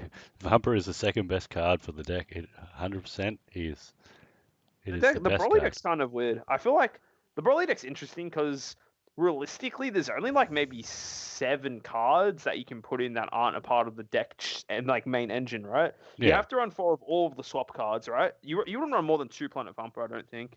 No, two's optimal. And then like what you have to run 4. You have to run 4 of the KL Unison, 4 of the Paragus if you really want to, 4 of all the Brolys, 1 of the SCR if you have it. Like the deck literally builds itself, so there's like not really room for innovation in the Broly deck. Look, But what it does is it's fine anyway. So if you got a playset of the promos, I think you can go down to 3 of the other one. And then you can sometimes get away with 3 of the 6-drop, I think.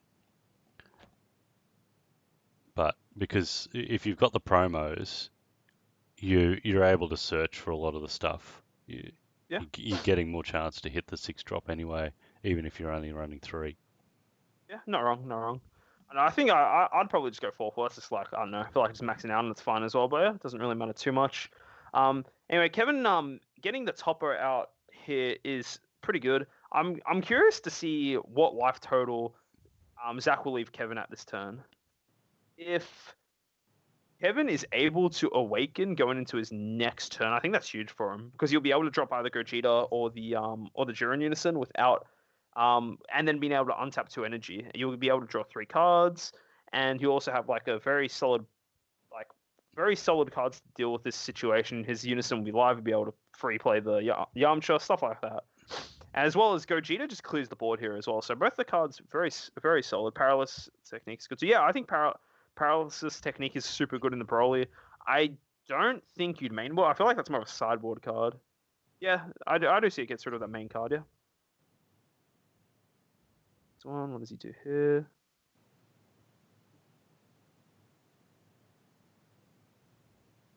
Going up with the Kale Unison here.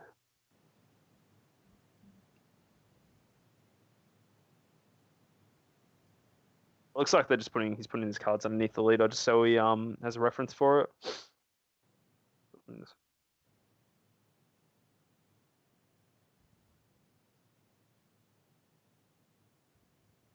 Yeah, free counters are good, obviously, 100%.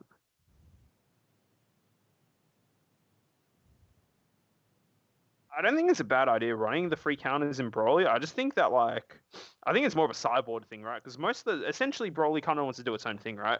Broly kind of just wants to kill your opponent before they can like play the game, right? Yeah. That's what Broly wants to do.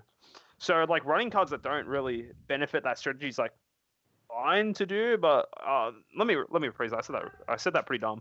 I think that you don't really need a. I think Wolfang Fist is good. I think you can get away with running that. I don't think you need like stuff like Yamcha though, for example, in the Broly deck. I think Wolfang No. Fist is fine alone. No, you definitely need you definitely need your violent rays as well if you're coming up against your Gotenks and all those sorts of ones. Um, the other card that I've been using if you're going to be coming up against a lot of blue is just Broly Crown. Random Retribution. Look at the Yeah, hand sniper card. Yeah, yeah. that's not a bad option. Yeah. What is Kevin doing here? It kind of looks like his internet's cut out actually, because his camera's not even moving. Oh no, Yeah, I know he's just yeah, he's just not moving. he's thinking, silently thinking. His plan of attack. I think he's struggling to decide whether or not he wants to tap out or not because he can't actually awaken here, right? That's the big thing. He can't awaken here. I think he's considering passing turn here. Yeah, he's swinging.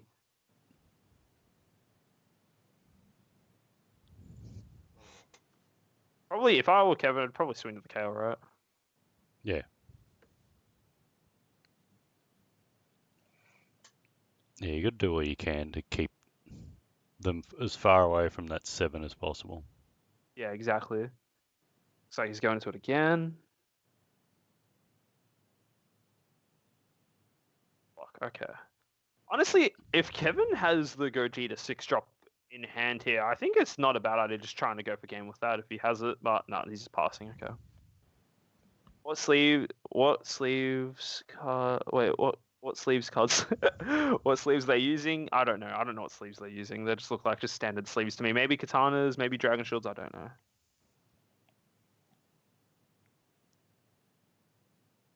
Yeah, I agree with you, Eric, but it's more like if you get in this, if he has the Jiren Unison, right? He plays the Jiren Unison out, and he gets access to all the free, like Wolfang Fist is free, and Yamcha's also free, right?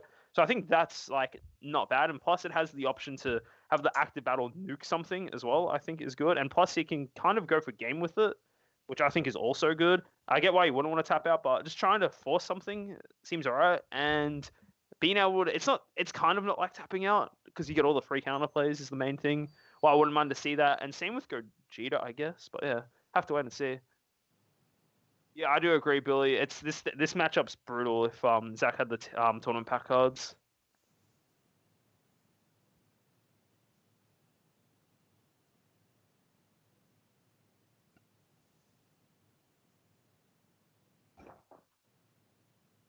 Let's see what's happening here.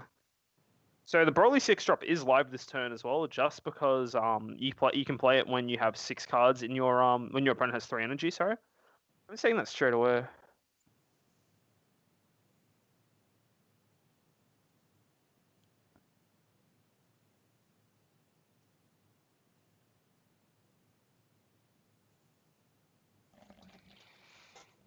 So he's doing the Vampa again. Hmm? He's hit the Vampa again. Yeah. So he's going to start another chain. Yep. You can go all the way up the second chain, I believe. It's free to go from 1 to 3, then 3 to 4 is one, then 4 to 5 is another one, then Yep. the 6th one is his last energy. So he can go up, he can go freshly up the chain, which I think, I wouldn't be surprised if you just go straight up the chain.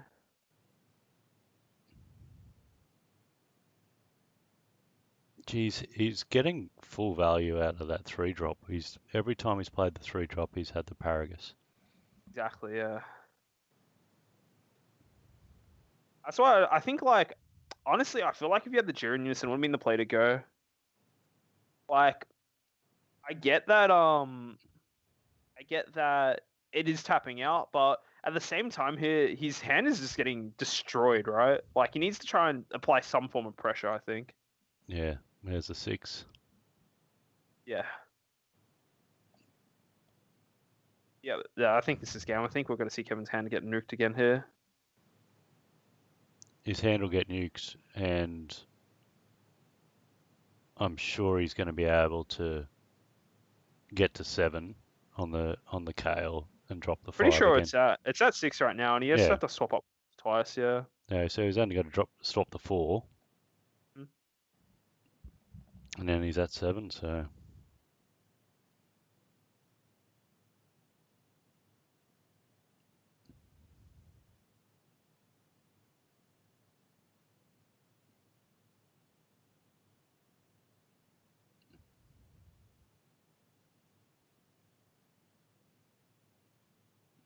Violent Rays, good card in this situation. yeah, Very for good sure. card.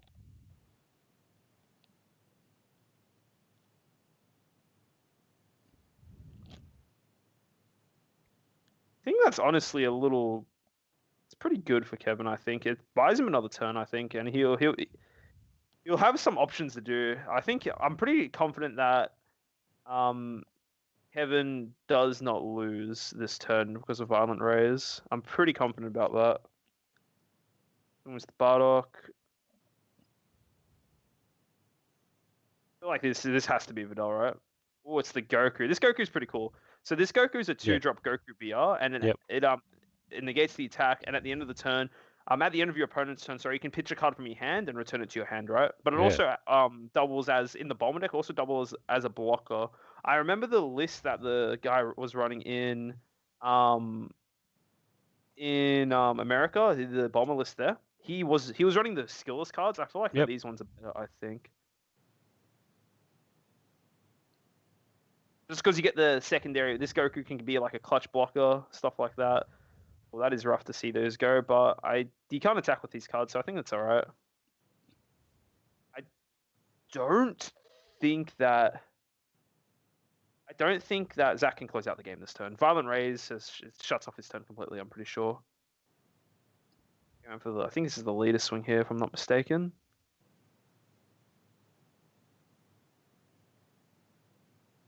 It looks like he's just trying to get that last bit of pressure in.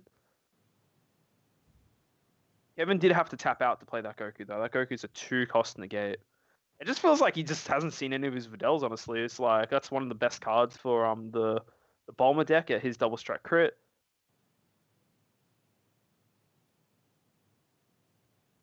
Yeah, it looks like what's happening here is that Zax has put him down to 1. I don't know why Kevin didn't awaken here because he's at 1 life. I think I feel like that was a mistake not to awaken there. Yeah, true. You can use the Kale to kill him now. Yeah, exactly. I feel like that was definitely a big mistake.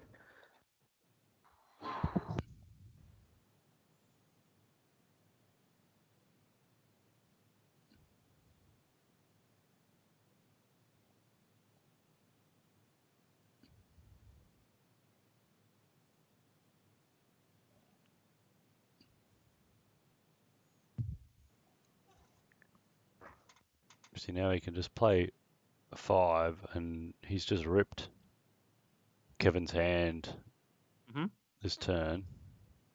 I just think that like not awakening was a mistake. I think he's going for game with the Paragus now. Like I think just not awakening that situation when he still had a battle card to swing with was just a pretty big mistake. This is going to cost him the game here. Yeah.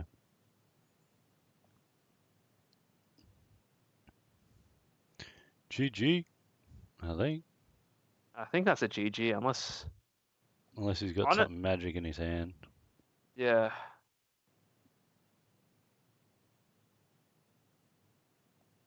Yeah, that is GG. Yeah. Oh well, that was a pretty one-sided game. Not really much to say. You're wanting Kevin on stream. You just got him humiliated. 2-0. I'm just a horrible friend. That was rough. That was very rough. Not yeah. Don't really know what to say about that. That was pretty brutal. At least we're having a shorter game. Trent, I need to quickly do something in my house real quick, so I'll be back in a little bit. So I'll leave the stream in your capable hands. I'll be back in a little bit though. All right, guys. So, we will have a look at another reveal. Let's have a quick look at 2 more tokens. So we got Mute Machine token and a Saberman token. Those are again for the next online qualifiers. Those are we'll go back through what we've revealed as well. We'll go back to those power bursts, but the new Saberman tokens, new Mutant Machine tokens. Now, I can't think of effects that have had Saberman tokens or Mutant Machine tokens yet, so hopefully that gives us an idea of where things might be heading. So hopefully there's something around that coming up. Eric, which card can make it yet? Mute Machine token was Planet M2 Draft Box 4. Yeah, I can't remember that one. So we got these tokens. We'll have a look at then. So we've got these other tokens here. So Freeze's Army, clone token, meta token, and chilled army token. So those are all available in the participation prizes for the next round of online tournaments. And then we've got the Power Burst participation prizes. So we've still got 2 more reveals a little bit later. But yeah, participation, you get the plain alt art participation one, and then the top 16 have the gold foiling. So it's nice. That one's really nice. So yeah, really happy with how that power burst looks. It's really amazing. And as I was saying to John before, like it's been a card that's been around for a while. It has had a couple of reprints, judge packs, all those sorts of things. But yeah, it's always nice to have some really good looking cards.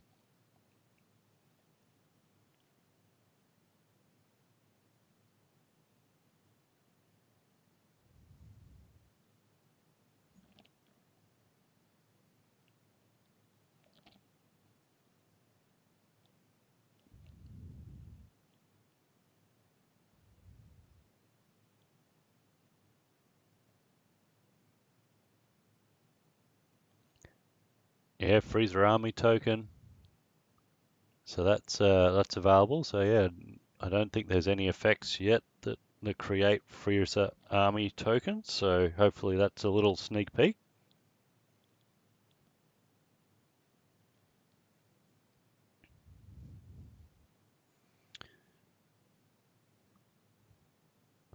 Hello, John. You're back. Sorry, I'll be a little bit. I'm still doing stuff. Sorry. You're doing stuff. Oh, very good. All right. So John's just away doing a few things. So does anybody have any questions or anything like that in the chat?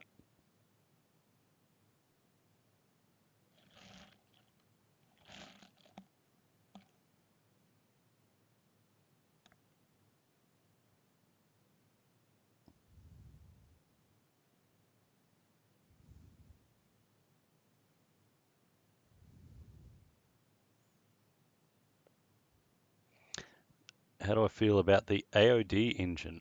I really liked it. I built the AOD engine deck, but I haven't had a chance to play it yet. I've played against it a few times, particularly against the Gohan, the reboot Gohan AOD. That's really rough. Yeah, it's just got a lot of things going on there.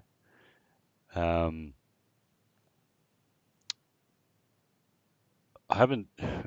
It just kills really quick.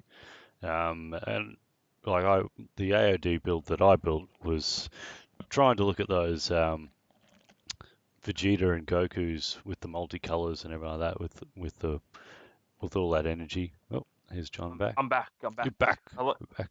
Back stream. I'm alive. I survived. We're just talking the question in chat. How do we feel about the AOD engine? In general, I think just in general. I think the AOD engine is really strong because it does let's just say now for the AOD leader, which is the more common way to play it, you get a lot of free value, right? Being able to play a 20k battle card, like let's say the Broly, for example, right? Being able to play that Broly for free, KO and something, then look at top 3 cards of your deck and add any card to your hand there. That's insane. Yeah. It's a super strong effect, right? And as well as like, it lets you go super aggressive. You get a lot of cards with it, right? And also, I've actually been playing AOD in Soul Striker. I really do enjoy that. Yep. Not as aggressive as the Broly, but it has a more like consistent late game because you're able to get the baby you're able to have access to the baby Unison and as well as the Great Ape baby, the battering laser. Yep.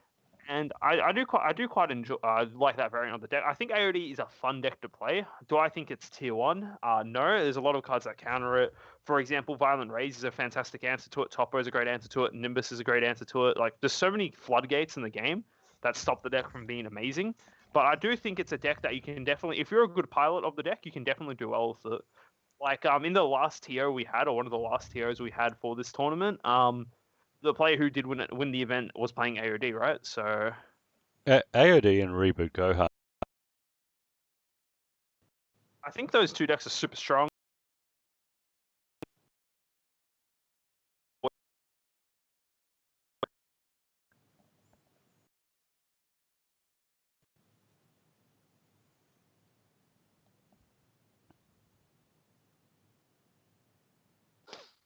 Yeah, I don't know, not too much to say about that really. I'm just trying to think now.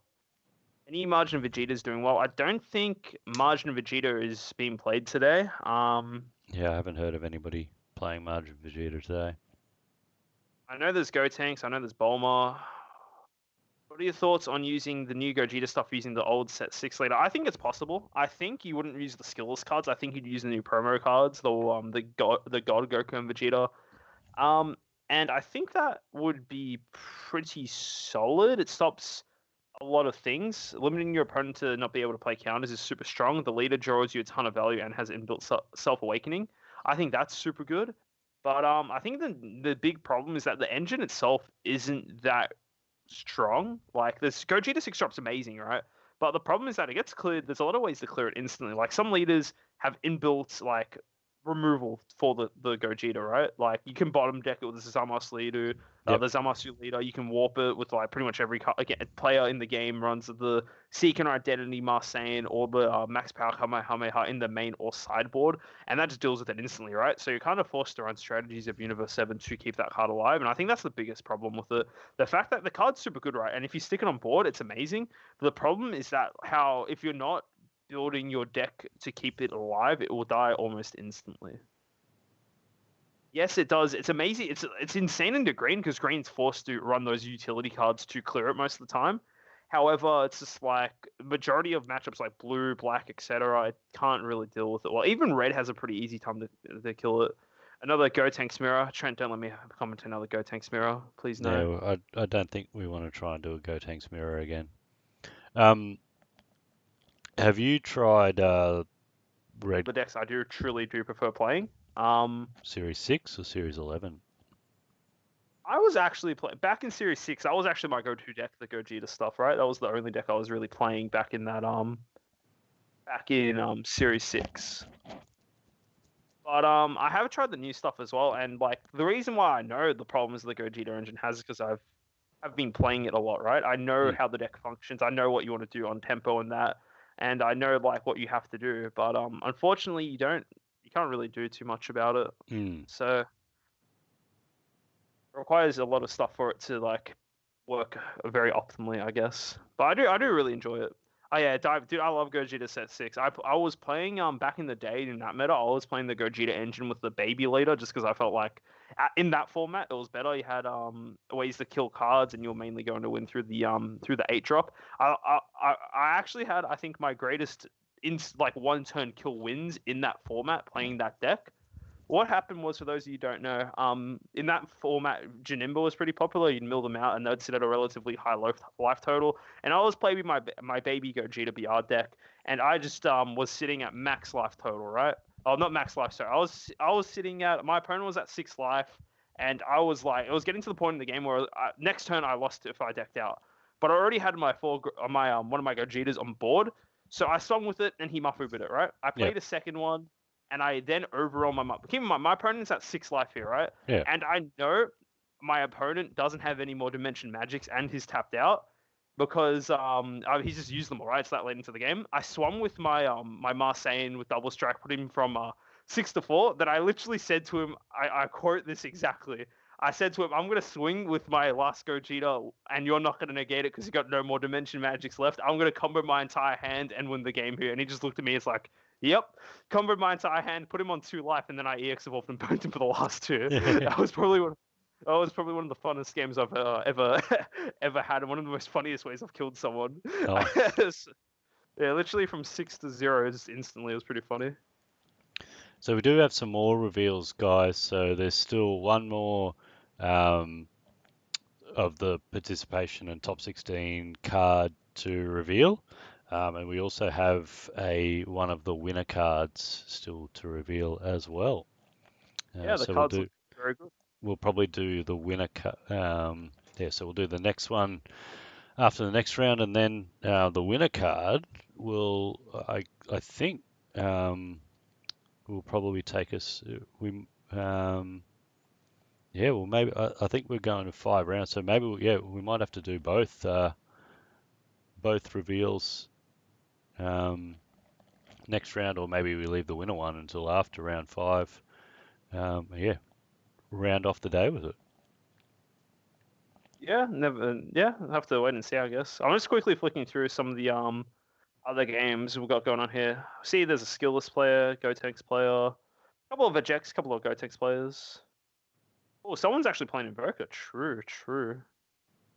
Someone's playing Invoker, someone's playing Broly Surge. Interesting. There's a few variety of decks left, but I think we're getting to the top part of the tournament now. I think after this round there should only be 4 undefeated players, and the round after that should be it.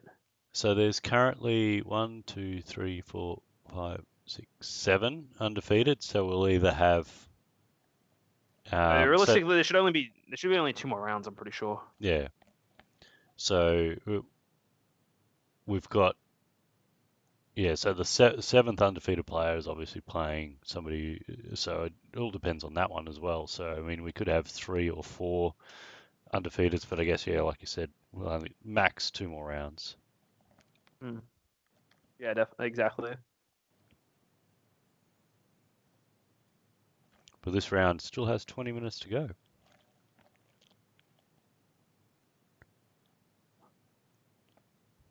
Yeah, now it's just like just waiting, I guess. You know, we've got to. You guys can just look at this card. You know. They can look at you. Do you want to put your pretty face up? Nah, it's alright. My face is too beautiful to show the world. It's alright. Yeah, I'm just trying to think what else is there really to talk about. Yeah, it's just really weird. That was a fairly quick round. It was definitely the shortest one we've had of the day. What do you think of the new the yellow Gohan leader? Yellow Gohan leader. We haven't spoken. Yeah, like this new skillless one, kind of skillless. Oh yeah. I like the leader. I think it's a fun leader. I just don't think it's very good. I can honestly, I can show you like the idea. Wait, actually, maybe let me screen share. We might as well just talk about this because I do have a deck for it. How do I share screens in Skype? Should be a little box down the bottom right-hand corner, share screen. Does it look like I'm sharing screens, Chant? Or... Sure. Yep, you are sharing the screen. Cool. All right, let me just go to Shannon's layer real quick because I've got a day. You can just put the stream on my thing if you want, Trent. It's fine. I'll switch over.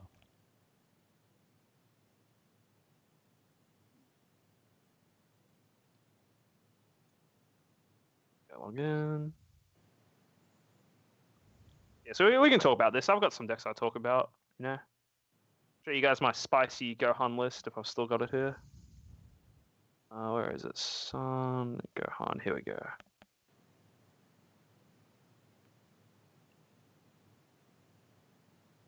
Everyone can see my really cool email. That's spicy.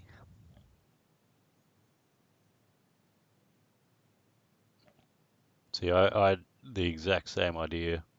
Yeah. So this is the idea I have for my Gohan deck, right? Yep. Got Gohan U6 here. Yep. Obviously I really enjoy U6. I always try to make it work.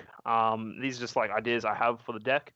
So the really cool thing is that we have this Caulifla 1-drop that's just a skillless card, right? Yep. Skillless 1-drop. Your leader can play it for free, and then if you have the Bulma, not the Bulma, the Chumpapatos, right? You get to evolve it onto free. So you should, in theory, when you're awakened, you should always have the ability to evolve onto a Caulifla. You should always have a Caulifla target viable. And your leader also draws a lot of cards here. My big problems with this deck is that it just doesn't really feel like it does enough, right? Even with the new cards they're showing, I think they're just average. I think it's cool. I really like U6, and I keep on trying to make U6 work, but I feel like the U6 is I don't even know what it's missing. The engine it does is like strong, and that just doesn't feel like it's as good anymore. It's missing the Broly Awakened threat pre-errata. It's missing exactly. It's missing the best leader in the game now. But like, we'll talk about the Gohan real quick. Gohan has a lot of stuff going for it. This is more an aggressive version of the deck because you can just play the Goku and Vegeta Junior Unison, and that lets you just play 2 1-drops for free. Yeah. So like, how I'd play this, you'd either spit out 2 Cauliflas or a Caulifla and a higher dragon, because when you combo the higher dragon, like right, you're able to draw a card, or it with the leader your active main. If you got a monster in your combo area, you get to draw a card. So that's one thing going for it. The Gohan also has inbuilt Self-Awakening, which is also great. And if you have a skillless card in play on the front, it does gain 5k. And when you do play the card from the drop area, you do get to draw an additional card. So the deck has a lot of draw power, right? You see a lot of cards in with this leader. It just doesn't feel like it's just broken or anything. It just feels like it's okay at most. I do enjoy playing this deck. It's fairly fun, but just okay at best. And also, I'm running this Piccolo because it's kind of like Cold Blood Blast, I guess. It's the only reason why I've got this Piccolo in here. It's like literally just kind of like a mini Cold Blood Blast, but I don't think it's that good.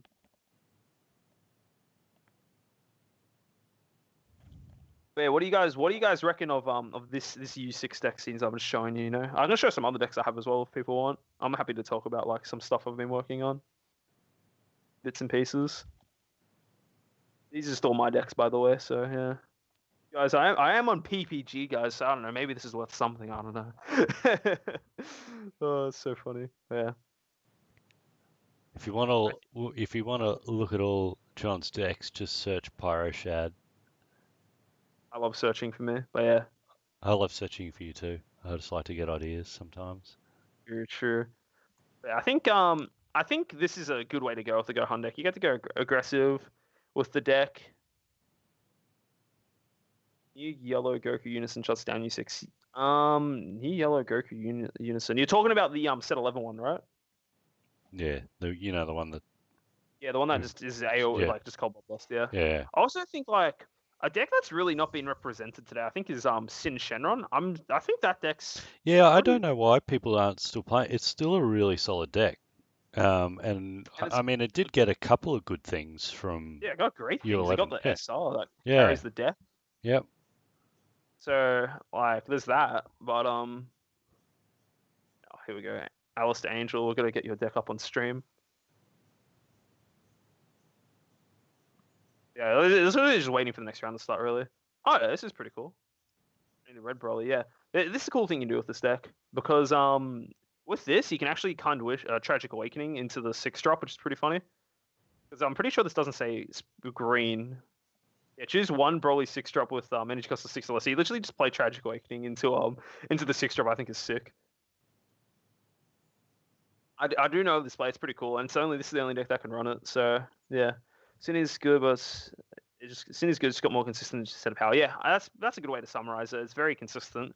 It's just a very like, I guess it's pretty boring to play. You're literally just kind of stalling. It's kind of like whatever, I guess. You can just play the game until eventually your opponent's just out of things to do. Is what Sin kind of is.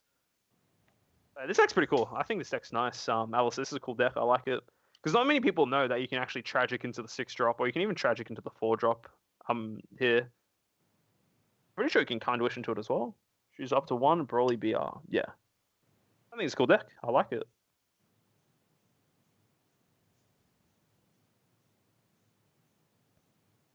Sin versus Blue. I think it's not that good. What do we guys reckon? This deck is sick. This deck's pretty cool. I respect Alice's deck. This is cool as. I like very it. Fun deck to play. It's got interesting cards you don't always see.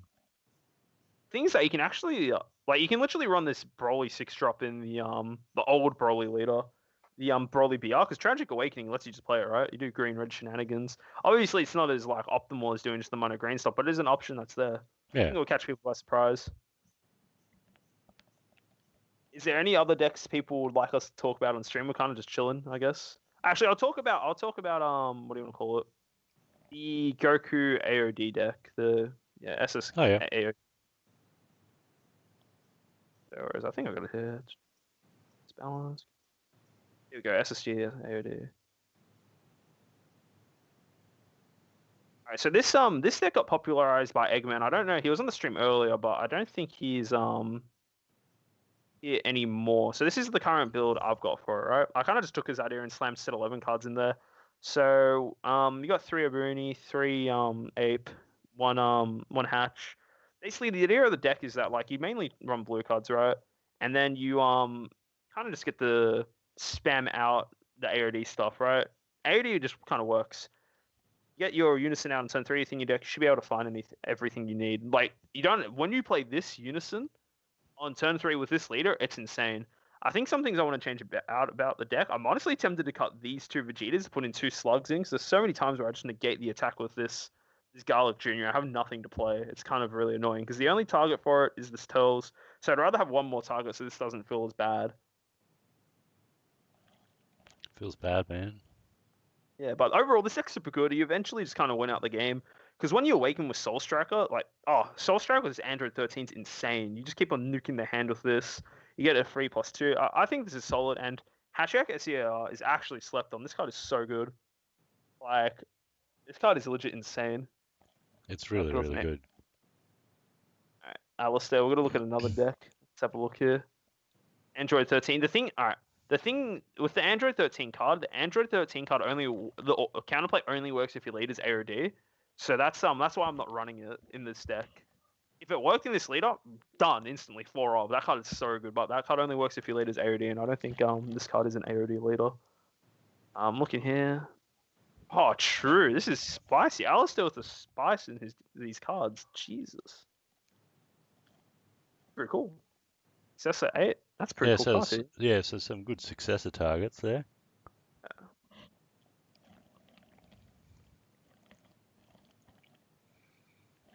See, I love that. I love the 9-drop Goku with the multicolor stuff. This one here. Oh, you're talking about the Strength of Legends. This card's kind of slept on. This card's good. This card is really good. Like the ability to play it for free is good. The problem is that like you kind of have to cater your deck towards it to make it work. Yeah. I like this. This seems pretty. I think the only thing is that I think just running Cell Xeno is just more consistent than that. Yeah. I really like Broly. I don't think you really need Broly. I think it's a cool idea. I just don't think it's as good as like just the generic stuff we've been seeing out of AOD. But I think it's still pretty solid though. Have a look at Spartan's deck real quick. Ooh, Son Gohan. Okay. Oh, here we go. Yeah. I've been thinking. I want to play a nice Overrealm deck because there's just so many nice Overrealm cards now. Yeah, you're not wrong. So like I don't know. I thought I saw somebody somewhere just saying they had Demigra back and was doing well. So I don't know if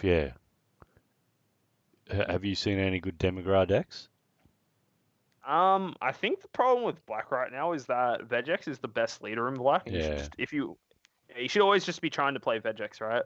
Like Vegex is the best leader by far. I think like for Overrealm decks it's kind of awkward. Like I think Demigra would arguably be the best one. I think because you get to Overrealm twice. It's susceptible to counterplay. I mean, if you can only do one Overrealm a turn, and you obviously lose it to her. Exactly. Okay. With this Gohan leader as well, I think if you want to play this Gohan leader, I think you're better off playing Goku Zeno. That's my opinion. I think the Goku Zeno is much better than this card. That's just me. I understand you get the Piccolo out for, added to your hand for free, but I think it just and you do when you're Overwhelming getting crit and double strike. I just don't think it's like that crazy, right? There's cards that just kind of do the same thing, but I think I don't know. I think it's just okay. I'm just not a big fan of this leader card or this Unison in general. That's just my opinion. Let's have a look at some other decks here. We'll look at Eric's deck here, see what he's got. BS decks. Eric, I think you might need to send the link again. I think it's glitched because it's not loading properly. I'll have a look at Billy's deck then. Alistair, yeah, I agree. I do like the idea you can search for in Alistair's deck here. You can search for this. I do like that. I just think like even though you can't search for Cell Zeno, you can technically kind of get in your hand with Broly, but like it's just the only way for you to play the Broly in this deck is to get the successor Gohan out, which I just think it's cool. I just don't think it's really like the best route to go for the day. I do like it. This is a cool idea. I think it's a super cool idea. I just don't think it's as good. Because the thing is that now you have to charge the blue, green, and yellow energy. I guess it's fine going for Strength of Legends, but you can't just want to just stick to blue energy. I don't know. I feel like you're catering to do this too much. I do like the idea though. I think it's a really cool concept.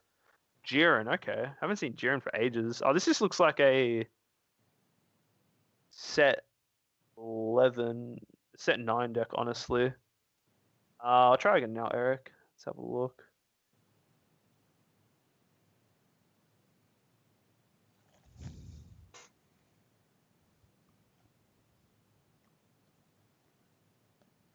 I think it's just okay. Please deck.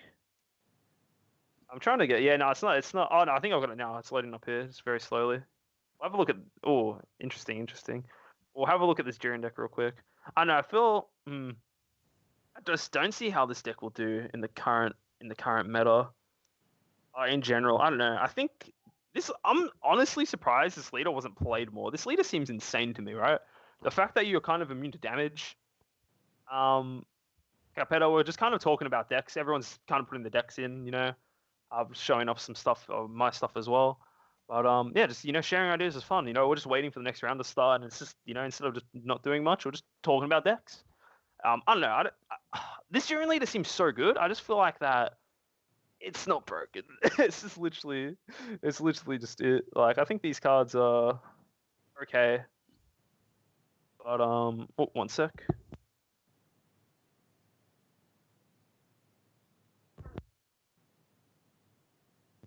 Sorry about that. I just had people walk in. All right, yeah, I think this deck's solid. I'm surprised this leader wasn't played more because the leader itself is super strong. You can play something for free, and it's just 5K. It's literally a better version of the Broly leader, more utility. But I guess just the engine's pretty weak. You're kind of forced to play U11 engine. It's not the strongest engine in the world, and the fact that you can kind of just clear the board to deal with the backside is just kind of unfortunate, I guess.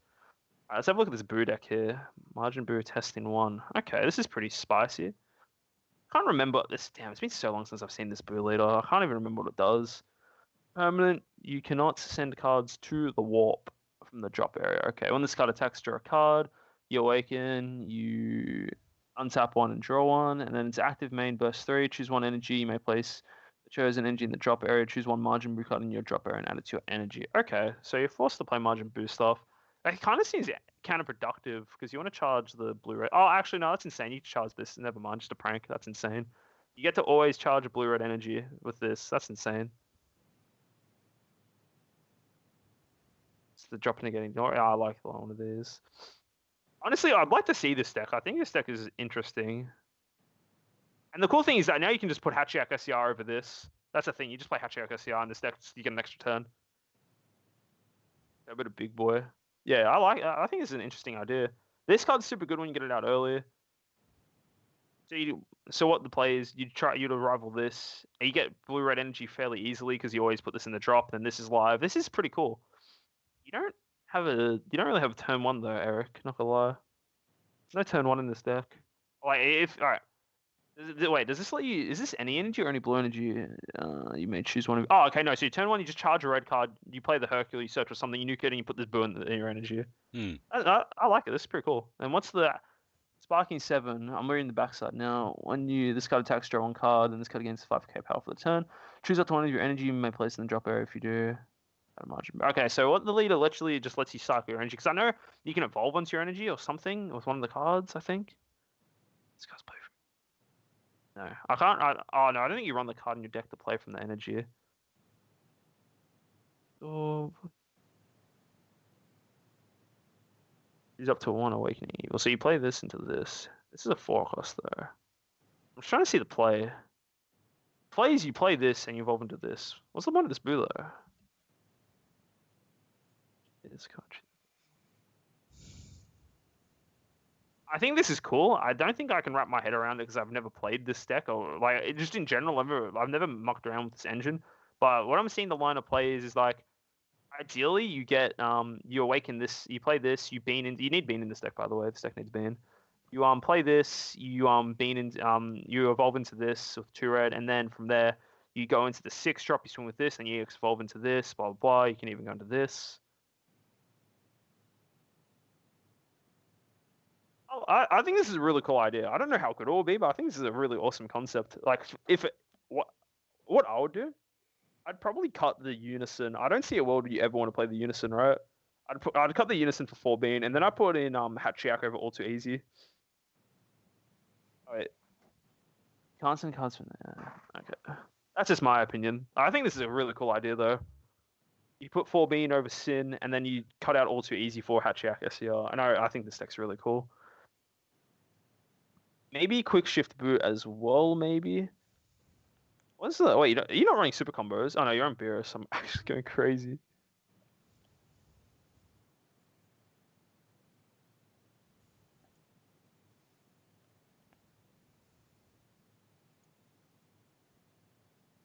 Yeah, okay, yeah. All right, I'm just reading what Spartan's saying. Yeah, so for those who aren't reading the chat, what you do is that is somebody running this brew? No, we're just talking about we're just talking about decks now, waiting for the next round to start, so we're just killing some time between this round and the next round. This is a cool deck this is Eric's deck he just posted. So yeah, so basically what the play is turn 1, you play a red energy, you play this Hercule, you'll look blah blah blah for a brew from your hand. Then you would active main with the leader, you burst 3, and then you add this Hercule boo into your energy. On your opponent's turn, they'd swing, you'd combo you'd use this burst to untap that energy, then you'd either arrival the cooler or another boo. And if you arrival the boo, it means you're set up perfectly to evolve into the 5-drop, then you're either playing this 7-drop here, which is when this card attacks, if there's a Gohan underneath, you get to what do you get to do? You get to place, if there's a Gohan underneath this card, choose one of your opponent's battle cards, place it under this card, and switch to active mode. So it becomes a dual attack triple striker, and you also kill a body on board. Or you play this Evil Absorption Martian Boo, which lets you attack twice with its dual attack, and it also copies the abilities of a Gohan underneath it. So you either choose the burst attack, or you choose this 6-drop ultimate comeback Gohan here. Eric, your deck is pretty legit. I like it. I think it's pretty cool. North Star. Let's copy your deck, North Star. I'm copying it now. Hopefully this link works. Yeah, I think this is a fun deck. I think this is a fun. I don't know how competitive this deck is, but like just like I said, changes I make. You just slam Hachiak SER in here, and then you put in Senzu Beans. I think those are just 2 things you should have in here. Maybe over Sin and the all too easy. Have a look here. It's just loading now. North Star.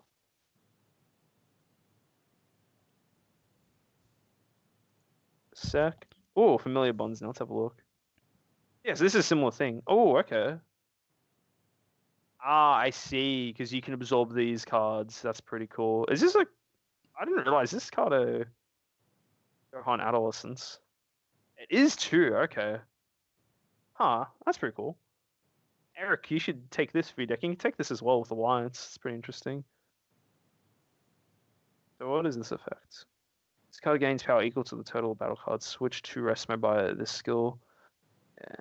Then if your leader card is Mono Red Saiyan, which our leader is, deal 1 damage to your opponent until the start of the next turn. Your opponent can't play battle. This is pretty cool. It's essentially the same thing, but instead of going into the Gohan instead of using just the blue stuff from here, you get to play the red green stuff. It's pretty cool. I like this. It's nice. And triple strike here when you activate Alliance. Yeah. This kind of skill. I think these are cool concepts. I think this is a pretty cool idea. I just don't know how I don't know how the deck would function until I see it like playing out. But I do like the ideas. The ideas are just fun. These are really good fun decks, I think. You can Brock twice, dual attack. You can Brock Alliance twice because dual attack and boost stack it. I think it's a cool idea.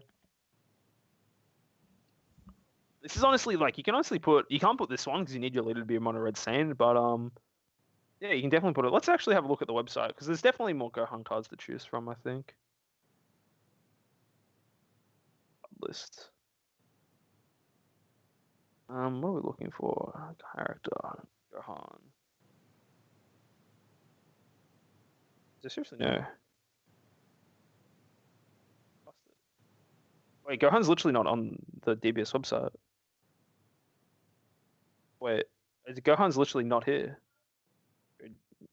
Goku Black, Goku, Gotenks. Wait, literally Gohan is not listed on the website. That's kind of sad. Huh. That's actually pretty funny. That's actually funny. I was gonna look at it's Son Gohan. See, you guys are insane. Oh, you guys are smart. See, you guys are way smarter than me. Oh, it's just the Son Gohan though. Alright, let's have a look. The thing is that you can run any Gohan Adolescent in this deck, right? You can run this amazing card here, right? Damn, there's a lot of Gohans to choose from. So this is the one we're looking at.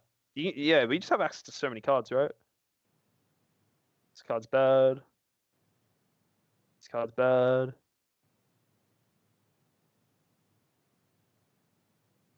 You guys are just smarter than me, stream. I'm reading the chat now. You guys are too smart. Did you run this? No. Full attack, no.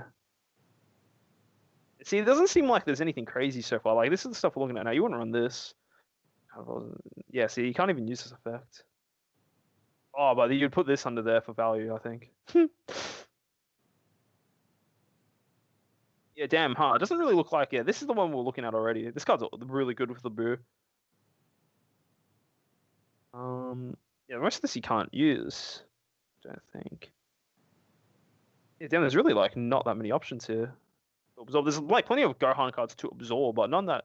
This is for U, a U6 engine, though. You can't really... You wouldn't really play it in this, I don't think. I want to swap. You could do that actually. That's pretty funny. You can swap. I just saw that now. You can swap into the Gohan. That's pretty funny. Play my Goku's lineage on them. That's funny. Damn, how cool would it be if you can absorb this and use this? But it's a Gohan childhood, not a adolescence. This is adolescence as well. This is future. You can absorb this new card, I guess. But this is like if you lead a screen when this card's played. This is a cool card, by the way. I think some of the stuff they're adding in the draft box is cool. You know, you can filter by adolescence on there. I wouldn't let me, but I've already scrolled through it all now, so it doesn't matter. It's all good. Didn't do the second one. No, it only came out with Son and Gohan. No, you go up to the top. Go up to the top. Oh, it's the top. I'm just learning here. So what? Yeah. So the second character. Oh. You're actually a genius, Trent. You're actually too smart. That's crazy. I'm just learning more things every day. That happens with all of them. So Sun Goku, and then you can go Sun Goku Xeno and all those sorts of things. It's funny. I literally don't know. I literally don't know. I'm just not smart enough. I don't think there's for this Buhan deck, Buhan like absorption stuff. There's literally like nothing better to run than the cards that these guys already have. But I think it's a cool idea. I think it's a cool concept. It'll be cool to see it like actually played though. I think this is cool. Does anyone else have a deck we want to talk about, or maybe I just show something else? I don't know. What do you guys want to see? We've just got one table left, table 13. Yeah, one table left, yeah. We might...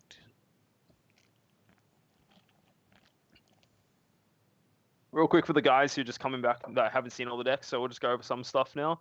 This is my Soul Striker AOD deck. I need to make some changes to it. I'd say I'd run Lord Slug over the Vegeta super combo because you're waking to high life.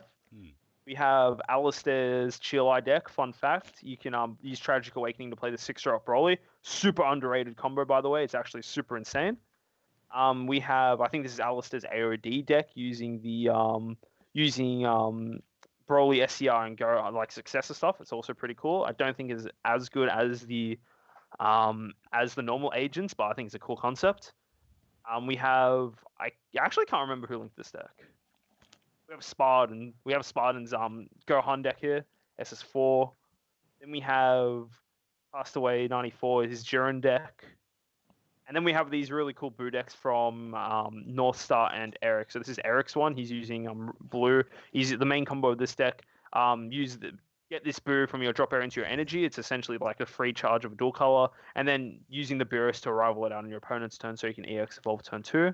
And then we have North Star's deck here where he mainly focuses on the burn package. Whittle your opponent down and hopefully just burn them with Alliance for a win. To rival it out on your opponent's turn so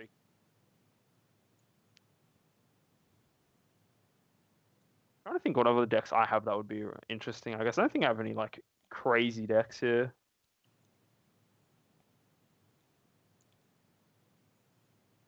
Oh, I can show you my. I don't even think I have a. Here we go. So for Tenshine, sorry if I said your name wrong. So I've built my own Margin Vegeta deck. Up here. This is what I'm running. I think this is like the problem I've had with this deck, or I'm having with this deck. I just feel like that. I feel like this deck just gets outshined by Gohan, honestly. I feel like Gohan is just a superior version of this deck in every way. Because Gohan, It's just like a weaker version of Gohan. I think Gohan can attack 3 times the leader. You have to do like more stuff to be able to close out the game with Majin Vegeta, I think. That's just how I feel playing it. I don't even think the the Xenobu stuff's that good. I think it's just okay at best. But this is like what I'm running in it. Every deck, black deck now. Yeah, I think Vegex is so good. He's the one cost Vegeta servant. See, I don't even think that card's okay. I don't know. For me, my turn one's just playing Demigra, right? I think because if you play Demigra turn one, you get access to Dormant and the Frieza counterplay from turn one. I feel like it's super good. That's just me testing it. I get that that Servant Vegeta is good because you can just overlord it, but I like running this. I can definitely see. Actually, I think you're right. I think we changed this for the Servant Vegeta, right? I think that's actually the play. Wait a minute. These people, Trent. This is a great idea to show my decks. These people are too smart. Let's have a look. What was it? The Dodoria. 1, 2, 3. Yep. So now we type in Vegeta.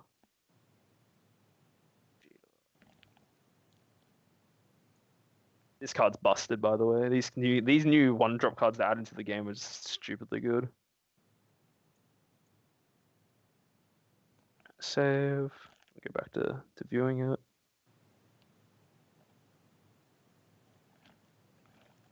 Here we go. Oh, this is meant to say 4. I don't know why I didn't load properly. This is meant to be 4. But yeah, I like this actually. So this is super smart because it essentially does the same thing as the Doria. Plus we just bottom deck at the draw card as well. I think this is a good ad. I like this. Those greens from chilling. Why do you see those decks? Are they in top right or what? We're just looking at decks now that people are just putting in the chat and some of the stuff I have, just because we're kind of waiting for the next round to start. And I think it's also kind of troll if we showcase the decks of the players as well, just because like people are still playing. So we'll just wait for them to do stuff. But yeah, we're just kind of just waiting. We finished this round so early, so we're kind of just waiting for the next round. I think this is actually. I still think this deck is a bit hard to win games with. It's just a worse Gohan, I think. Then where is Vegex? No. Ever played the Dark Broly Unison? That Broly Unison's so good. It's actually so good for green. This is what I've got for what I'm currently running for Vegex. I need to up this to 2. I just haven't got around to it yet. 2-drop Vegeta searches it but air. Yeah, I think Vegeta's just alright in the gate. Get a card out on your opponent's turn. Yeah.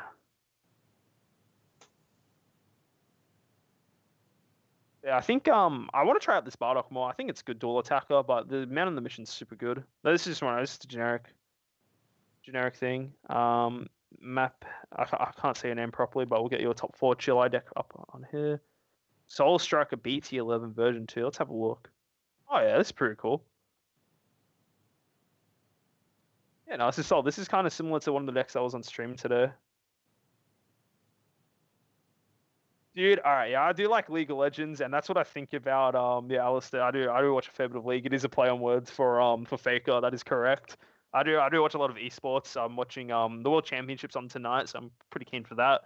Going for G2 and Fnatic because I'm sick and tired of Eastern teams just winning everything. So I just want G2 to do well. So yeah, I do, and yeah, Unmillable Demon King. You know, that's legit how it feels playing Vegex, right? It's Unmillable Demon King. You know.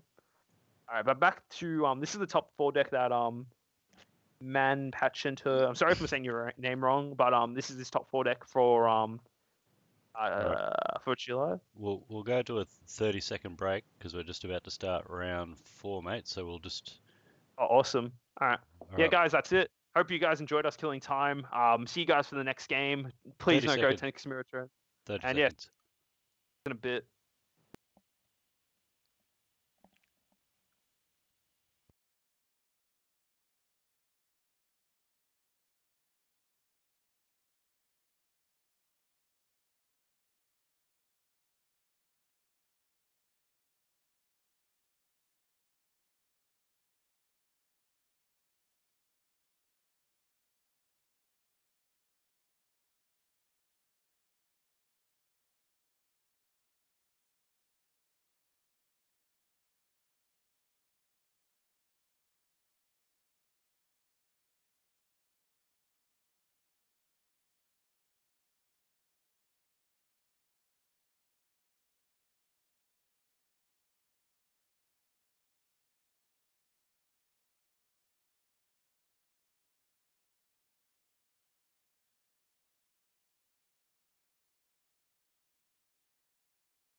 back again.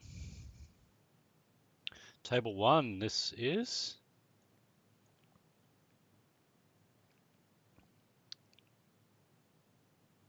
It hasn't updated So- on the stream yet. Oh, there we go. Yep, nice. Reboot Gohan. Yeah, it's going to be a pretty explosive match. Gohan versus Vegex, two ultra glass cannon. I wouldn't say glass cannon, but very fast decks. It should be Yeah. a relatively quick game, I guess. It should be fast. I don't know. I don't really know what else to say. It's just like who kills who first. To be fair, there's more variants of the Vegex deck that there are of the Gohan deck. Like Gohan's generally you see the same stuff, right? It's decks that you want to kill them faster, right? But now we are seeing a bit of a like Vegex is a little slower than what it used to be with a lot of cards being errata than that. But yeah, I'll have to wait and see. There's the skillless engine, all sorts of pieces, and let's see. Oh, so we've got a blue-green Gohan actually. I just said 2 seconds ago that there's not many variations. The Gohan, the blue-green variation is not as popular as it used to be. So this is pretty exciting already. Something different. And also, this is round 4, guys. This is a semi-final match on table 1, so I'm pretty sure the winner of this, both these players are undefeated, so the winner of this goes into finals. So we'll have to wait and see. Both Brisbane players. Oh, Trent, you must be loving it, huh?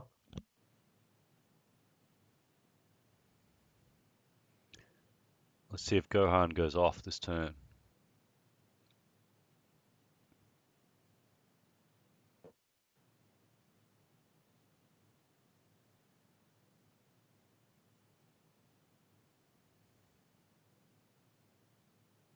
Yeah, pretty cool to see. I'm pretty happy. I get happy when I see people running the Android 16 and the blue-green stuff because those you don't know, I made the video for PPG, the first Gohan video that kind of blew up, and that was like me and one of my close friends' deck that we worked on. And it's good to see a lot of people took ideas from that deck, which I'm quite happy about. So this should be fun. And one of the cards we did have in the deck was that Android 16 in the energy. So yeah.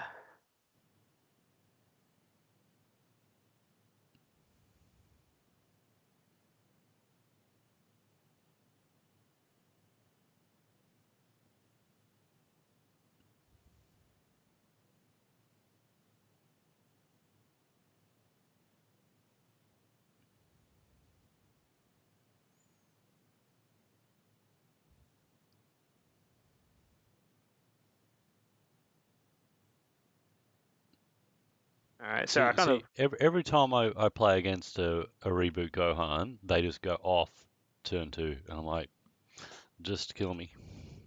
just kill me and my suffering, please. Yep.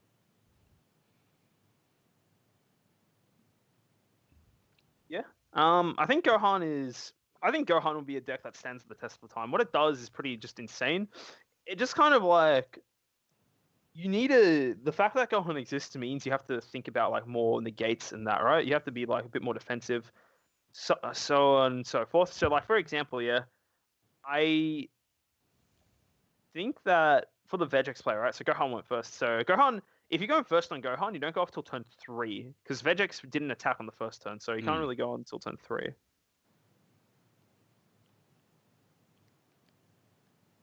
And now I do think this is Gohan favored, right? The fact that now Bibbidi isn't as relevant in this matchup because Bibbidi was able to kind of out combo most of the Gohan swings solo. I think this is definitely a Gohan favored matchup.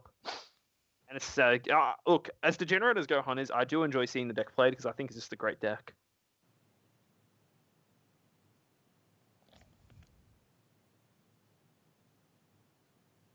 And also, thank you guys for chilling on the stream with us. It's been a long day. This is round 4. It's best of 3, so obviously things will be like a lot longer, seeing a lot of the same decks.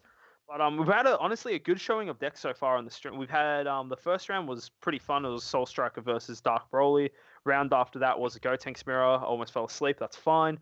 Round we just had now was Broly BR versus Bulma, and now we're having a Vegex versus Gohan. So overall, a very nice spread of decks. A lot more of a spread than I was expecting. I was honestly surprised that we weren't seeing a lot more Gotenks, but I think this is just it's been a good showing so far, and all the best to the two players here. Hopefully they both, hopefully it's just a good game, right? Now here we can see the power of the Gohan going in here. The The feet. feet. All the feet. Honestly, that's a lot of cards there.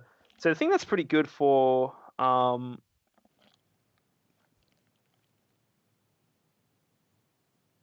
think that's pretty good for the Vegex here. He's on 4 life now, and that was one of the big attacks from Gohan for the turn. Very good to not take any unnecessary damage, which is like what you need to do in this deck, because Gohan just kind of kills you from 6, right? You need to either play at 4 life or on 7 life, which is kind of annoying. But yeah, there's actually a black card they added, the new Marseille, where you can just warp it and take 1 damage from an attack. I think that's like huge versus Gohan for black decks. I feel like that's a card you slam into the side. But like, because Gohan goes all in, you just play that, take 1 life instead. Yeah. It's actually crazy. And it's definitely a card that black players will be siding in for this matchup specifically. Gohan is going off here, putting the bean on the leader. That's what you're meant to do. If Jackson has 2 negates here, I feel like he's pretty Gucci. He just negates both attacks, and that's it. It's a wrap. Looks like he has at least 1 in hand, I briefly saw. Why Gohan Reboot is pushing so far? Because these guys just like have a quick game, you know, quick game, good game. Alright, cool. I feel like I predict what's going to happen here is that he's just got to honestly just take this hit and then just negate twice or not. Fair enough. I just don't know what's happening. Get good. I'm just not good anymore, you know.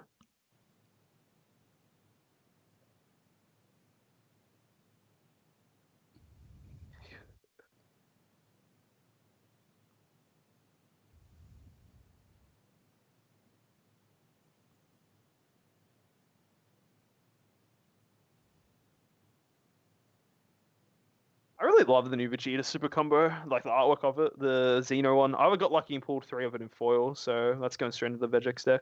Nice. It's such a pretty looking card. Yeah.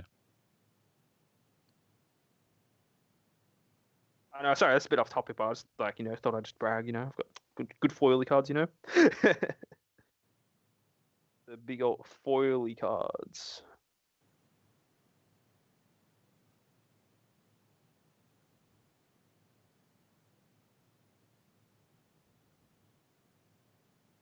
So that's 1 negate done. Does he have the second negate?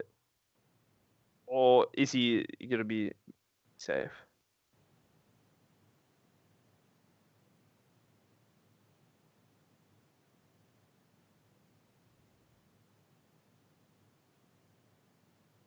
No, waiting patiently. It's just like, I feel like Scott is just considering what does, is there another negate coming, right? Oh, he's actually swinging again, putting himself to 1. He's taking it. He's crazy. This man's insane. That's funny as. Putting him down to 3. Interesting. I feel like if Jackson just has another negate here, I think he just is fine, right? His hand's fairly large. He used 2 Vegeta super combos, so the likelihood of him having another gate I'd consider to be fairly high, right? He's got to have another one. Like, he knows what he's coming up against here. Exactly, yeah.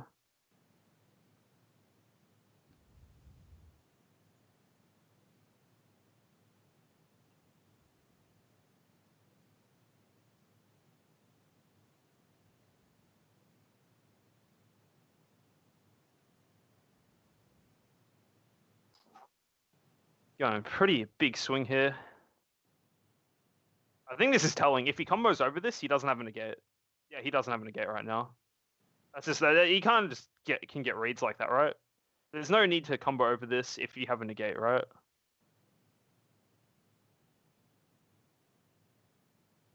Honestly, I think Jackson's probably gonna win this game, I'd imagine.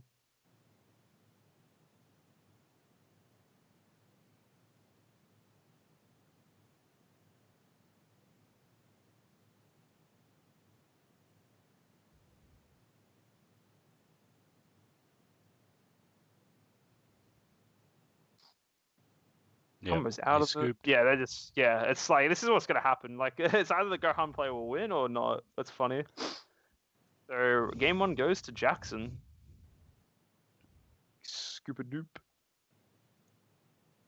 Well, at least we get some quick games today. You know, no need to just chilling. What are we going to talk about for another half hour after that? Oh, I don't know. I guess we can look at more. We'll see. We'll see. Who knows? That might be a slow next 2 games. You never know. Has your mum got any good recipes she can show everybody? My mum from her cookbook. Honestly, my mum's pretty good. I'm pretty lucky actually. My mum and my sister are both really good cooks, so they usually make really nice stuff. My mum makes a really nice chicken schnitzel. Actually, it's insane. But yeah, I don't know. I actually don't know. Probably. I think my mum probably has a recipe book somewhere. Maybe I don't know. That's a good question. I'm gonna ask her later. That's a good question. I'm joking. Oh well, like I thought you were being really serious. So I'm not going to show the stream my mama's recipes, but just answering the question, Trent. Jesus, if you didn't want to know, Trent, you shouldn't have just asked me. As simple as that. You're just putting the pressure on me now. I don't appreciate that. Sequence. I think it's like in that situation. I think what the Gohan player should have done is try and get him from 7 to 6, then start swinging with the leader, because it just kind of means like one of the attacks is wasted in a sense. The main mat's pretty cool. We had a bit of variety of mats today. I should flex my Vegito mat, Trent. I haven't used that Vegito mat for a while, actually. Which one's that? The one I won, for being a good player back in the day. Oh, that one. Yeah.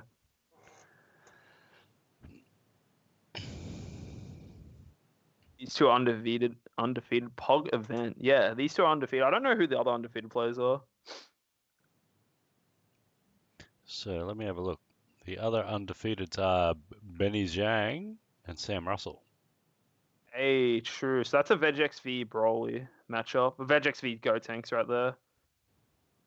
Whether Benny does well.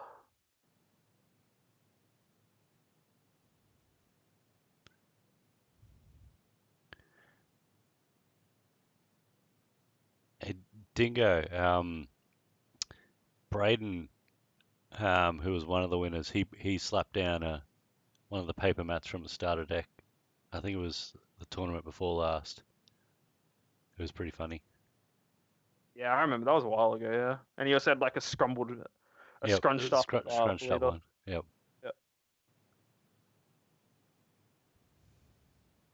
Going into game 2, but he did win. He won 2 events in a row, didn't he, Braden? No, he finished second at one of them. He lost to, I believe, that's right. Yanni. He lost to Yanni, and then he won the following one. Yeah, that's right. John should be playing Get 'em. Look, honestly, I did actually try to qualify for this event. The thing is, I only tried to qualify once, and I kind of played really bad. I didn't even build the deck I played. I played a Gohan deck, but I wasn't even like a build I came up with. I was borrowing someone else's build, and I didn't even like put any thought into it. I played really bad that day. I don't know. I guess for this whole quarantine thing, me personally, I've been a lot less motivated to play. These web events are cool, but it's not the same as playing in person, which I think everyone can relate to. And I already know I'm just not playing as well because I'm not really like playing as much in general. So I think I'd rather just chill out for a bit and just commentate games. But maybe I'll come back and try to do the best I can. I don't know. That's just my opinion anyway. Ooh. I'm just washed now, Sharon. I'm bad. So he hit a power burst off that Gohan swing. I'd like to see that.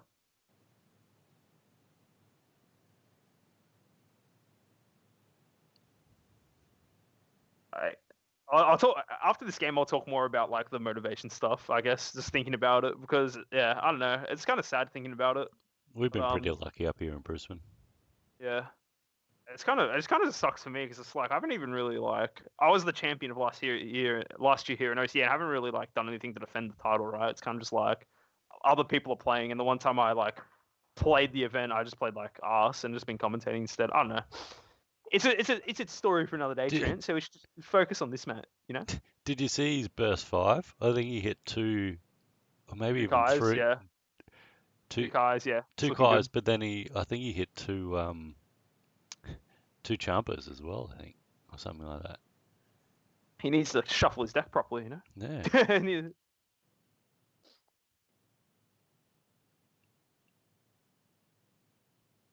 I think we're looking. This is honestly a very similar situation to the first game, but it's actually better for the Gohan player. Reason being, he's about to awaken and he's at prime life total. Only thing that sucks is that already one of the attacks is getting blocked just because the Trunks is in play. Like as soon as he swings with the leader, it's getting blocked, right? Yeah. The Gohan player looks nervous. I'd be pretty nervous as well. It's a semi-final game, and you lost the first game pretty rough. I would be a little bit nervous, I think.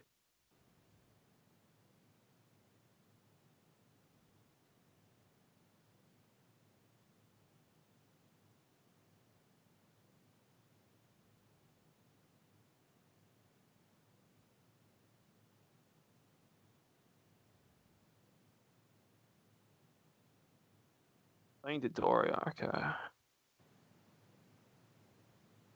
Awaken here. Yeah, that's a fine play to do. Play the Dodoria, get the energy, value for the energy, then start swinging here.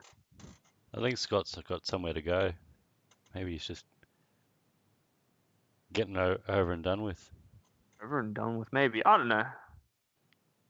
Never know. He's swinging with his leader again. The thing is that now, like, if I'm Jackson, I'm just chilling here, right? You essentially just have one negate, you win the game, right? Yeah. Like, it's almost worth him, like, almost worth just taking this attack if you have the negate, than just taking it, right? Then just negating the next one. Because if you just use the active main, it's just like, is this true? Is Gohan Scott? Gohan is Scott. Yeah, well, that's the name tag.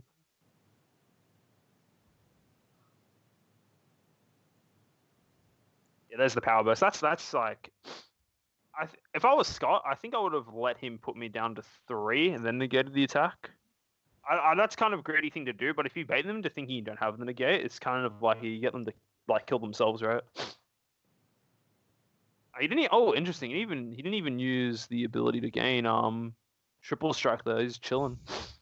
Scott's playing. I think Scott is playing a bit scared. I don't particularly blame him though. Like, you've lost game 1 and you don't kind of want to make a really big misplay to just lose the game instantly, right? So he's definitely been more reserved with his approach to this game here.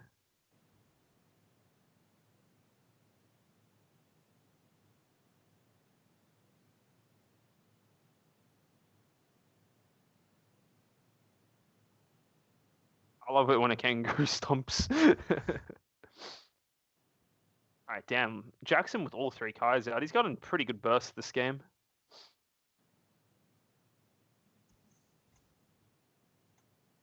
And he's playing the Haru Haru. Vegek's got a lot of good cards that I put in the deck this set. Yeah. Those Haru Harus are good.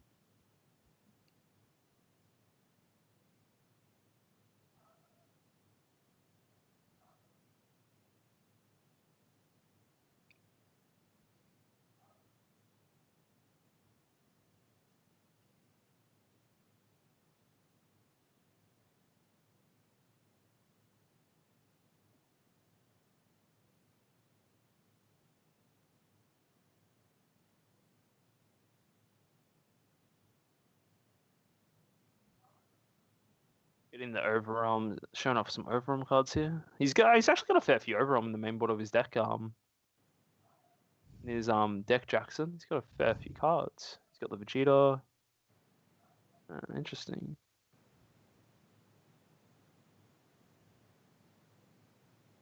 If he drops him down to 1, he just wins. Yeah, I think it's in a very bad spot for the Gohan player. He needs a miracle to win this game, I think. Yes, Jackson doesn't really have that many cards in hand, but you look at his board, it's huge, and like he's on 6 life. It's the super combo. That's pretty good. Yeah, he's definitely yeah, Jackson's definitely been a lot more reserved this game. He's got a different card lead, right, in hand.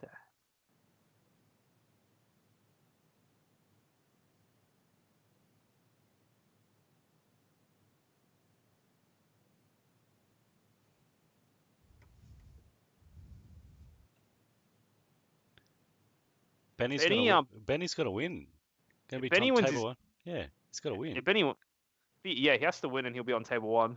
I really hope for Benny he wins. Like Benny, I really do wish Benny makes it to the finals. He's versing Sam, so it's gonna be tough. But I think Benny can do it. He's a really good player. I respect him a lot as a player. He plays at my locals as well, and yeah, he's a good friend as well. So,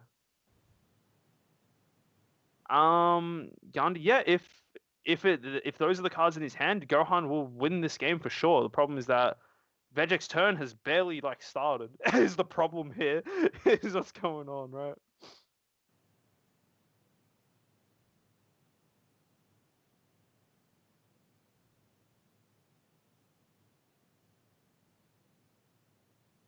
The Vegeta out. Damn, he didn't mill that luckily there.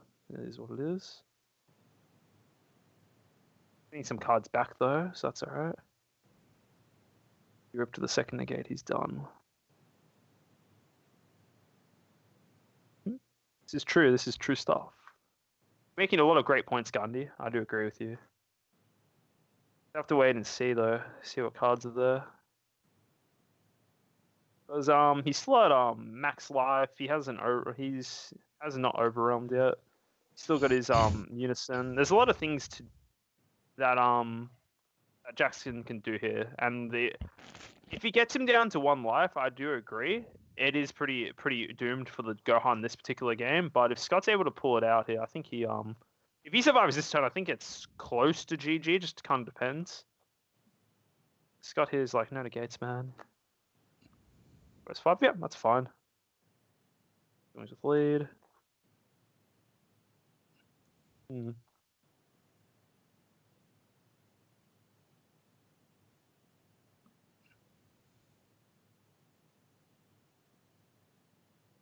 I agree. I think the thing is that now if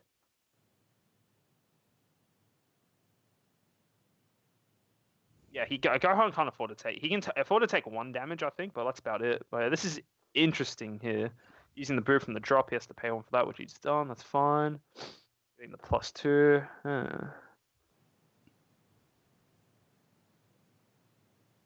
Yeah, true. I wish we knew what these cards were. We need the hand cam.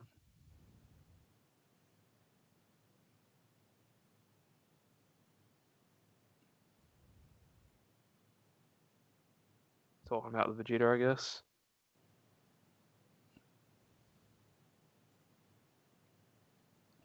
And count. Oh no. He's taking it, okay. Does he go for game here? Does Jackson go for game, or does he chill on max life? He's really thinking about it right now, because all it takes is just like 1 card, and then just Jackson loses, right? He's passing turn, okay. So this is Gohan's time. There's 2 negates on both sides. Gandhi has Jackson has a fairly decent hand. 1 negate is enough to like close out this game, I believe. Playing the Bardock, he does not have the Tower in hand.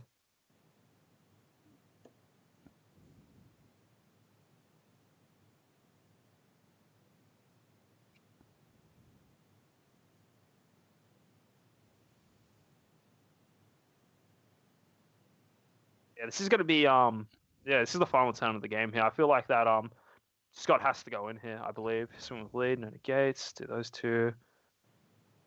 How funny it would be if Jackson has the Bardock card, that just means he takes 1 damage. I feel like if he actually activates that, I feel like Scott just scoops. Yeah. Like actually. Feet.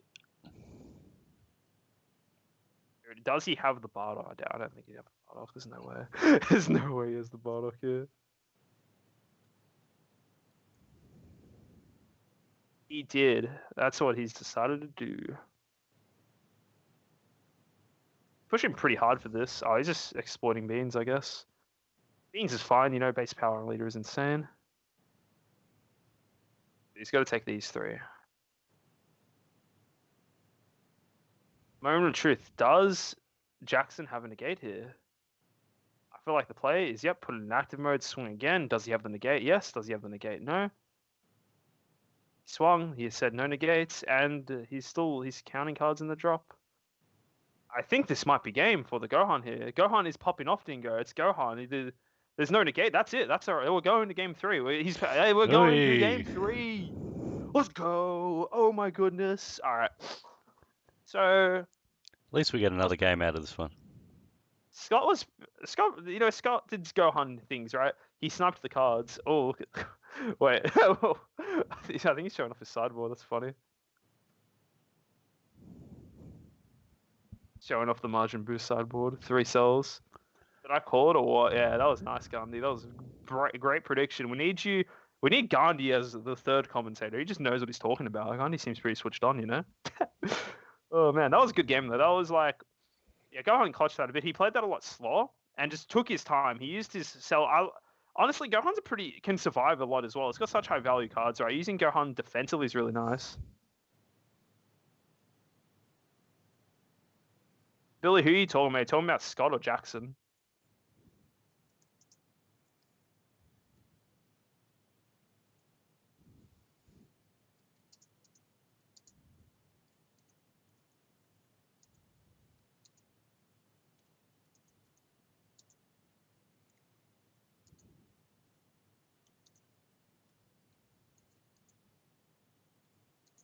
Okay. Yeah, do you want to maybe I don't really know how to handle that, saying that about the hand stuff. I'm handling it. Okay, yeah. So Trent's working on that stuff right now, Billy. So Trent's getting that sorted.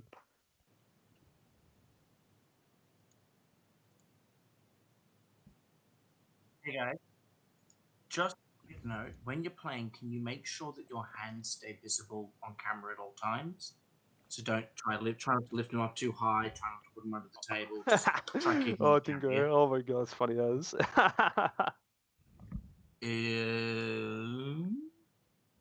Scott, whichever of you. It's funny. Cool. Thanks, guys. Alrighty. Game Scott, 3. you're a very naughty boy. Keep your hands in view, please. There we go. Trent's cracked out the whip.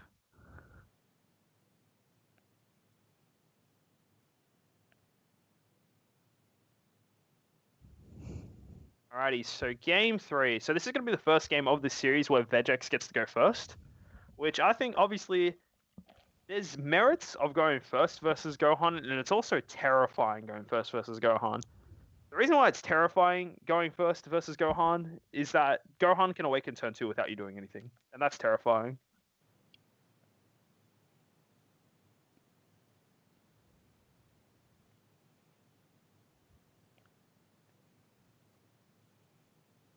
So yeah, so Gohan being able to self-awaken on his own, right? That's pretty good. It's going to be interesting. I feel like the Vegex player won't have as much time to find his pieces, right? And I think he just burst 5 and whiffed completely, I think. Yeah. I was just looking at that.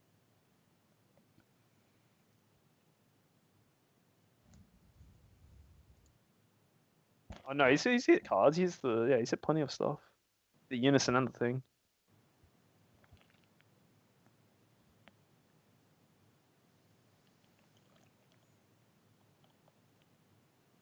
Interesting to see. I feel like either player can take this game. Honestly, like you don't actually know until like the end. Like both decks have pretty decent matchups into what you want to do. Gohan should have been Toroed, but not as interesting that way. I don't necessarily think Gohan should have Toroed this. The thing with Gohan, right, with the cells specifically, if you're not hitting the negates out of the opponent's hand with these swings, it's not as like good. Obviously, like you need to hit the negates with the cells, right? That's important. And if your opponent just has the negates in hand, you can kind of just fall like bait yourself into losing the game. And even the first game, right? I think Gohan misplayed a little bit. He tried to kill him from 7 instead of 6, like with the initial Gohan leader swing. With Gohan, you always want to try and bring them from 6 to 3, then 3 to 0, right? Which he wasn't able to do in the first game because, like, obviously Jackson kept his life total high. It's gonna be a lot difficult to sit at 6 life though. Is the thing what am I saying? Going first. Well, honestly, it doesn't really matter. It's easy to come over the 10k swings anyway, right? Let's see what happens here. So looks like Jackson's getting his combo pieces up. As the prize has been shown, like what the silver cards are. We have shown some of the cards up. The alt artworks of some of the cards are really nice. There's a Power Burst alternate art that was shown before. And I don't know if have we shown the other battle card? The blue one? Not yet. That's next. Yeah. That's So next? we'll go through what we've shown again in between the next one, and then yeah, we'll go from there. We'll show them all in the new one. Easy. So yeah, we've only shown the Power Burst. It looks really nice. It's an alt artwork of it's got Cauliflower as the artwork on the card. But yeah, it's really nice. Yeah, guys, Scuffy, I think he's the imposter. You know, he's sus. If anyone gets that joke. Oh man. All right. Anyway, got a sequence with going correctly. Yeah, I agree. Looks like Jackson looking pretty good. He's got a massive board established. You know, first thing to get good. Yeah.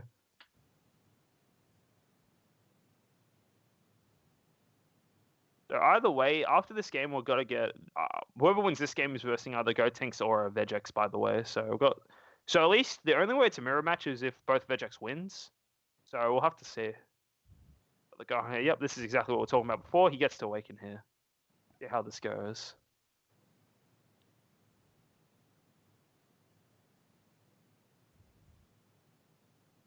Looks like Jackson's thinking. Finally, a block of lol. Get a combo out of it with the Kai. Okay. This is interesting. I don't think Jackson's in a good spot, honestly. Scott's not in a good spot. Jackson is sitting at 7 life, still has a blocker. Not that many cards in hand, but I don't think you really care about that. He's going to swing with the lead here. He does get to awaken here, but I'm curious to see how hard he pushes this right now. He might, honestly, in the previous game, he didn't even opt to use the triple strike the first time he swung with the leader. So it'll be interesting to see. I honestly wouldn't be surprised. He did end up blocking with the trunks. Okay, I wouldn't be surprised if Scott takes this slow, but I don't think he can afford to take it. So I think he has to somehow do something this turn. I'd imagine because he's got to get brute force next turn with the dark power Marseille.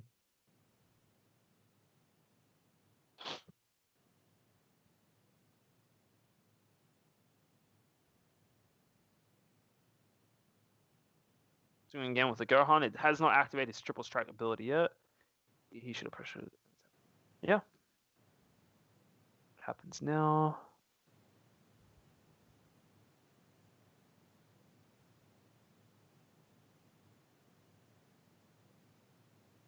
Alright, so he's doing the triple strike here. Okay. It's honestly pretty risky because next turn, he's in lethal for pretty much everything next turn, right? So Scott needs to have a banger hand here. I honestly feel like he's got to go all in this turn here if he's doing this.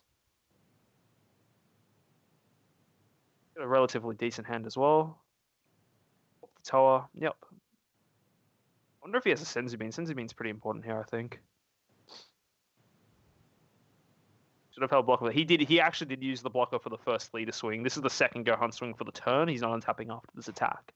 Unless he uses his active battle to go back to active mode. His active main, sorry.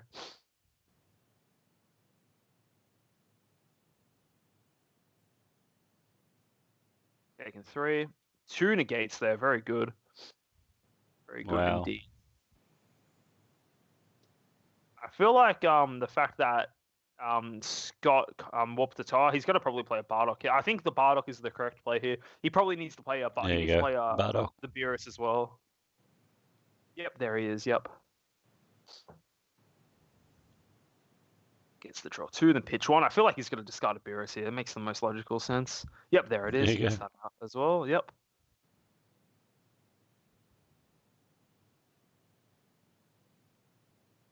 Going Bardock into lead.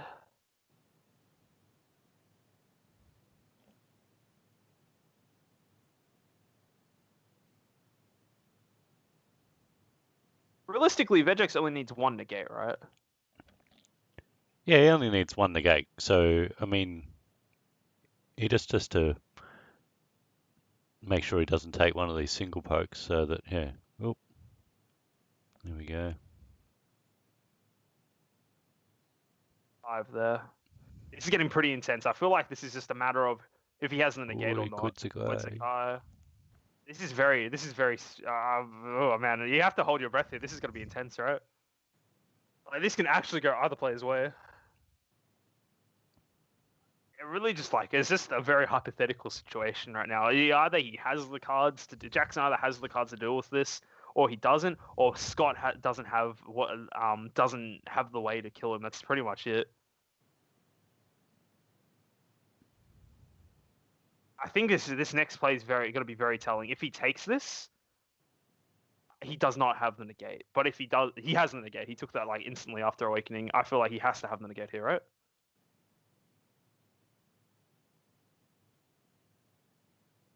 Let's see what he does. I don't think he's got the negate. I think he does. Yeah, no, I just saw it in hand. Oh, there you go. Vector of the people. That's game. Vegex is winning this. He's got the power burst as well. I think that's it. Didn't hit the negates he needed to with the cells there. What's going to happen? Beerus is going to swing. It's going to get negated, and then Scott is packing up his cards. That is GG, guys. That is GG. What a fool.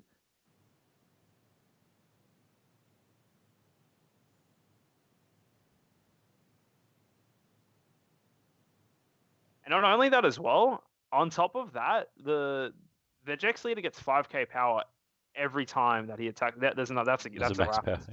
Yeah. That's GG. That's GG.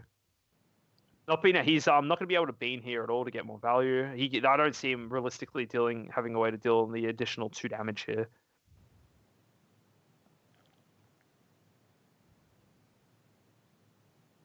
Yeah, sometimes that happens. You just see the negates, and Gohan doesn't feel as like you can just stop it. The deck's biggest weakness is itself and negates. Really, like if you can't kill him, your deck you just lose, right? And Jackson's like, yeah, I'm just gonna enjoy my snack here. Oh, there's a dice. I'm not gonna lie, I look like a bag of chips you grab. I'm not gonna lie. He's just like he's chilling. He's like, this is free win. But yeah, now it's just like he's used his leader skill to untap. As soon as he's passed his turn, that's it. And the thing that's quite sad as well is that Scott's tapped out. No, sorry, Jackson's tapped out, right? This would have been a great time to go in for it. The problem that now is that was such a good negate. The 2 negates were sequenced very well because now even if Jackson had another battle card to play, it turns off so many. Like it turns off all his beans and that as well.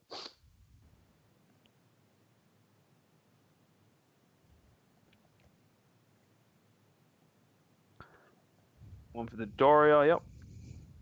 Going to lead. Got to say no negates here. His lead against 5k pump. He takes the life. He's sparking negating that. Wow. That's GG. There's literally no card in Scott's deck that can save him from the situation. Because these attacks that keep him going to the lead, he's getting 5k pump from Protector of the People as well. That's game, guys. Gohan is going to lose here, and it's going to be Vegex in the finals. Yep, that's GG. Yep, he's calling it now. That's game. Interesting. He had Belmont in hand. Fair enough. I think he almost played the Belmont there. I think. What was he looking for? I'm not too sure. He was looking for. Yeah, he was looking. There we go. That is game, guys. Vegex in the finals. Vegex has been a fairly dominant deck in OC. It's super good still. I'm not surprised that it's doing so well. I'd be curious to see if he's versus any Gotenks today. But so either the finals is going to be a Gotenks v Vegex match or a Vegex mirror match. So we've got 40 minutes left in the round.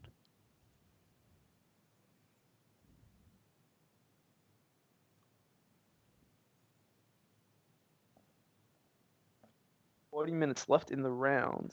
Yeah. It seems good.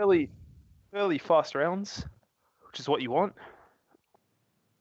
Got a long time to go before the final round. So next round is the final round, guys. All right. So should we have a look at some more previews, guys? Yeah. So what we're talking about before, the alternate artwork for some of the cards. Yeah, Benny, Dingo, Benny is still playing, all right? So Benny is versing Sam Russell right now. Benny is piloting Vegex, so it's going to have to wait and see who's able to come out on top. I'm not too sure. They're in the second game right now, I believe. I'm not too sure who won the first, but I really do want Benny to win. It'll be great for Victor. He's the last Victorian player standing. Sam's from Sydney as well, and I believe Jackson's from Queensland, right? All right. So we've just switched over to the previews now.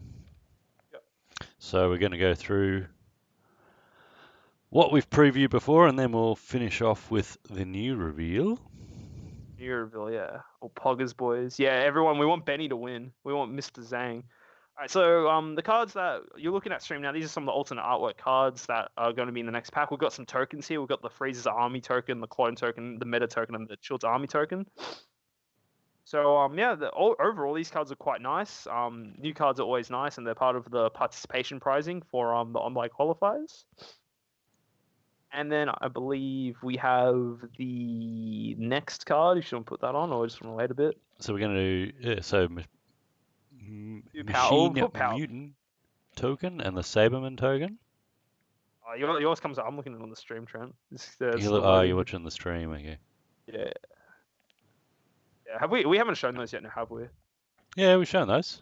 You were away for those ones. That's all right. Yeah. So the Machine Mutant token is for the draft box, the first draft box stuff, or no, draft box 4. Sorry, it came out there. And the Cyberman token for Nappa's shenanigans. Yeah, the tokens do look pretty cool. Next, I believe we have Power Burst. I think it is the GOAT card, the best looking card. I think it's pretty good. It's the after image token. I don't know actually.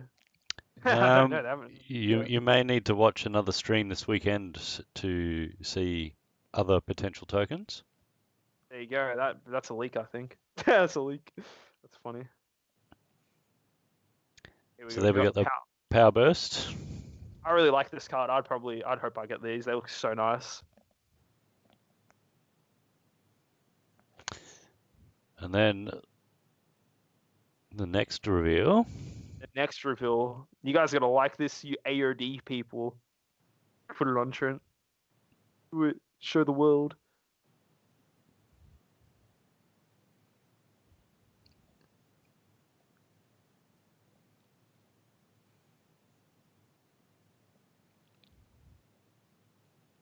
Any second now. It's gonna come up on the stream. It's gonna be, yeah, there it is. AOD. Barbity, the AOD one. It's a new card revealed. This card looks awesome. The gold foiling looks really nice as well. Pretty cool card. I like it. I think for AOD players, this is great. Me looking at that AOD Soul Striker deck I was showing before, the Soul Striker AOD. I think this is. I'll slot this in perfectly over my other one. It looks super nice though. This card looks great.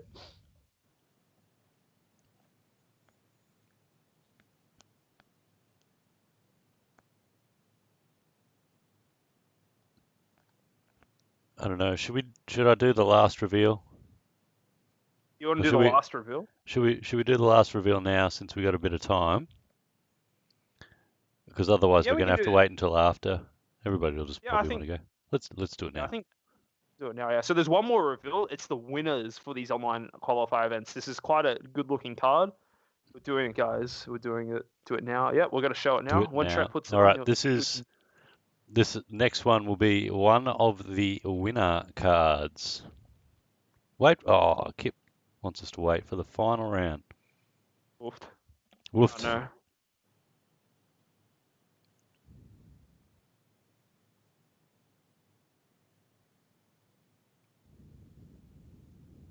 Well, no, Trent. I think we just do it. That's whatever. It's easy. We'll have to show later, I guess. Kip, it's 3 a.m. in the other side of the world. No, Trent, it's your decision here. I'm just a measly commentator. You have the authority here. I think I should leave the pressure in your hands. I don't have to deal with it, you know? All right. Oh, we're going to show them the card. All right, here we go. This is the winner's card. One of the winner's cards. One of the winner's cards. It is the Go Tanks Unison. I don't know if it's on stream yet, but you might have changed it. I don't know. Any second now. Any second now. Any second down on the stream. Boom, there it is. Go Tanks Absolute Unison. This card's looking so nice with the alternate artwork. Looks pretty good. Got the winner tag there, but looking nice.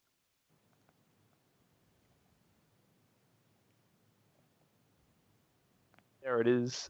The winner one. One of the winner ones. I honestly didn't even realize there was more promos that were coming out. I just assumed this was it. So that's pretty cool to see. I've got more stuff to look forward to, but yeah, this card looks alright. I still think the Khalifa is my favorite. The Power Burst is my favorite though.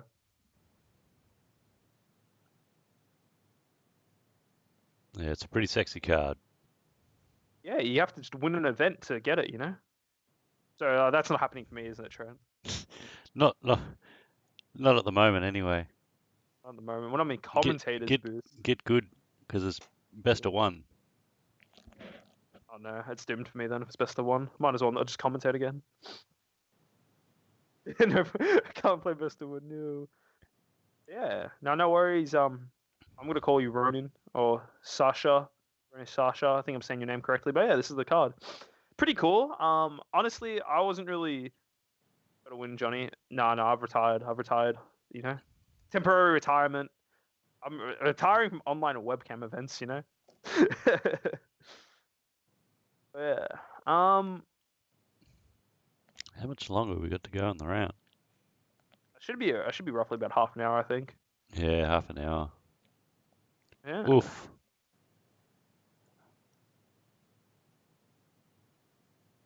Big oof.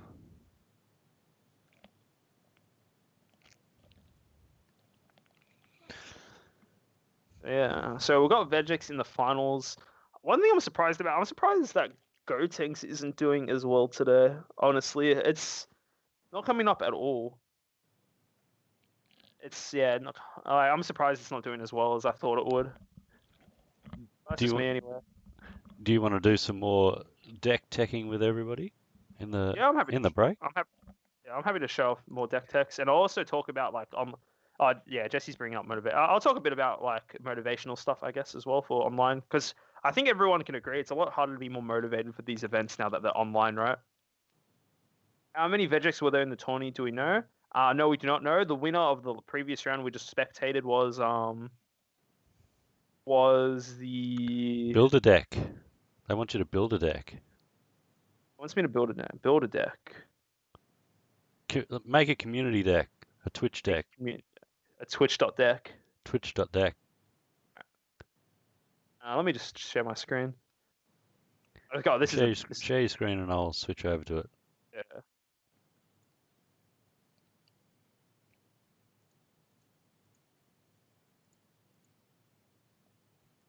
Whee!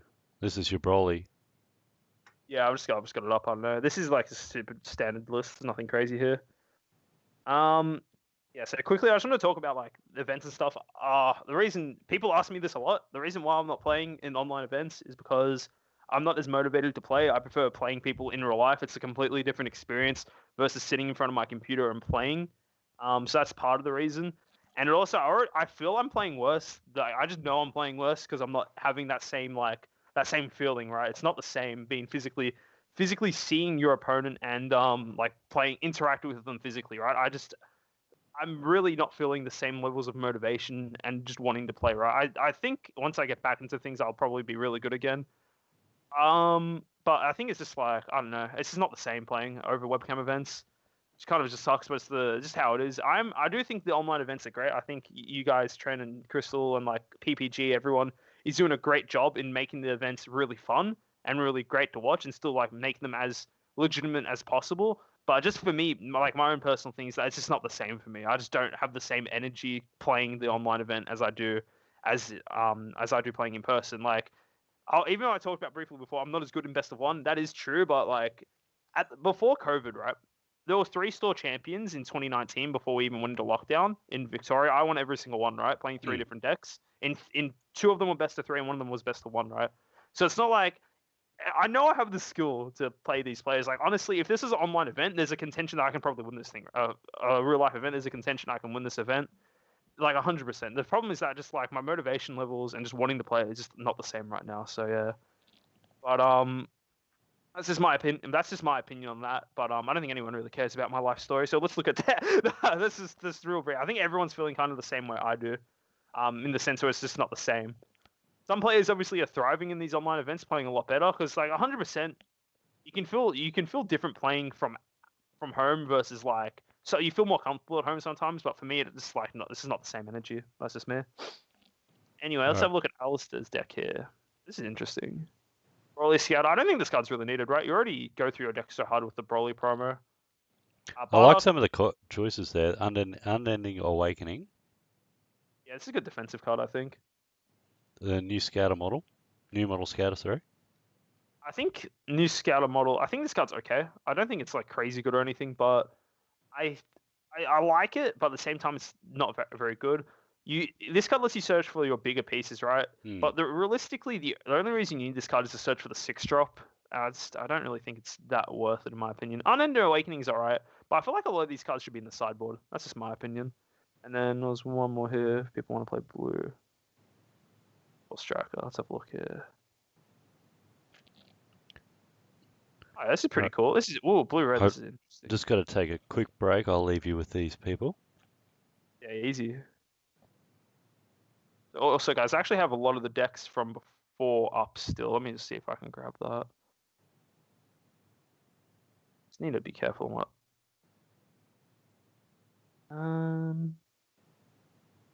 Just waiting for the stream to load. What's the third silver foil card? We've only shown two silver foil cards. We've shown the Power Burst, the Barbody, and then we've shown the winner one, which is the Gotenks Unison.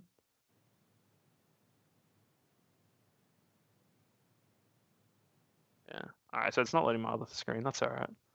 So this deck looks pretty solid. Looks pretty fun. Blue-red. I feel like blue-red's a weaker color combo just because Topo's easy to play around. As well as charging dual color just feels kind of bad, I think. This card's alright. I think it's just an alright deck. I think Hashiak is slept on SCR. This card's so good. It's super good. But you guys want me to build a deck? What guys would you like? What deck would you guys like me to build? Like honestly, what deck would you guys like me to build here? And also, if my internet's scuffed, that's because my internet isn't that good.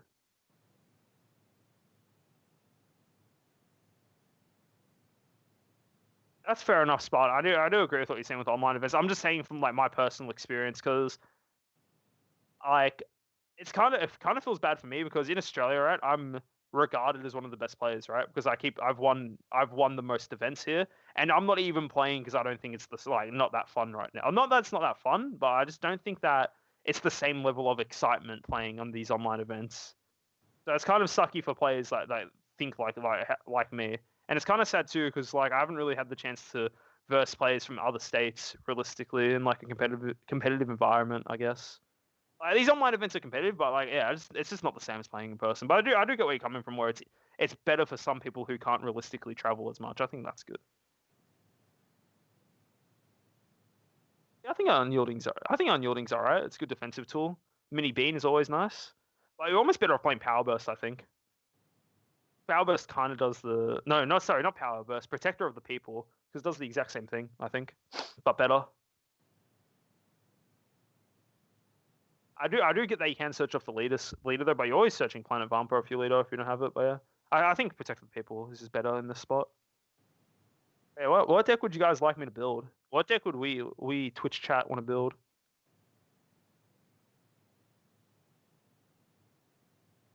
I'll build anything, guys. Anything. I won't promise it'll be good or not though.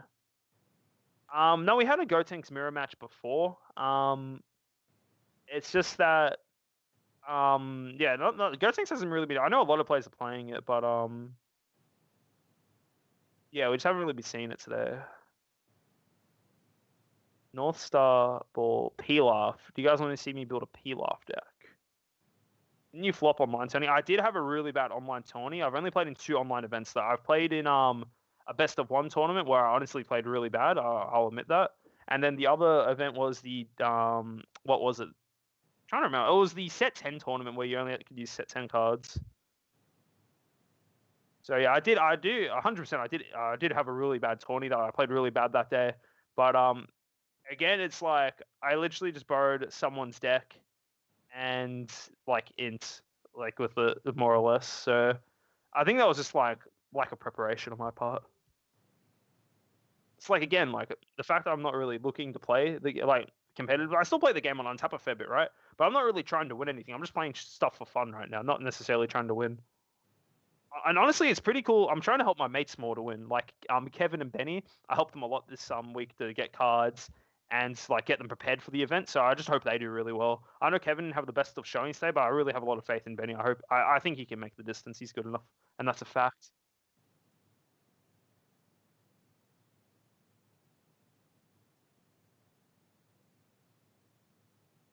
Build a go, set 1 Gohan, do Green Pilaf. Green Pilaf seems trash, right? So far, this red Pilaf seems like the most interesting thing to do. Yeah, Gotenks is a fairly boring deck. It's pretty standard. What about Bardock's crew, guys? How about we build a Bardock's crew deck? All the new cards. I don't even think the new cards are on here though. Let's have a look. I think the Bardock's crew stuff is legit, by the way. The new stuff they're showing, it seems so good. I'm pretty keen for that. Pillar for the new drop stuff seems wild. Okay, do Bardock's crew. I'll build Bardock's crew if the cards are on here. If the cards aren't here, I don't think there's really much of a point to build the deck. Oh my god, we're building Bardock's crew, guys. It's on here. It's on here. We're building Bardock's crew. Let's do it. We're building Bardock's crew. So we're slamming that 4 of. Pretty sure Bardock has a. Actually, you know what's. We're doing Bardock's crew, guys. It's a Bardock's crew to kind of do. Put one of that. Sin Shenron didn't make it today. Test it today. Go back to Bardock. It's Bardock. We'll mainly focus on the blue stuff. I think we were on 2 or 3 of this Gene. It's free. This card's insane, and that means also for my super combo of choice. Where is it? I'm just quickly like sliming this deck together, right? This is just like off the top of my head thoughts. Like this Bardock, this card's insane.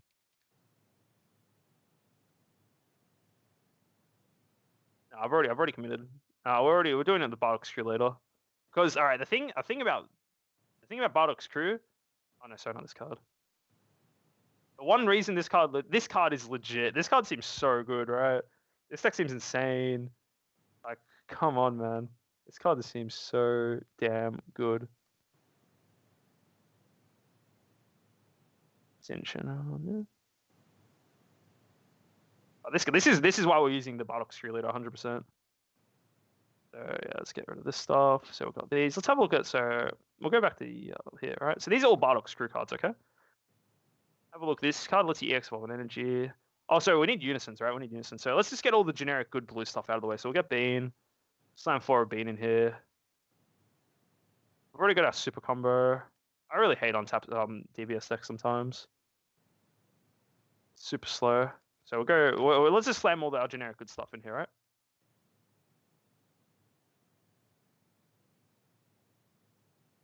Four boonies. No, I don't think you play 4 boonies. I think you play 3 at max. I think 4 is a bit of a troll. It's not as good as you'd think it is. So we've got Bean. We've got Magic. We've already got our super combos as well, so we don't need to worry about that. We need our Trunks.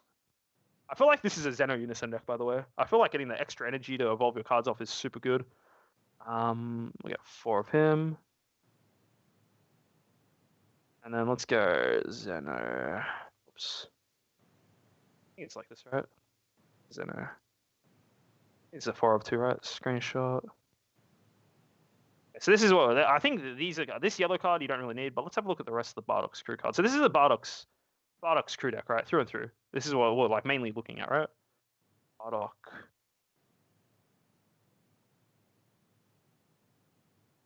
Is that right? Because the thing is that the ruling says it's at the end of your turn, right? And Zeno.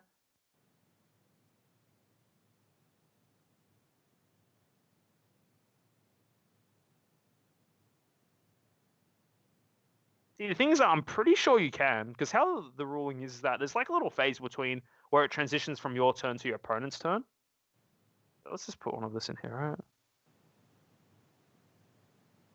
Oh, great assault. So like, correct me if I'm wrong, but I'm pretty sure how the ruling is because Zeno says you can't play cards till the end of your for the duration of the turn, right? Then your turn ends, then this ability resolves, put in the drop area, and then this ability here saying at the end and at the where is it? And then at the end of your turn, I think this effect of the Zeno fully resolves, saying so it's considered during this end turn bit, it's technically transitioning from your turn to your opponent's turn, and then you're able to charge it. That's how I'm looking at it. I'm pretty sure that's how it works. That's how some rulings are in the past. But even so, even if you don't get an extra energy, I still think this is like not the worst thing ever, right? You still technically, like if you charge an energy, I think it's fine at the end of your turn. I could be wrong. So you reckon we cut Zeno? Well, then let's have a look at a Unison we should play then, right? Let's just do Unisons. Oops. I want a Unison in this deck. This is a mono blue deck through and through. Let's have a look at Unisons here. We'll just play it without that, right? This card potentially seems good, right? I just want a Unison in this deck. I think that's like a mandatory thing. Probably this actually, right? I just really want a Unison in this deck. I feel like it really needs it, right? I think Zeno's if the interaction is how I think it works, then Zeno 100%. But if not, then what can we play here? Baby Unison. Do we really want Baby Unison though?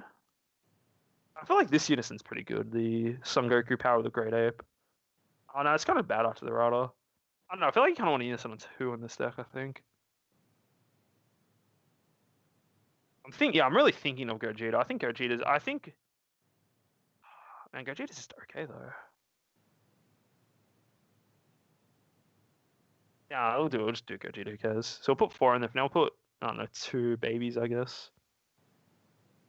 Wait, actually, no. Wait a minute. This Gogeta's good too. I think we'll put 2 of this one. Because a lot of our cards are Blue Saiyans, right? Let's refresh this again. Yeah. Alright, so how many of this card do we want to run? Great Ape Assault.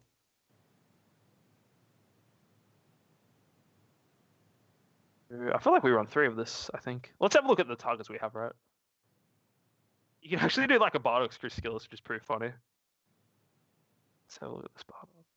If your leader card is blue, you're saying when this card would be KO'd by an opponent's attack. See, I think this is pretty solid because with this, where is it? Genie Evolution. SS3 Gogeta, right? Choose up to 2 of your opponents, bounce them, choose up to 1 of them who's with energy cost 2 or less, play it. Skills negated for the turn. You kind of just play this out for free, right?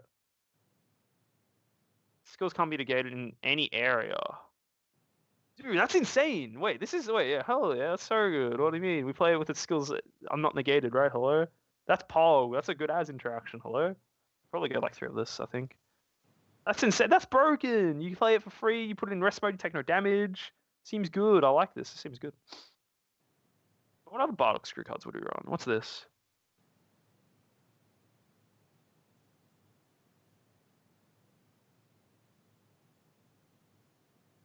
Am I not able to read?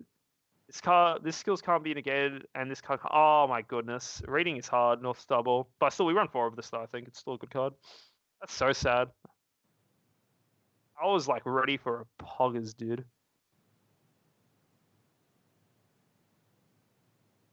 This has to be a mono blue. It has to be a mono blue Saiyan, right? Hmm. The thing is that like the only great ape I think is kind of worth it is like the Bardock, right? These other apes are like okay.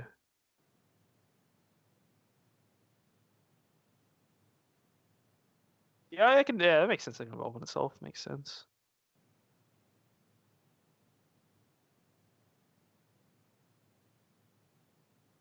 I think this is a 4 of. This card's too good on the 4 of, right? Oh, surely we run this, right? Surely. This card's so dumb, like, actually.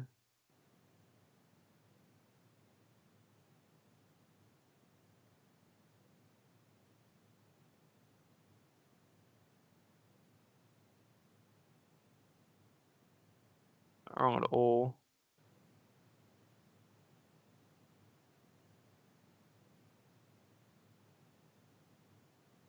Hmm. This card doesn't seem very good is the problem. Like, actually, this card seems pretty average at best. Let's have a look at what we've got so far. This is what we have so far in the deck. I think this Genie is good because it's just a free blocker, right? Free blockers are insane. Like, if your leader can play free block, I think you should always consider it, right? Play it for free or whatever, right? You get to block and attack with it, whatever, right? We have this because coming with this is insane, and it goes straight into it's so good, right? Like we have a Bardock Screw card out, we charge it like untapped dual color energy. It's insane, right? So that means we can play some yellow cards as well. Baby Hatch, thank you. You're so smart. You're just too smart. That is the SCR of choice, 1,000,000,000%. One. See, does that mean we want to play this ape as well?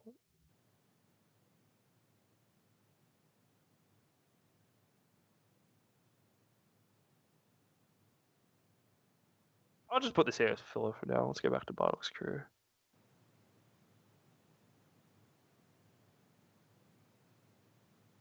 August is grading it at 3 to 4. Yeah. So like what you can play this and use with 3. Screw cards in your drop area, you reduce it. Yeah, we know that already. And this card's in his drop area, choose one final strike battle from your deck or drop area, play it, and blah blah blah. Final strike battle when this guy's from rest mode active. Yeah, it's strong, but like it's kind of whatever, right? It's got barrier. Yeah. It's okay. And a lot of these cards don't have deflect as a thing, right? So it's kind of intimidating. Shigesh. When this card is KO'd, she's got one blue box. Skills negated. Is this me or does this seem really good? I think maybe we just slam more Bardock Screw, right? I think that's the way to go. Which is this. Yeah, ball goes.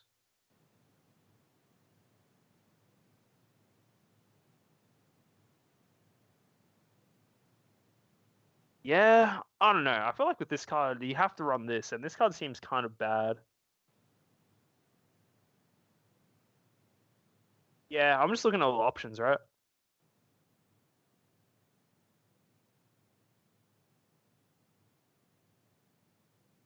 I think we play this, maybe. It's got Aegis.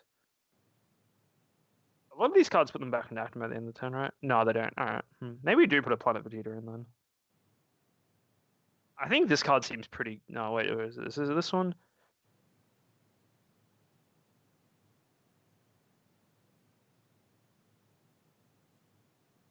Yeah, just imagine putting this back into active mode.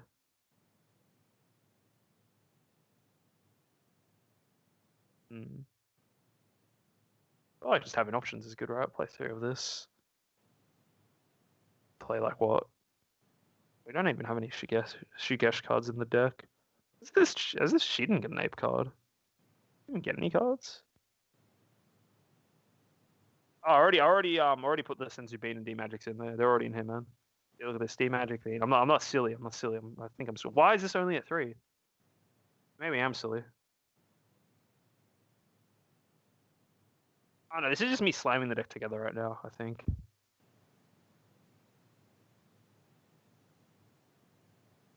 I don't know how I feel about this. I don't know how much yellow I want to put in. I think this combo is really good. 4 yellow Bardock Ape. Why would I play the 4 yellow Bardock Ape? What Bardock Ape are you talking about?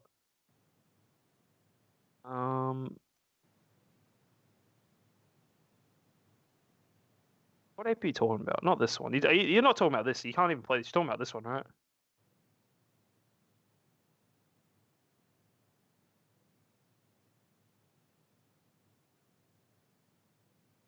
Yeah, this one. The one I'm hovering right here, right?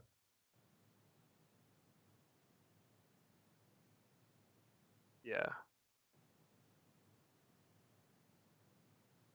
What am I looking at here. That only evolves on top of this. Yes. Well, let's just say we'll put these guys have like such similar artwork. Holy shit. I'll put up 3 in here, right? I don't want 4. How many cards are in here? 55. Holy. Okay, let's change that real quick.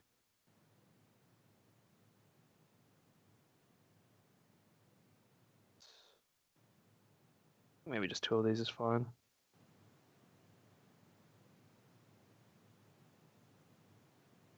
See, the problem I'm looking at with this deck now, just slamming all the stuff. How does this deck win the game?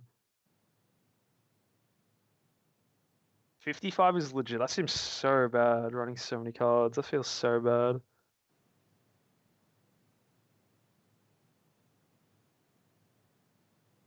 You can't run Raiders Warcry because our leader's not yellow. Our leader is blue. Legit, I kind of want to put results training in the deck because the leader could awaken so early. Is like with max life and his leader skill just to crit a life to take no damage.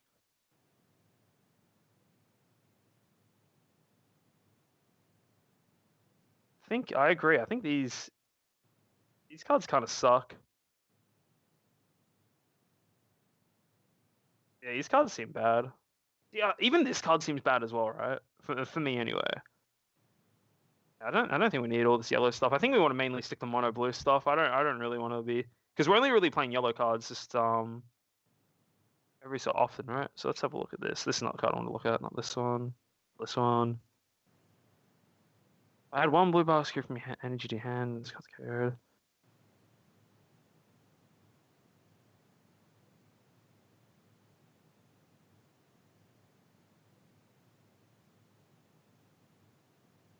Oh yeah, trash. I just trying to see. All right, this is fine. But the reason why I'm using Box I want to use where is it? Where's the card? I want to use this card. This card is so good, right? You can play it like turn 1, turn 2. Whoa, I like driving the special bus. It's great.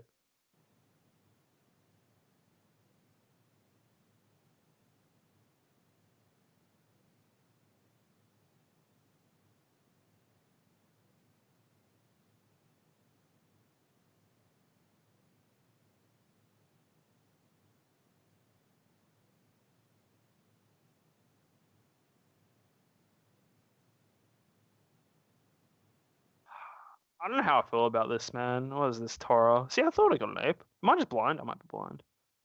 Anytime switch card active mode. Is this not coming up when I look for this? Oh my god, it's not, is it? Bardock's crew. It's really not coming up. I really hate the internet sometimes. I swear there was more cards in this. Oh, filter. Here we go. This is what I'm looking for. Here we go. There's way more cards now. I was about to say, I swear there was more cards.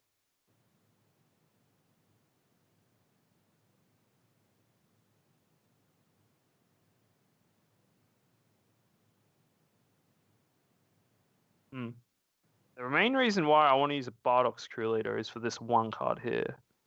But I don't think a lot of stuff is really that good, right?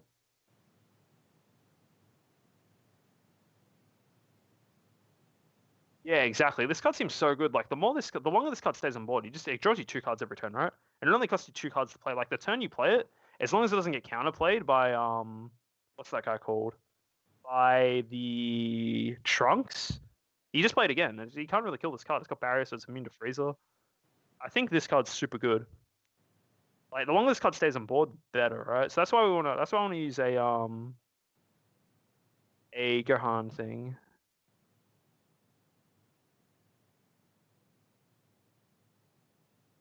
And this guy, someone said this card ramps you. It actually doesn't ramp you. You have to bounce a Bardock screw back to your hand.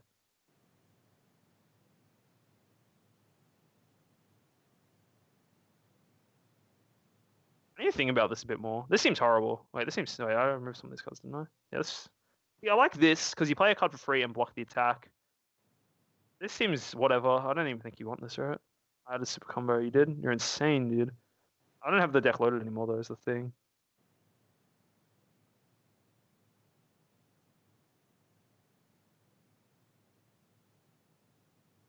Well, this stuff seems kind of whatever, though. I don't think you want to play with this leader. You legit miss out, like, arguably the best card of the deck, which is this. I don't want to make room for this, though.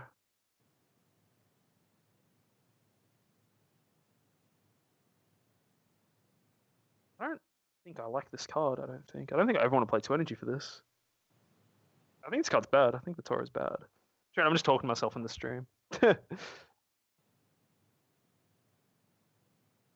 Or of the new Fasha one drop. This one here. If your leader card is a Sane, blue, add 1 copy left to your hand. Play the Surge, yellow Surge card, just for whatevs. Whatevs. Alright, yeah, this card seems lit too good. I really hate how it doesn't load properly. How long until the next round, Trent? 5 minutes, there's 4 tables left. It's alright. And he's in the finals, guys. I'm keen. Keen to see him So win the whole thing. Vegex. It is Vegex. Flashback to Unison Warrior 1.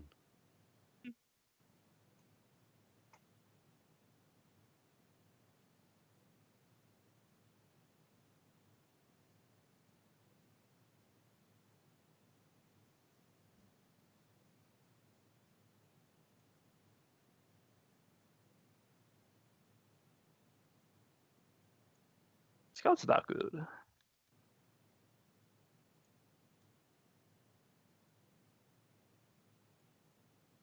See, the problem is that when I typed it in before, guys, in chat, it literally didn't come up because just typed in here, Bardox, but I filtered it to Bardox Crew. So these are the cards we genuinely want to be running.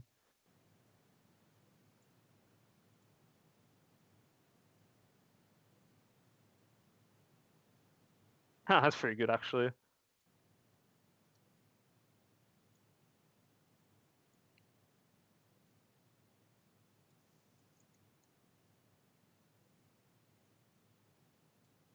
Generally, strat is early. We just spam this chick, right?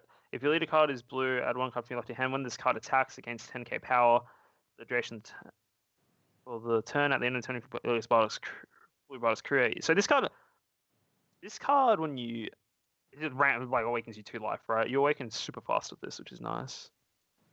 Star card seems horrible. I don't know.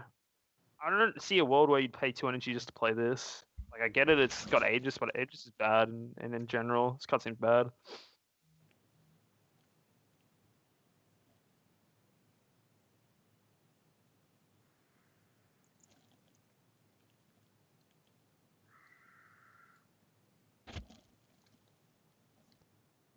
Turn 1 ramp as well. Not really. You can't really turn 1 ramp because you have to play it on the energy card. Like you have a 0 energy, then you play this and get 1 energy, right? It's not really a ramp. It's more just like replacing the energy used to play the card.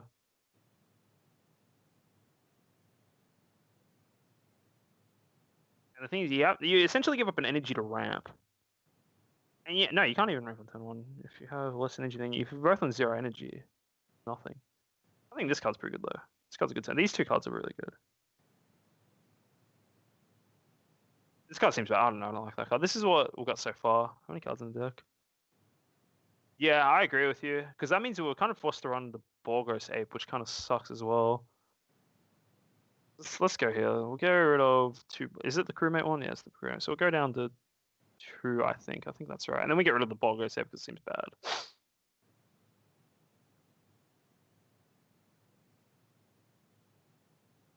Blue Gotenks Avalances. Unison. Oh, I don't like that card. It's pretty expensive Unison to play. Oh, it's not that expensive. You play it really late, I think. I think maybe we go with Baby, potentially, because I do like this, but it's pretty slow.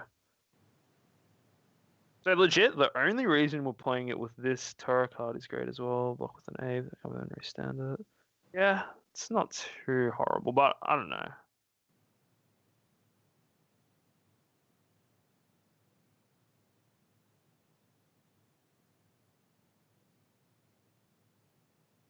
I'm just trying to wrap my head around some stuff with this deck.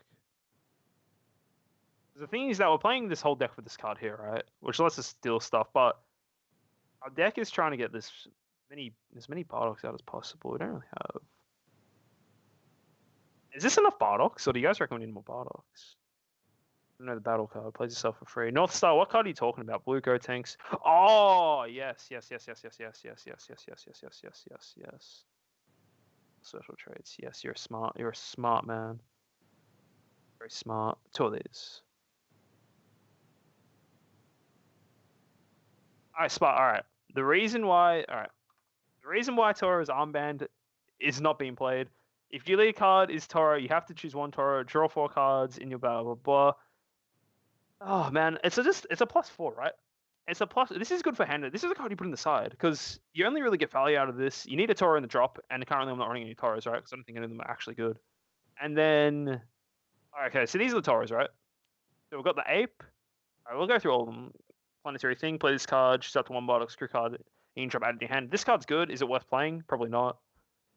Oh, kind of.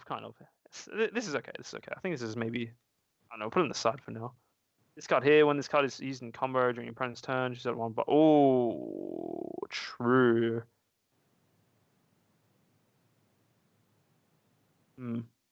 Sideboard. This is good because you just restand. You combo with your 8, put them back to active mode. Now this card is good and bad.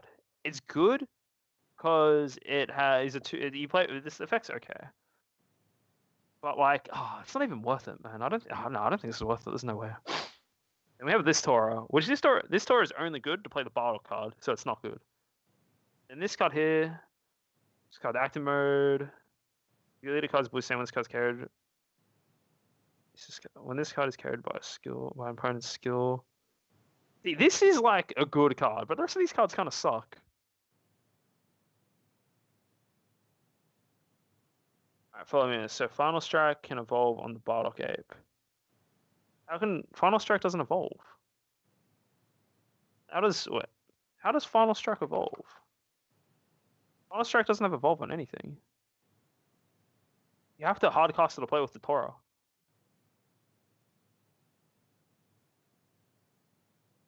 Yeah, you Final Strike. Yeah, you've got to hard cast him. Final Strike seems horrible, doesn't it? Yeah, so you're like you've got to hard cast him, and then you've got to get any value out of him, you've got to get To's at armband.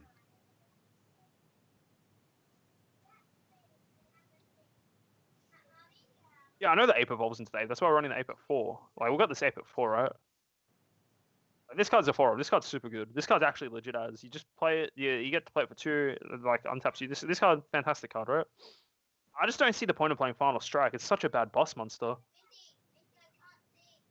Oh, yeah, Map Mark Patch, I can't say your name properly. What card are you talking about? Trust me, I've played blue from all sets, and since Great Ape came out, it must be. What Great Ape card are you talking about? Are you talking about the Draw 2 Ape? The Goku Draw 2 Ape?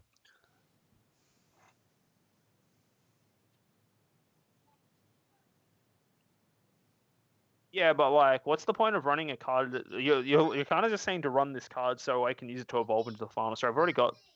That's the only other Bardock. I've already got 12 targets, I guess. You either evolve onto itself from your energy or this. I don't think it's worth.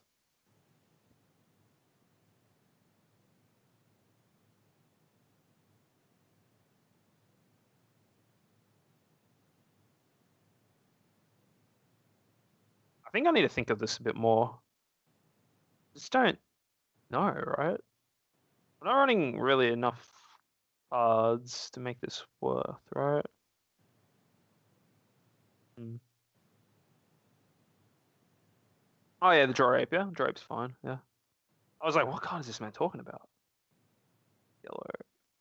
I'll probably just slam 3 in here. Oh, that's the side.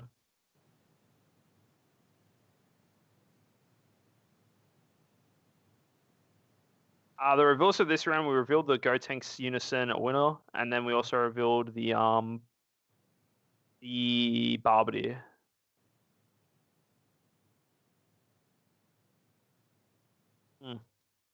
See, all right. Looking at this deck, the stuff I like about this deck, I like this, I like this, I like this. Right? That's all great. The rest of it's just generic blue stuff, right? Generic blue, generic blue, generic blue. This, I don't know what this is. This deck doesn't really win the game, though, is the thing. That's always been the problem with blue. It doesn't really win the game.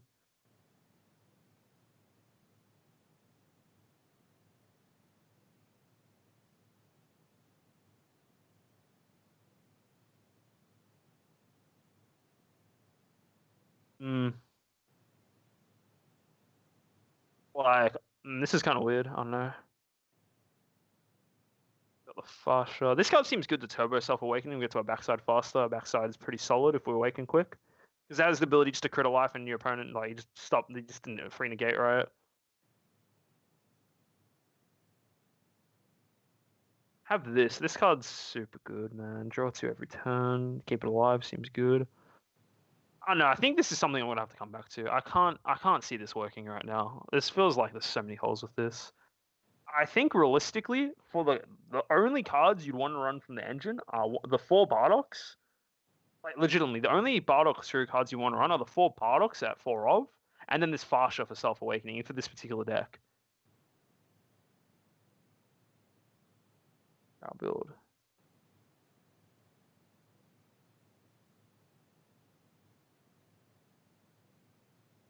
I think you might have to go baby.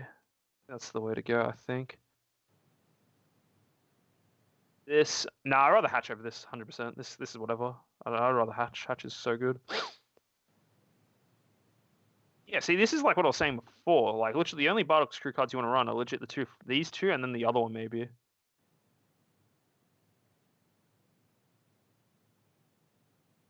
I agree with 2 of this. I think this is a good split. This is alright as well. A lot of things are pretty alright here. Win game lol. Does it though? I don't feel like this wins you the game, really. This card's whatever. It's good, don't get me. This card's good, but like the problem, how does your deck though versus these aggro decks, right? Yeah, you see me. I think I prefer this. I do like. I think baby's the way to go. Maybe I think turn 3 unison. What are we doing the first couple of turns with this deck? Chilling. We're just swinging, drawing our cards, playing this. Oh yeah, let's no. We need to cut the crap from our deck, right? We need to cut the crap. Cut the crap. Oh, dude, you're not running the. Oh, you are. Okay. So realistically, our first couple of turns playing the 2 Bardocks the first couple of turns, I think. Yeah, first couple of turns for Bardock, I think. Alright. Yeah, alright, let's.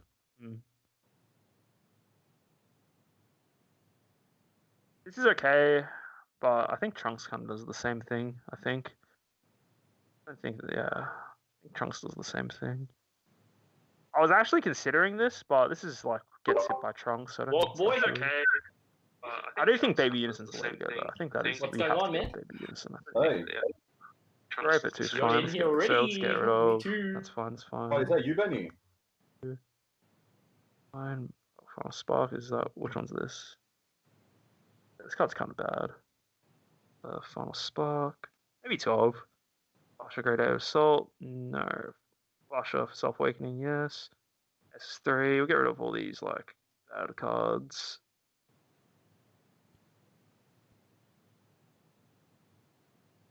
Alright, and then we go just literally just baby.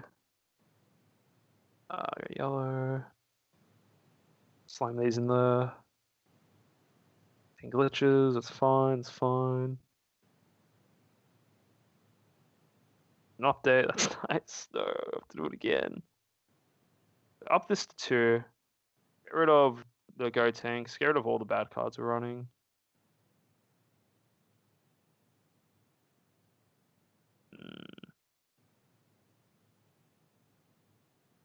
How long in the next round, by the way, Trent? Surely it's starting soon, right? Yeah, a couple of minutes. They've just got one table still going for some reason. Alright.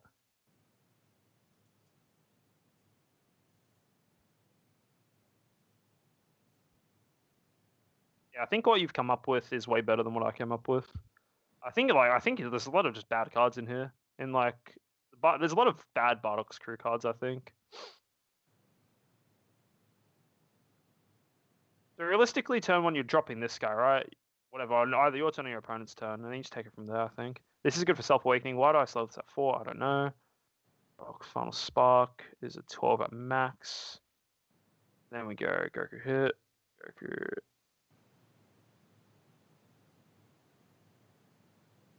One, two.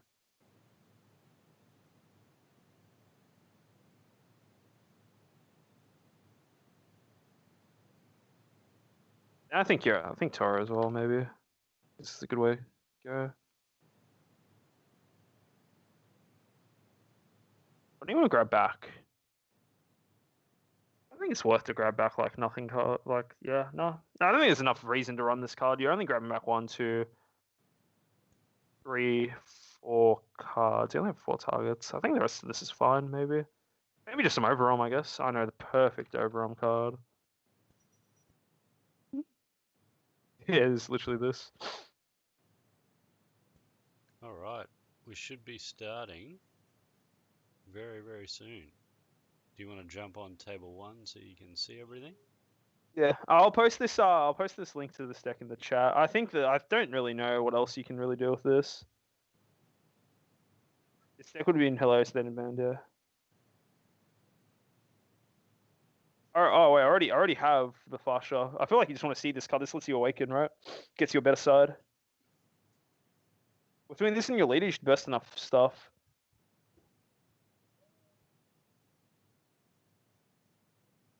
I've got Yellow Gene in here just because I like these free. Your leader is a battle card, so you can play this for free. It's more defensive.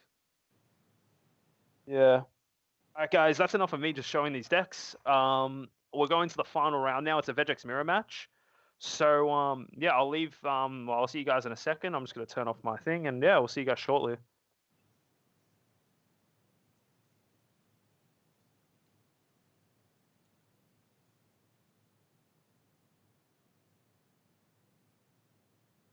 Alrighty. What table are we going on to?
think we're ready, Trent. I think it's time. We are back. Final round. This is the final round of the tournament, guys. After everything that's happened, we've ended up with a Vegex mirror.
All right, guys, the players are just getting their stuff sorted. They're just, doing the mulligans, all that good stuff.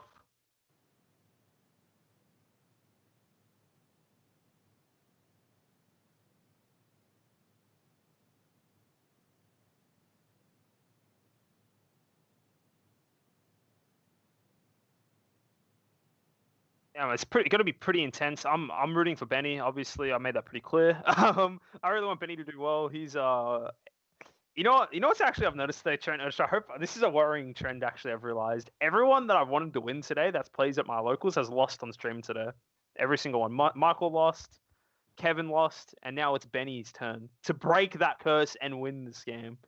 Benny's gonna bring it home for Mel. I'm a very biased commentator. What do you reckon, Trent? Oh, wait, Trent's not even here. Actually, I'm just talking to myself. All right, guys, we're rooting for Benny. Benny is the goat. Of 2019. John is cursed. Yeah, I hate it. No, third time's the charm. Third time's the charm.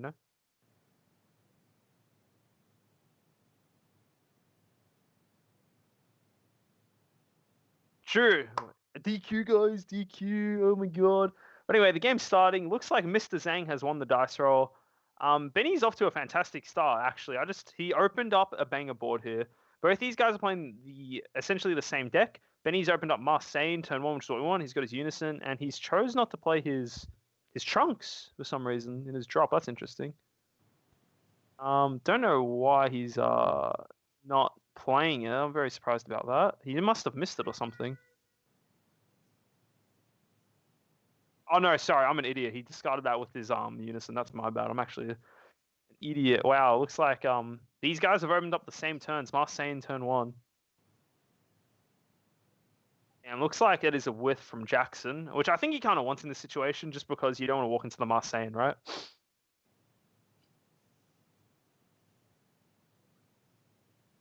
Where are set 11 Gotenks?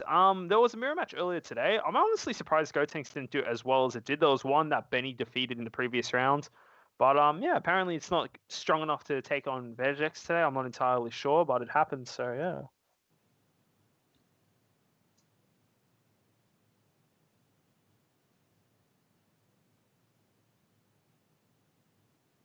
Yeah, it looks like Jackson wasn't really able to do much to turn one. He just swung with his lead, then he used his card from the drop area, his brew to draw card, so that's not too bad.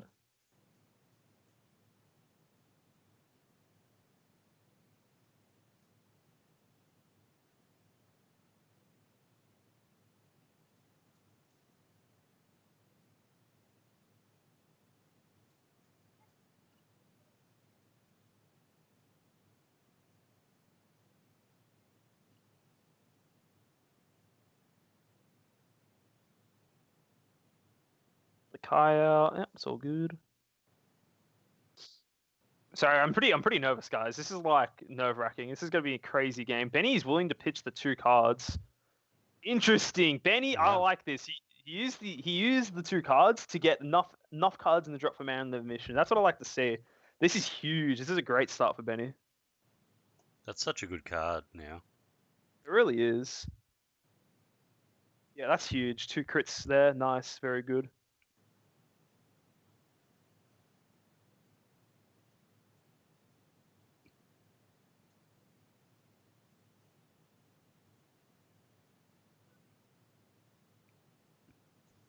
Oh, no, sorry, I mean, he used his Vegeta to warp the Marseille. Benny is in a commanding position right now. He's got a huge board state advantage. He's super. Yeah, this is what I like to see from Benny. This is great.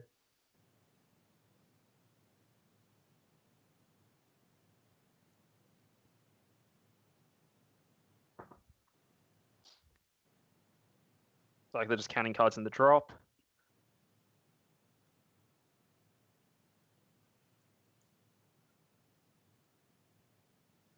These are some super solid opening turns from Benny. He's just passing it off here now. Doesn't want to swing with his Unison. Probably doesn't want to pitch a card from his hand. It's fair enough. And you're looking at this, and it's actually like insane for Benny. Oh, he got the Vegeta, the Gotenks, the Champa. Yep. So luckily for Jackson over here, his the cards he's been playing with his leader skill have been pretty good cards. He hasn't gotten punished from the Marseille yet, and obviously he's got to do the same thing Benny did, clear it out with the Vegeta. So pretty solid start so far. That Man on the Mission was huge for Benny getting that 2 crit hit in, so that's fine.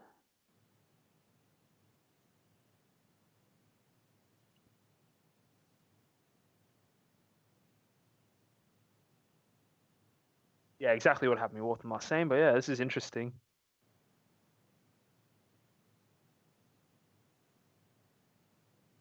I think that Man on a Mission was such a good play for Benny, though. He got so much value out of that card.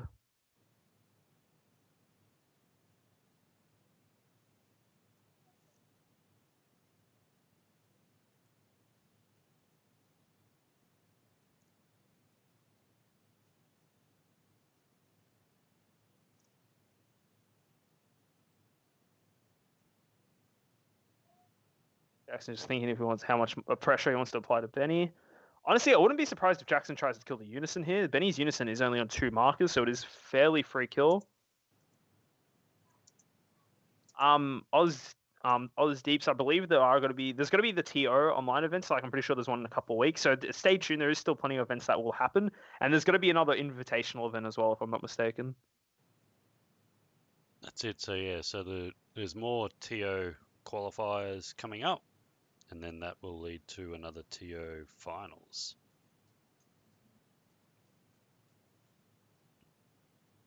Interesting. Looks like he's trying to swing to the Vegeta to clear it, but Benny just defends. That's fine. Yep.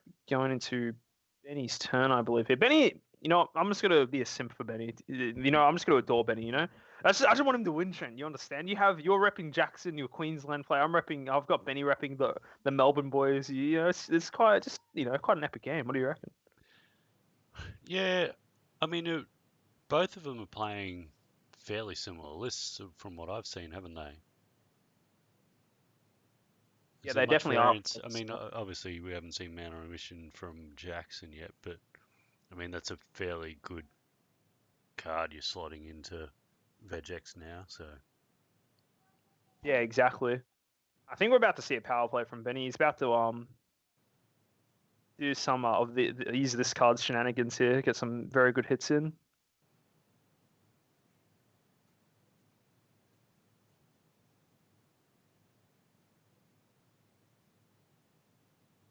So he gets the burst 5 from this guy. 1, 2. Oh, super combo rip. Oh, is it a whiff? It's a whiff. But he got the 1 card he actually wanted, and he still hasn't used his leader skill yet. So, the Benny fan club looking good. We're really liking this trend. The Benny fan club is insane. Now he's using his leader mill. He's got 1. He got 1. That's all right. So now you got to see Benny here. He's got to pay 1 to play the Marseille from the drop, and he's probably going to warp the Vegeta over there.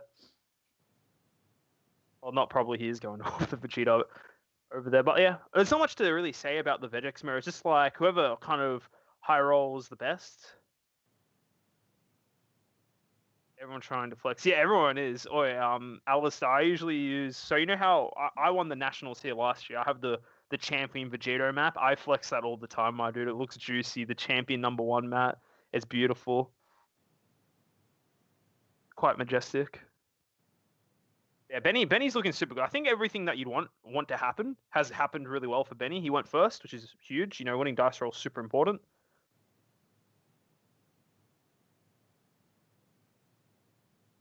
He won the dice roll, which is huge in these mirror matches. He warped the Marseille much earlier before Jackson. Again, that's just led to just whoever won the dice roll, right?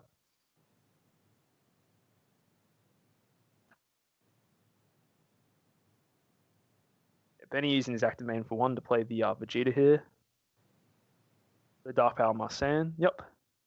He'll warp the Vegeta, sends it to the warp. And now yeah, this is great. Now he's got to swing with this, and it's got to force he's got to be able to take 2 life here, and he warps 1 life instantly from Jackson. So he's putting yeah, he's putting Jackson in a pretty rough situation to be here.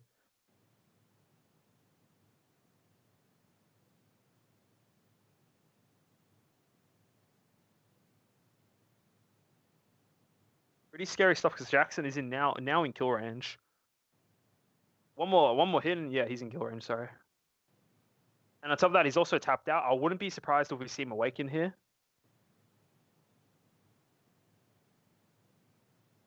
Just to be able to get that extra negate up. You don't want to be forced to sparking negate these hits. I'm also curious if Benny will combo here. I don't think he will.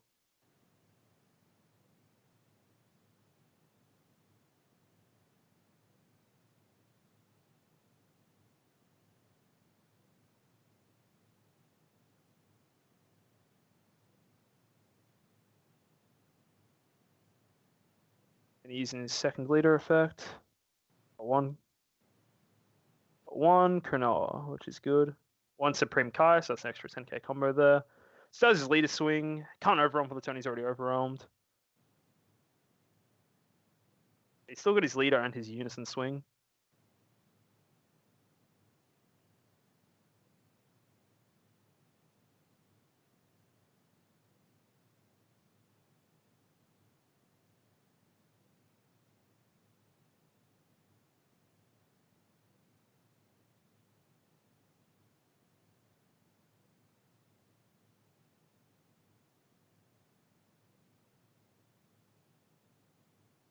So waiting to see the response from Jackson. He's still just thinking. Will there be a negate? I don't think so. Will Benny combo here? He's thinking about it.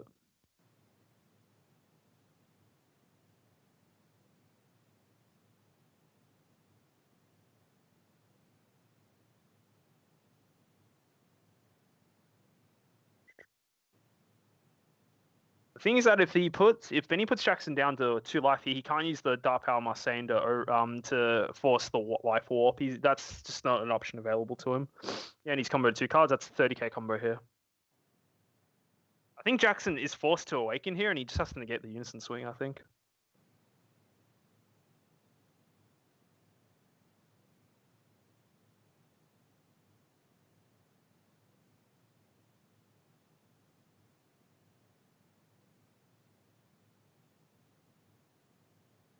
Yeah, you really do feel the intensity of this. Both players just really thinking things through, making sure everything's like spot on. Yeah, it's just it is the finals, guys. So yeah, both players obviously have a lot riding on this. They really do both want to win this game.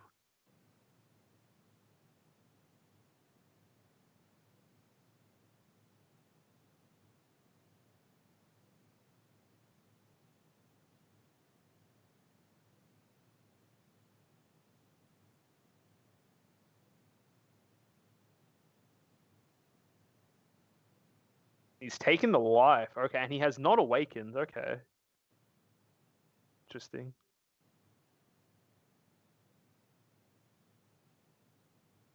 He has to spark and negate this, right? Or it's potentially GG, or am I just crazy?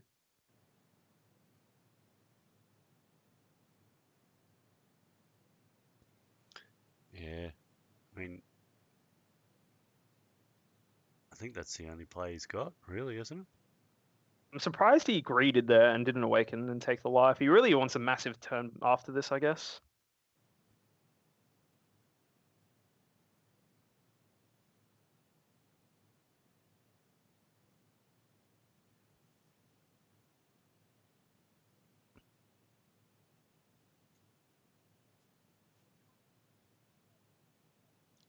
I think Jackson misplayed a lot here, I think. Because he had he briefly opened up his hand and we saw the negate. And he could have just negated this attack and been fine. That's just I don't know, that's just my opinion, right? I guess baiting Benny to use his cards, maybe I'm not entirely sure. I just feel like it was very risky doing this because he can lose here.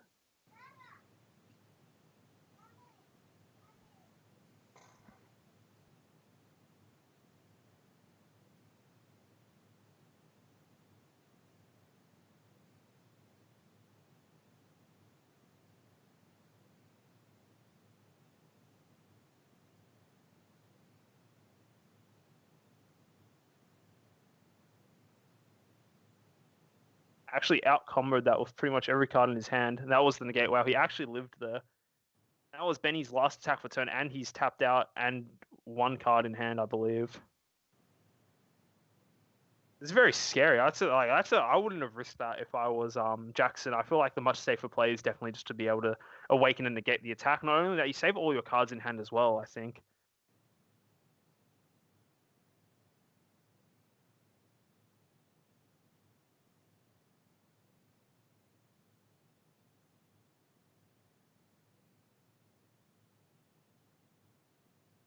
'Cause the thing is that it gets to Benny's turn again. He swings with Marseille and puts him on one, and then everything's suddenly lethal, right?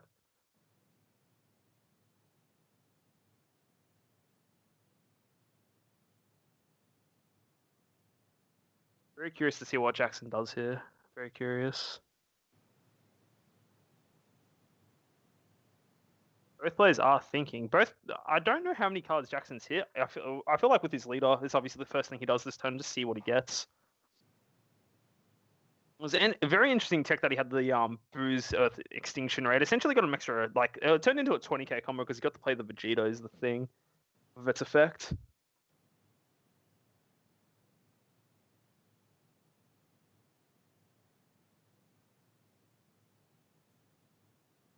Looks like Jackson is playing his Trunks as well to play the Vegeta from his deck.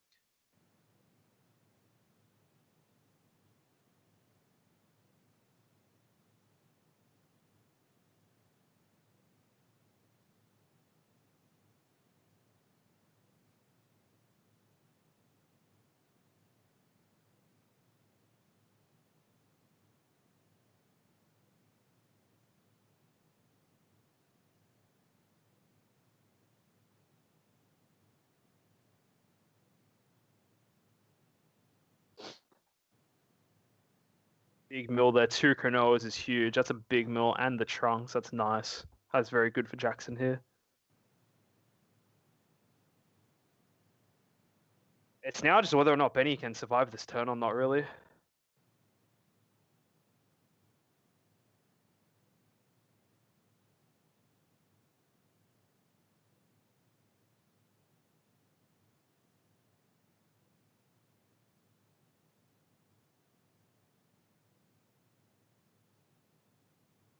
And suddenly, like, massive combo power on board for Jackson now as well, just out of nowhere, really.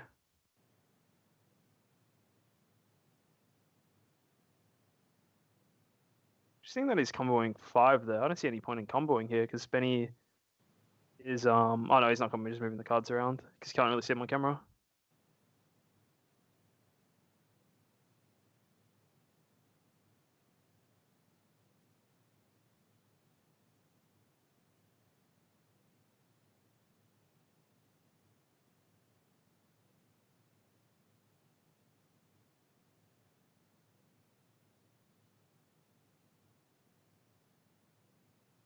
Swinging with the Vegeta 19 into lead.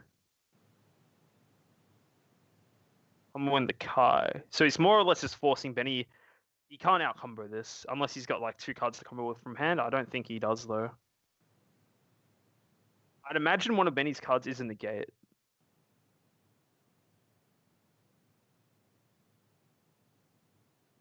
Yep, there's the power burst against the Cronoa back. That's 10k combo in the bank. And now it's honestly really just depends on what Benny hit from life. Swing to lead.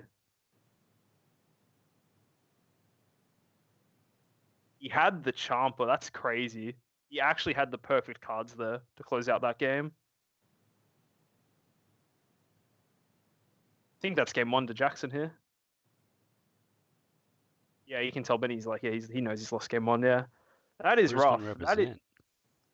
That is rough. The fact that out of all the cards he drew there, he drew the cards he needed. That's pretty unfortunate for Benny there. But his game one over to Jackson.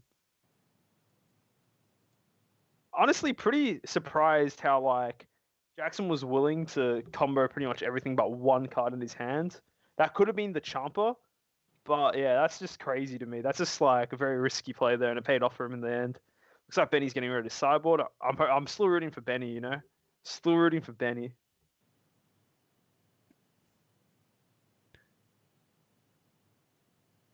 Brisbane's up, just like we're going to be in the AFL Grand Final.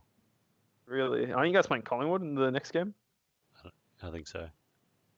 So, do you reckon they're gonna win, or I be don't pretty know. wild? I don't follow it too much. Oh, fair enough. Fair enough, I guess.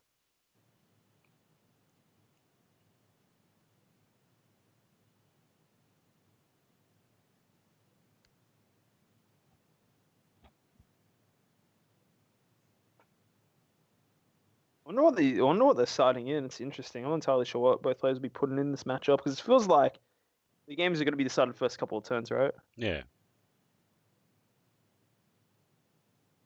Risk challenging the other player to have good RNG. True, true.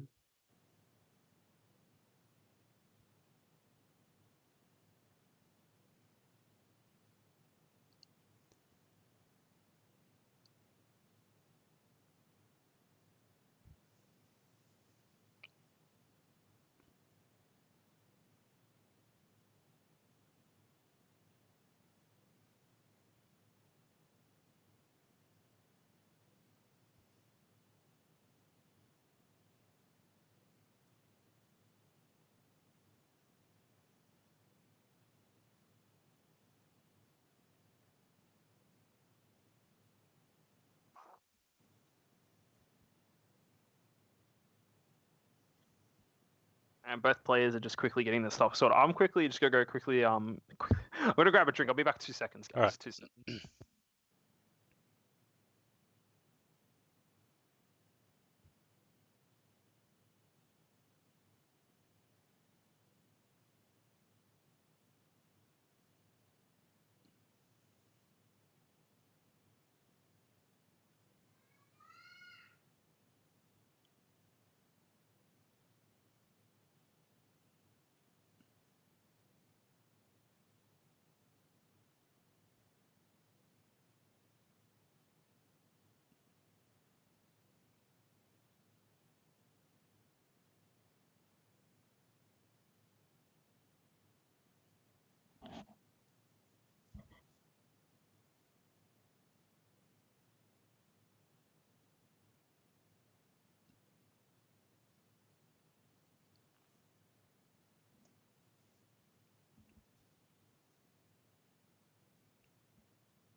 All right. So Benny's got to open up. He's got to have a really good turn one. I can feel a good turn one from Benny, I think. Wee. There we go.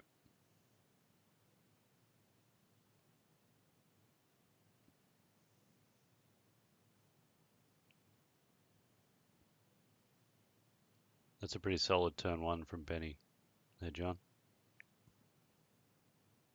Yeah, I'm back. I was wondering why my voice wasn't working. But yeah, I'm back. The cheer squad is recharged, ready to cheer for Benny more, you know?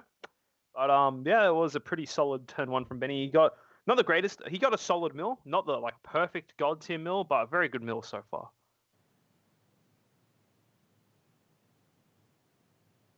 Andy, is the Vegex the best deck in the format? I wouldn't say it's necessarily the best deck in the format. So I think it's when it goes off, it feels like degenerate. I do agree, but I do feel like Gotenks does have like a 50-50 matchup into it.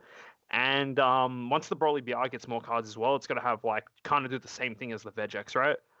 I think it's definitely the best black deck regardless, but I think we need to wait for the meta to like shape up a bit more, I guess, and figure out exactly like what is the stuff. And it looks like these are some horrible mills again from Jackson here. You whiffed all 5, so getting fairly unlucky there. Hit a couple of super combos as well, it looked, so that feels bad.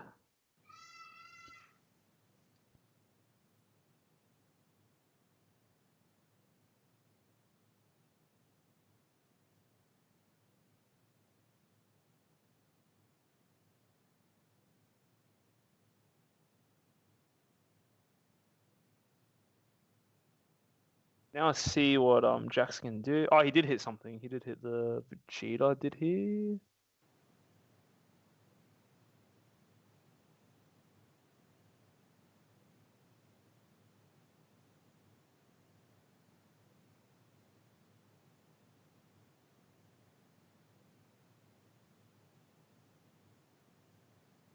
That's a fairly rough turn one for Jackson though. He's got an unlucky both games with his mills. Not being able to hit anything is rather unfortunate, but sometimes it just happens, I guess.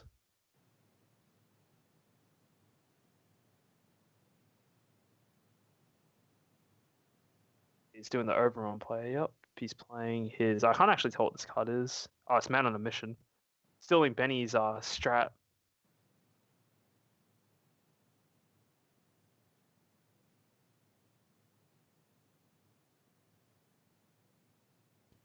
So very similar lists. It's going to come down to RNG. Yeah, and decisions as well. I think in the first game, definitely Jackson made some good decisions there to not die. In that final turn, but now this is looking pretty rough for Benny, and Jackson's doing some smart things as well. He's realized he's whiffed his mill, and now he's given him an opportunity to mill a second time, which this time he's hit 2 cards this time.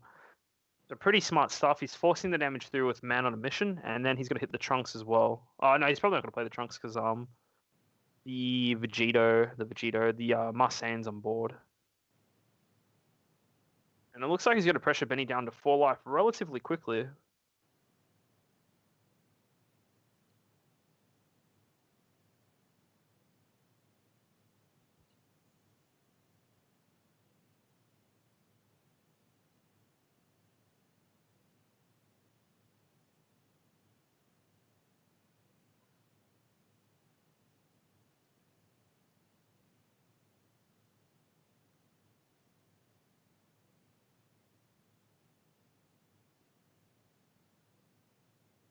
Swing to leader again. Benny's probably going to take this and go down to 4 life, I'd imagine. So that means Benny's next turn, he has to do a nice play next turn, right? I think Jackson has the play that Jackson did there was super good for applying pressure. He applied he did 4 damage to Benny, right? And he also critted 2 of his life, right? The only problem is that Jackson kind of used a lot of cards out of his hand there. He pitched a card for his Gotenks. He used his extra card. He comboed the Vegeta, and he also overwhelmed. So he used 4 cards out of his hand there without necessarily getting more cards back into his hand, right? So I think it's up to Benny to do the appropriate sequencing and deal the damage back to Jackson. I don't think Benny wins the game this turn, but I think he needs to be smart about how he goes about attacking Jackson this turn.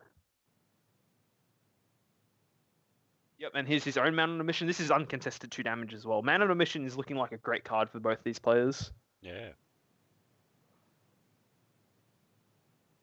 I feel like, yeah, definitely Man on a Mission is the first thing Benny should be doing here. His first, yeah, this is the correct thing as well, but holy shit. I mean, sorry, that was essentially the perfect mill for Benny. hit 4 cards there. That is some good RNG. That is a banger mill. That's so insane. This is the luck we need to beat Jackson here. Sparking Power Burst, it's a fine play as well. It's very smart from Jackson.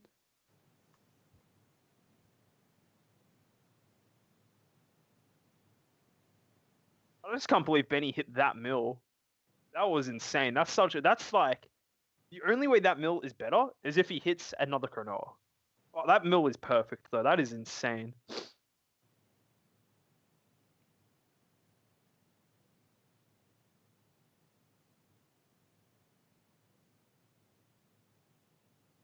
Got so many cards on board, it's funny.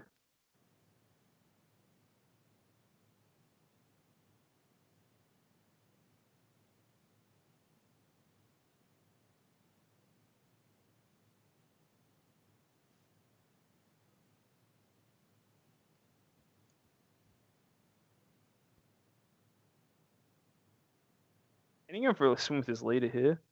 Not comboing, that's alright. Then he trying to save his awakening for something.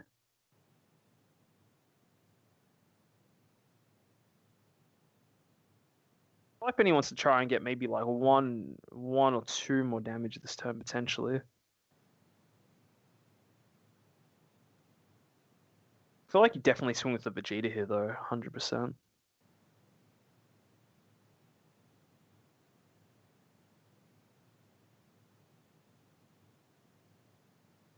Doesn't look like Benny has anything to play for 1 energy because he's thinking about whether or not he wants to awaken here.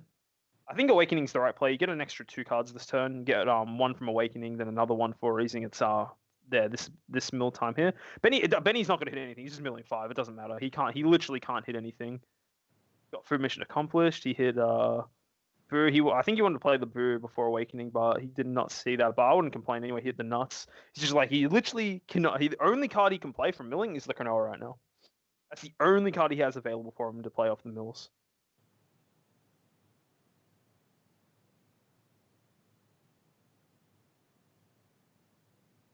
I think correct sequencing from Benny is swinging with the Vegeta.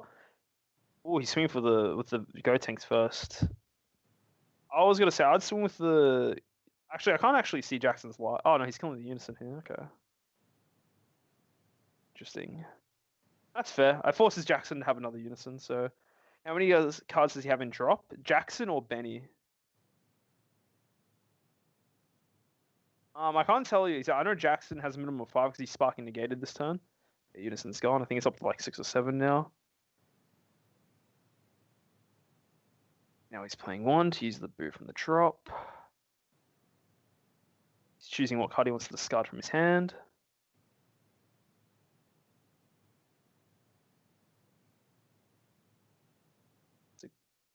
Thinking about.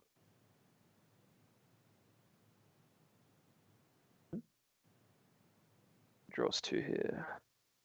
Now it is Jackson's turn here. So Benny, we look at his board and we're like, the big yes, right? This is the best board Benny could ask for right now. He's hit 3 of his 4 Cronoas, a Trunks, and a Vegeta, and his Unison's chilling there, right? So he's not. I don't think you can ask for a better start, right? The only thing looking at this now, right? Jackson's a kind of bad spot. He's only hit 2 cards from milling, and now the only cards he can really play from the mill effect is the Unison and the Vegetas here. So Jackson's probably not going to be able to get the best value here. I wouldn't be surprised if he starts off this turn overwhelming to play the Vegeta stuff, the Zeno Trunks into the Zeno Vegeta. It seems like a fun line to play. He's at plenty of life, and I believe, yep, this is exactly what he's doing now. He's tapping 1. Yep, and here it is. The Trunks, and now he gets to search his deck for a Vegeta. Jackson should hit everything at least. See, the thing is that Jackson can hit everything. The problem is that Benny has his Marseille on play, so Jackson's going to be forced to discard cards from his hand. Is the thing. It's kind of like he will probably hit everything, but now he gets punished for hitting it just because Benny has the Marseille on board. Let's see what it hits here. 1, 2, 3, 4, 5. So he hits only 1 card here, and if he plays it, he has to discard 2. I wouldn't be. Yeah, they just go auto drop, right? 1, 2, 3, 4. Wow. He milled 10 cards and only hit once. Jackson, it's not Jackson's. Jackson's getting very unlucky this game compared to Benny, who has hit like everything. Benny is rocking up with the good RNG right now. This is like what we want to see.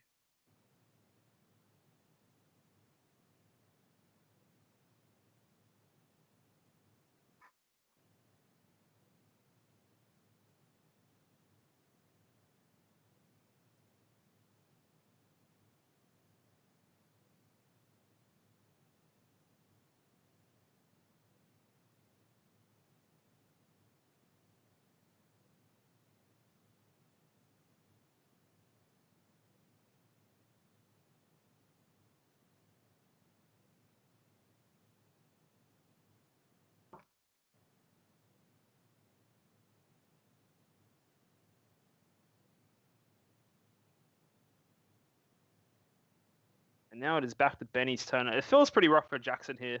Benny's just gotten luckier than him. Just like if you want me to say it bluntly, Benny's gotten way luckier than Jackson. But Jackson should be like fine with the situation he's in.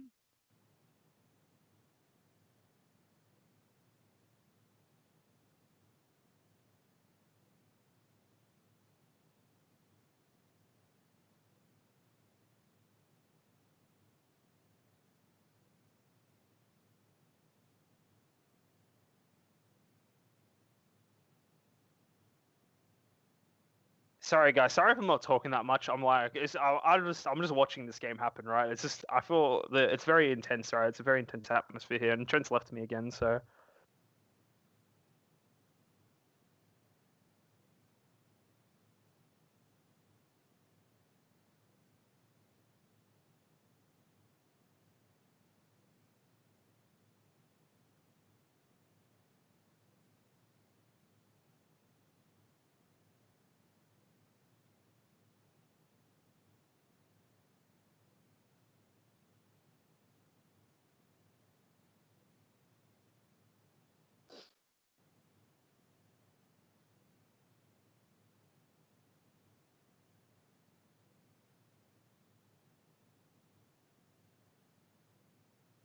multitasking. Yeah, I'm not multitasking. Yeah, looking at this, Jackson one energy, very similar spot he's in last time. Benny has much more cards in hand, much more cards on board, and now it's just like seeing what he decides to do here. And you can't mill bad more than 3 times exactly. The thing of it's like this, Scandi. It's his worst mills so far. Like the Simpsons meme. Like how it's the worst day so far, but it's worst mills. Well, legitimately, there's one or two things that's telling. The first thing is that Jackson is super duper unlucky and all his cards at the bottom of his deck, or all his cards are in his hand. Because the thing is that you can mill as much as you want, but if all the targets for your cards are in your hand or in your life, you're never hitting them. So that could be a potential like case.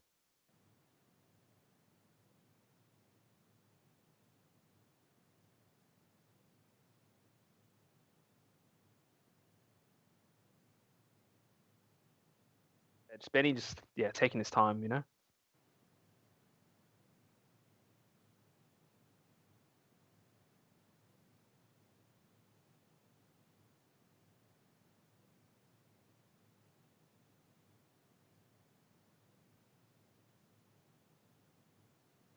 Swinging double strike into lead.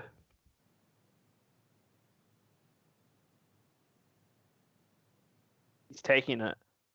Interesting.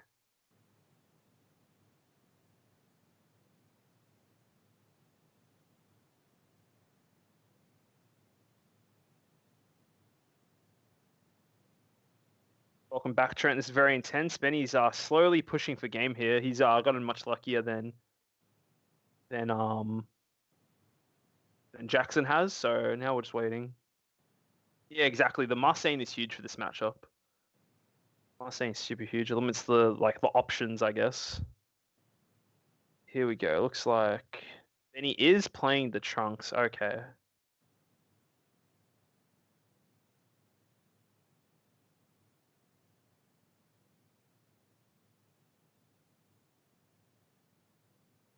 Benny's got to try and win this turn. Is all this is telling me.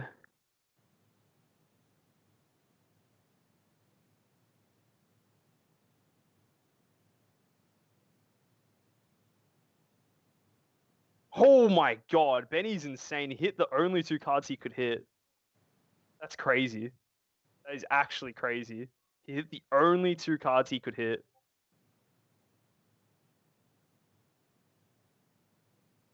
That is insane. The only 2 cards he could hit, he hit. Wow. That is ridiculous.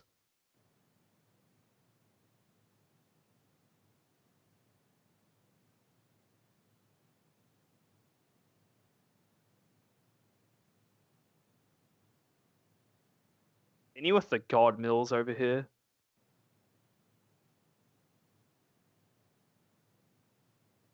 He's taking his time with this because the problem is that now. Alright, he's milling again. I wonder if he's searching for the Dark Power Marseille, or he has it in hand. Oh yeah, he has it in hand. Okay, he's going up to 4.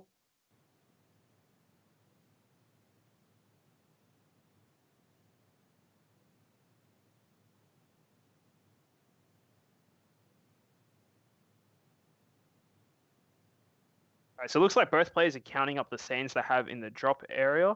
Now the problem is that what Benny actually runs both Marseilles. He's running the promo one, which just does the damage anyway, and he's also running the other one, the less known one, where it just deals the damage regardless if there's 15 Saiyans in both players' drops.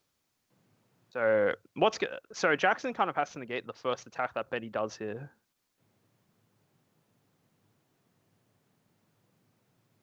Swinging into the lead, is he? I don't know. I'm literally just holding my breath, right?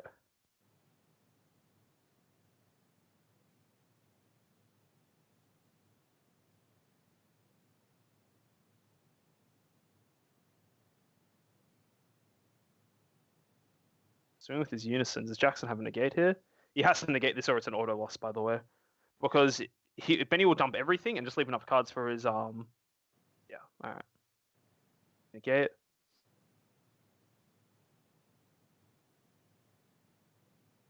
Dark Power back.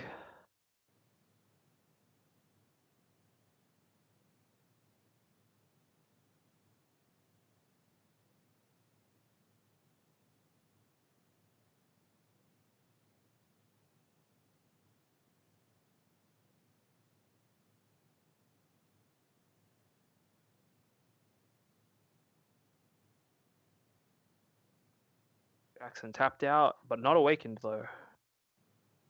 Last time he was able to get a really nice like mill from the that black card.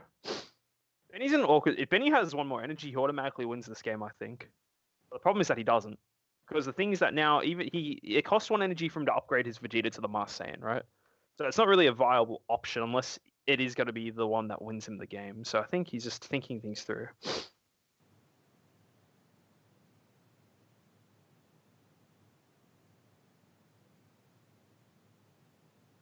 And obviously, Benny can't afford to make any mistakes here. Everything Benny is doing here has to be the correct play.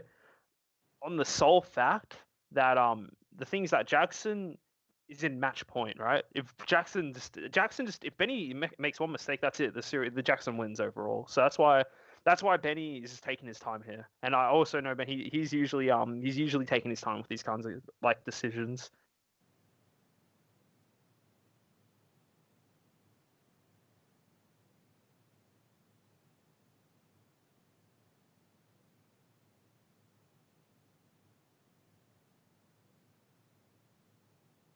So Benny's comboing up to 30k here. I wonder if he's going to combo any more.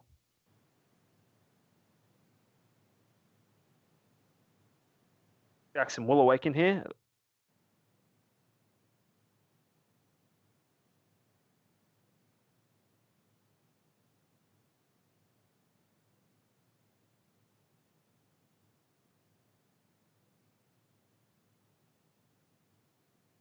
Who's on each side? I don't get. Oh, each side of what? Super. I don't know. What do you mean each side? Got Jackson on the left and Benny on the right. It's like, yeah. Oh, okay. So this is the final match. Both players are playing Vegex. It's a Vegex in the mirror match. Jackson's up 1-0, and Benny is currently. It's safe to say in the lead in this game. He kind of hit like the God Mill, like perfect mills. So.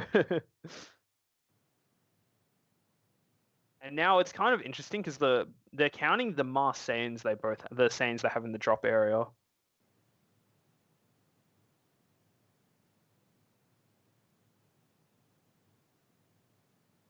Because Benny's running the mass Saiyan that when there's 15 Saiyans in the drop, if an attack gets negated, it automatically deals the damage. Or like regardless, no matter what, it just warps a life, right? So it's like a safer version of the mill, but obviously the requirements are much harder to deal to do. Like that's why you're seeing them counting. The Benny's thinking a lot. He's just doing the numbers, right?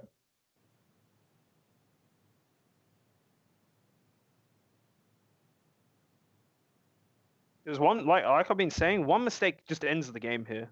Like that's it.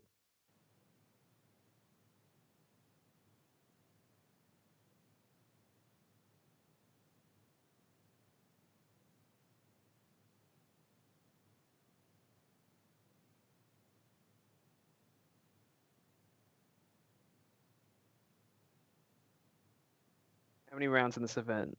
This is the final round, Super Keen. This is the final. This is the finals of the whole thing. Both these players are undefeated, and just to see who wins it overall. Benny opting to pass turn. Okay, I think that's kind of like okay for Benny. He's got a lot of defensive power on board, right? He's got he's got an energy open. He's got three Cronoas. He's got the Vegeta and the Trunks. So I have to wait and see. Benny too scared to go in for that last thing there. I think it's because it looks like Jackson's 3 life. So I thought he was on 2 life just because of the like of how the camera looked, right? And again, Jackson just can't get a break with his mill. He's finally hit his unison, which is fine and all, but it's just not what you want to see this late into the game, right?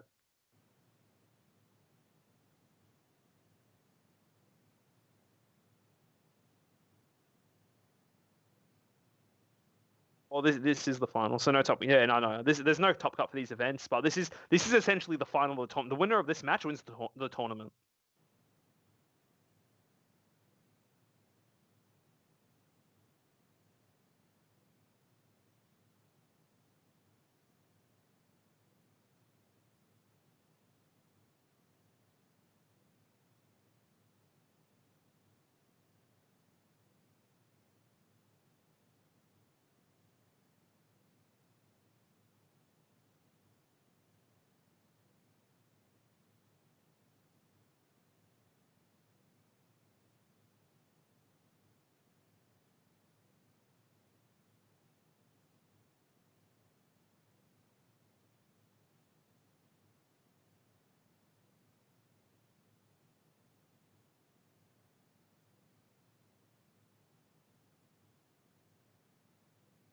Alrighty, well, this is 100% the power Wow. move that Jumper. yeah. So all what Jackson's trying to do because Jackson can just play the Vegeta from the drop and just just burn Benny for his last life, right? So Yep. Benny's in full range here. He has to keep on 2 life, 3 life, sorry.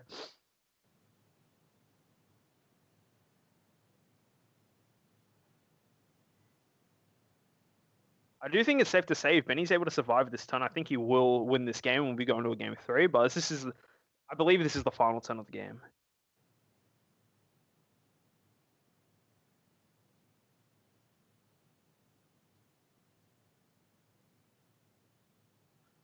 All right, yeah, I think Jackson's realized that he doesn't think he can push for game. He's swinging to the unison here.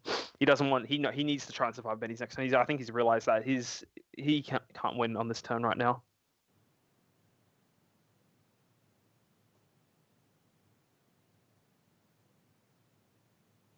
Hitting mills with the Vegex is too challenging. It's quite a difficult task to achieve.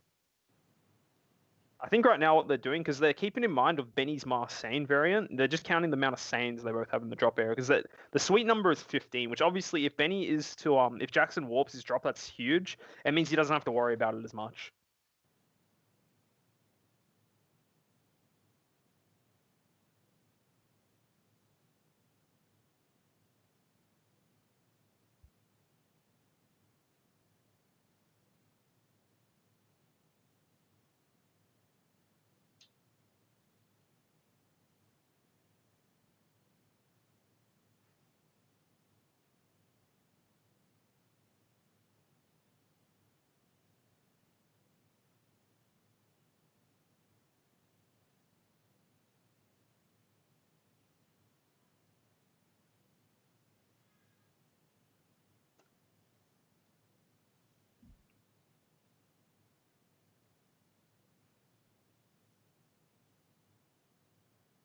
Jackson really thinking now because he can theoretically, if he has a chomper in hand, his Marseille can swing for game with 3 damage here.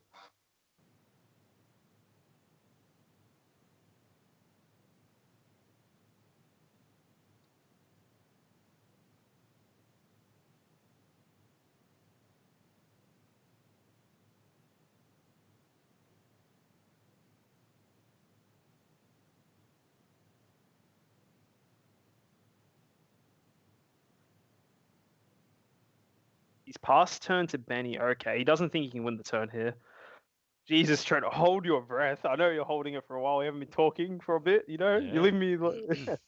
This is very intense. It's like I feel for both these guys, right? Like it's just both player doesn't want to make the game losing mistake is the thing right now. Everyone's trying the hardest, like keep their composure in that.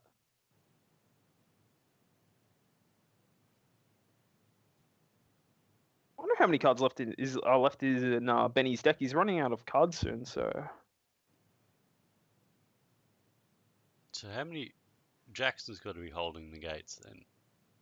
Surely. I think he's got 1 negate, 1 energy open, right? So Yeah. it's combo 5 there.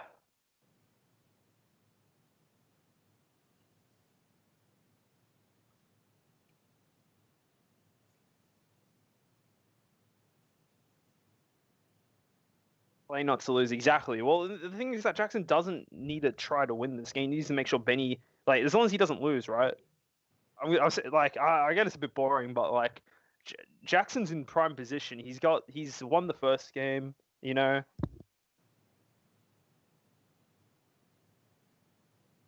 like,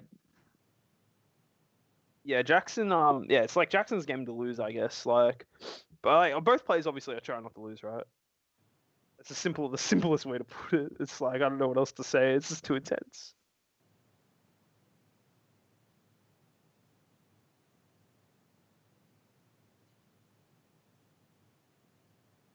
I think Benny's honestly deciding which Marseille he wants to play. Is this finals timed? I don't know. Yeah, I don't think it yeah, is. it is. Yeah. Oh, it is? All right. All right. It's-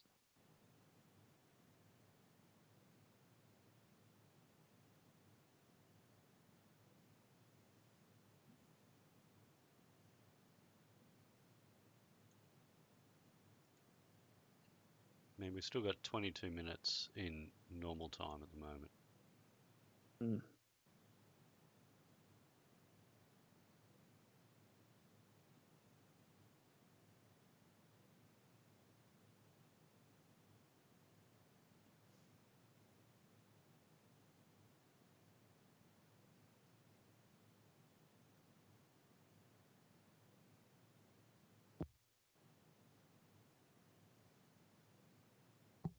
All right, Benny down to 1 card in deck. Okay.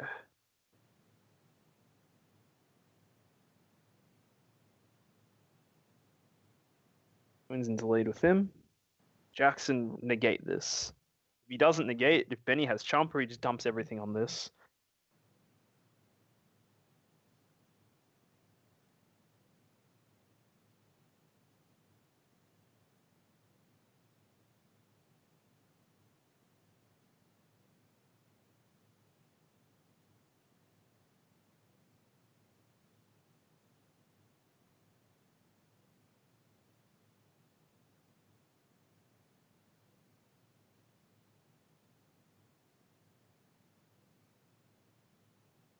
Does Benny have Chomper here is the question.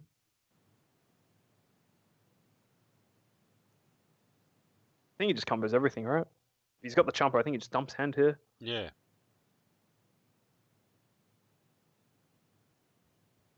Yep, all right. Does Benny take this? So we're at 19.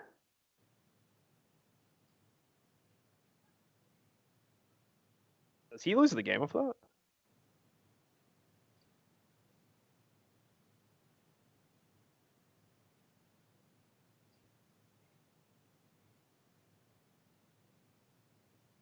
Does have 20 cards in the drop. Smart from Benny. Swung with it first. Got the warp damage out.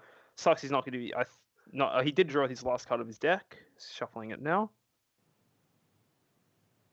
Give it a thorough shuffle. Just means the rest of his sparking super combos aren't live. So he doesn't get to draw a second time there. I think we're going to game 3, I believe.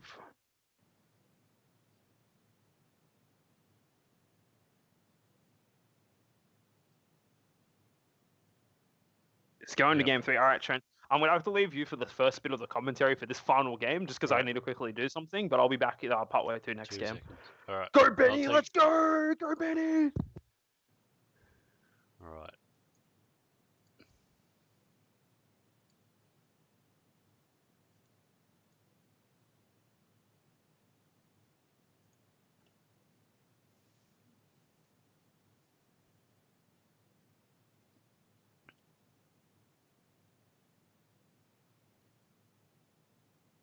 So Benny obviously thinks that there's something you can side here to help him.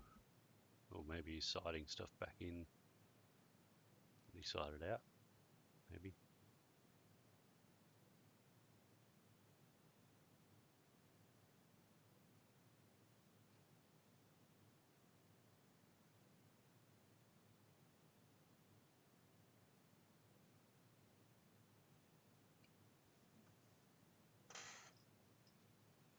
I guess that's that game's just a difference between hitting your mills on the veg X or not. Obviously, Jackson didn't hit very many mills that time, and Benny got everything out.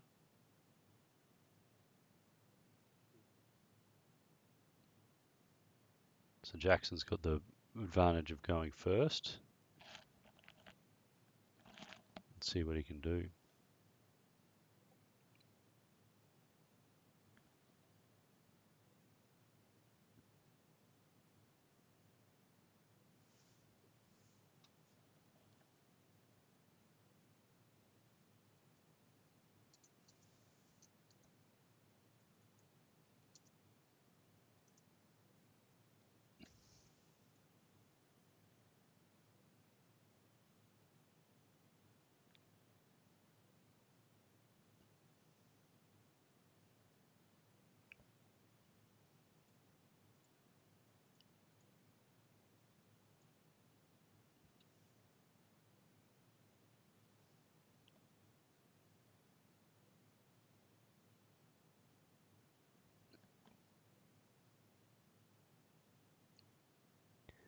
So Chad, so we've revealed 2 of the silvers.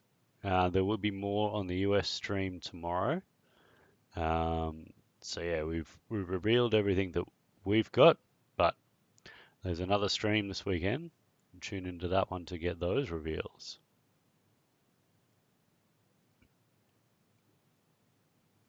Gandhi, look, I mean, it is the final match. I guess we do want to see a winner here. We'll see how it plays out.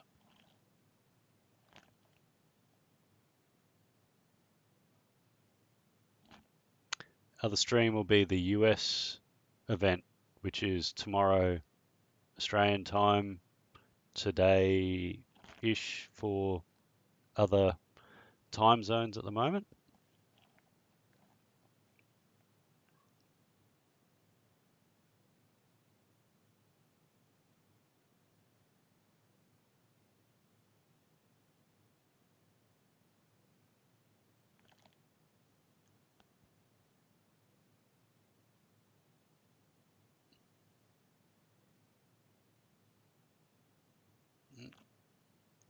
So at least Jackson got the Unison this time. And he got the Marseille, all right.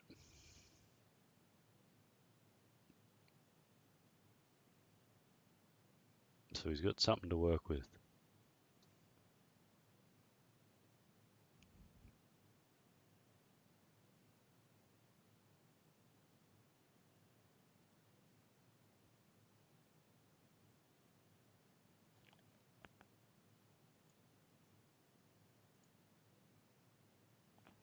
We do have 15 minutes left in this round and then extra time, so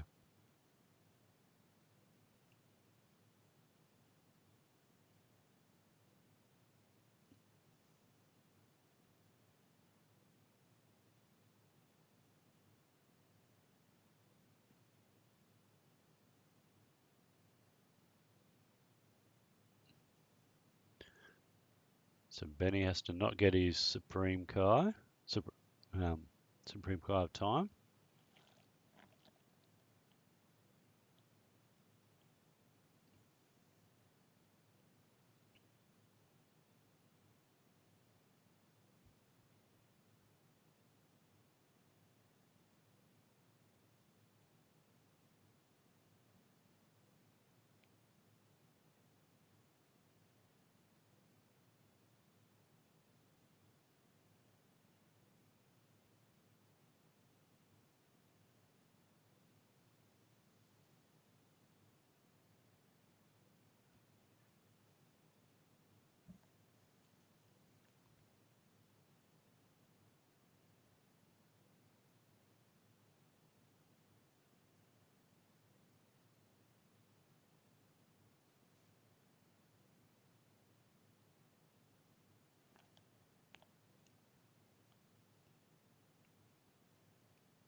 Okay, I don't think there's much more Jackson can do yet. So go over to Benny's turn.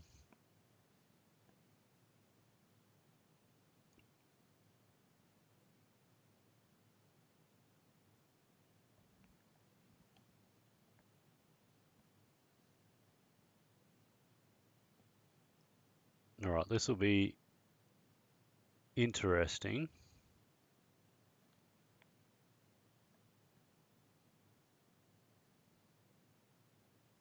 Okay, so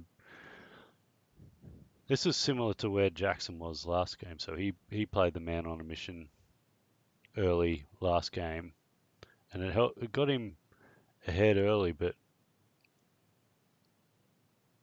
it yeah, didn't he wasn't able to close it out. I think he put too much into it. So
All right, guys, I'm back. What have I missed, Trent? What have I missed? So both of them got turn one Black Mask Saiyans, but Jackson was able to warp Benny's. And Jackson's been able to get off sort of the average sort of mills this turn, or this game. So And legit, just like last game, yeah. legit, just like last game. But Benny's tried to push for the man on a mission on his turn two this time. So Yep.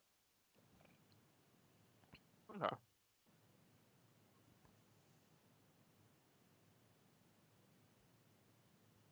Looks like Jackson's stopped barking to go to that. Okay.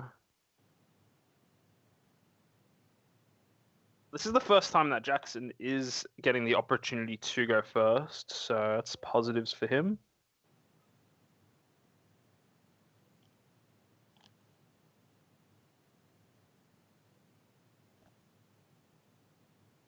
all right, this is where.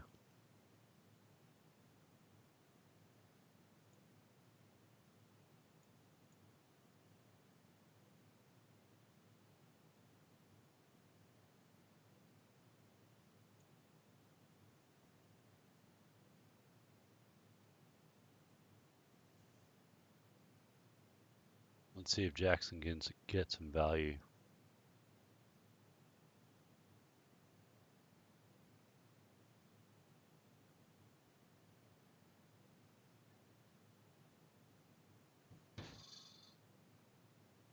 Yeah, going to Jackson's turn. I think like now it's just seeing what Jackson does with the opportunity to go first, right? He's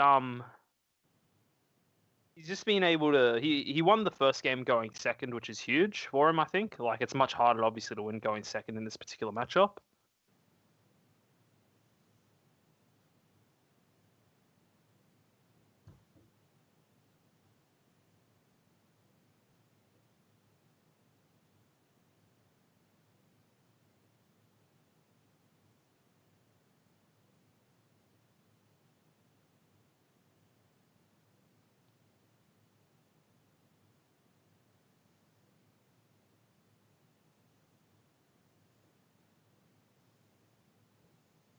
Now I guess just seeing what Jackson does with the ability to be the aggressor for once, because I think in the previous games I feel like it's been Jackson kind of reacting to Benny, whereas now this time it's gonna be the other way around.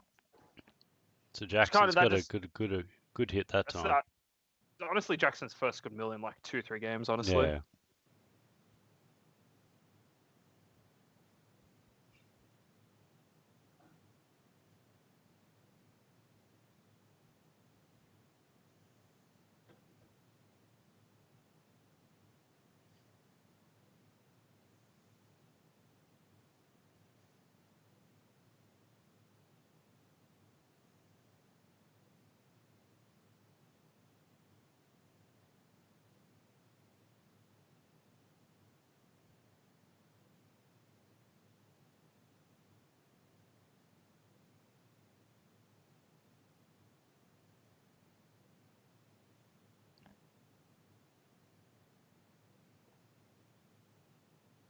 Jackson has a very nice spot. He's got all the mill targets he needs. He's still got 20 open, so he'll be able to upgrade his Vegeta into the Marseillan.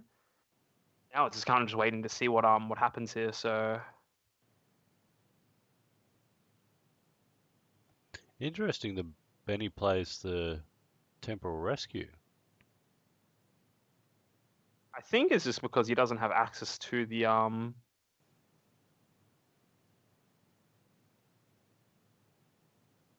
can't even think of the card name. I think he just simply doesn't own the other super combos, if you want me to be The honest. Series 11 super combo. Yeah, exactly. Yeah.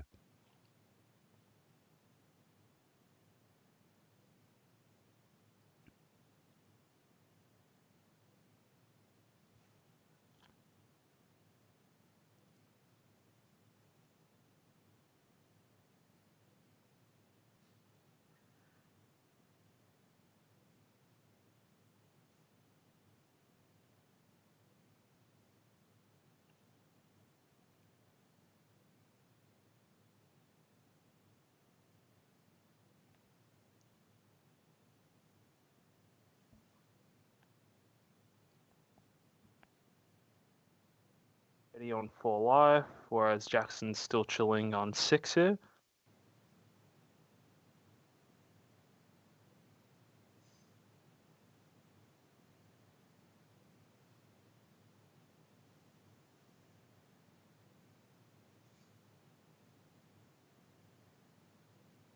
Doesn't look like Jackson has the Black Power Marseille, and I think this is his warp right now. It's a very, very large warp. Jackson just thinking about what he has to do. Got a lot of options this turn. He still hasn't used his 2 energy. He has the Does he have the Vegeta in play? I can't see it anywhere on his board. Did he miss it? Or am I just crazy?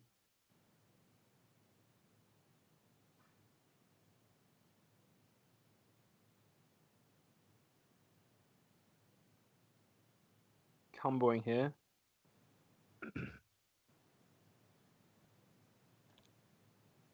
So he's obviously just trying to force an awaken out of Benny on Yeah, the defense.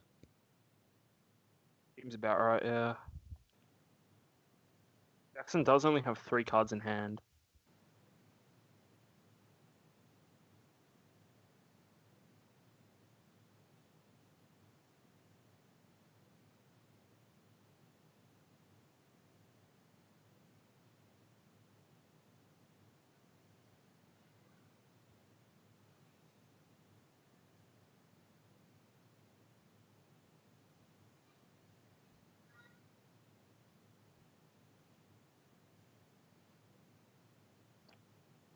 Chad, I think you asked that before. And yeah, so we've revealed what we have, the Barbity and the Power Burst, and the other one's on the next stream, which is a US stream, in a few hours' time.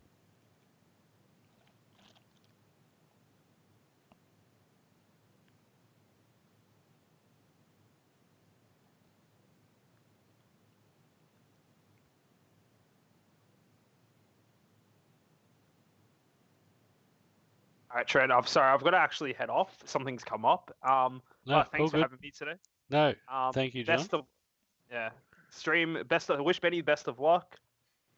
And yeah, hopefully Benny wins this for Vic. But it's going to be an uphill battle from here. He's in a pretty hard situation. But yeah, best of luck to Mr. Zhang. And thanks, All Trent, right. for having me. Thanks No, for hosting the thank event. you. And congrats to the winner of the event. Thanks, All John. right, cheers. All right, Bye. thanks. Bye.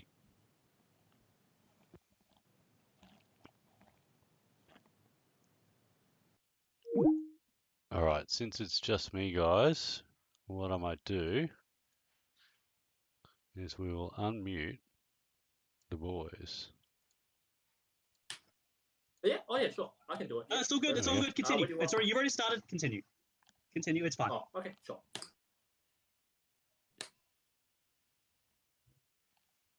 Oh, that's a 5th one. You still there? I can't hear you very well. Yeah, I'm still here. Can you see me? I'm here for sure. Can't hear Can you see at me? all. John, can you guys hear us or not? Can you see us? John, Trent? I can see you, but I can't hear you. I don't know. Hang on. Because I think you should be able to hear me. Because my Me? thing is still hensing green there.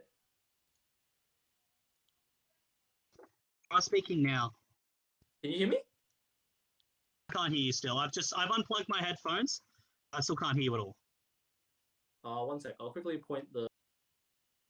Can you hear me? Hello. I can't hear you. Benny, I can hear you, Benny. Yeah, that's weird. Why? Like I'm not doing Can't anything hear right Benny now. at I'm just all. like, Hang on. I'm not. I don't know, because like I unplugged my headphones, and hang on. Okay.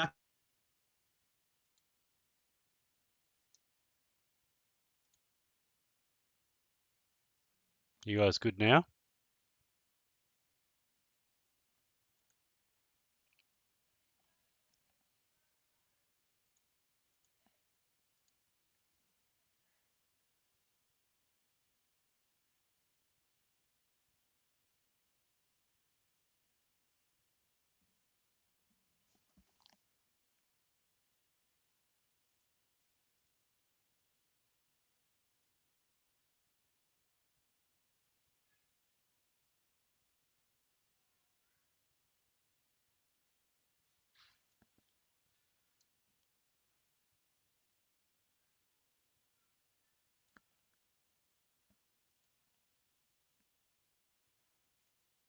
No, it's all fixed now, guys, so they can hear each other.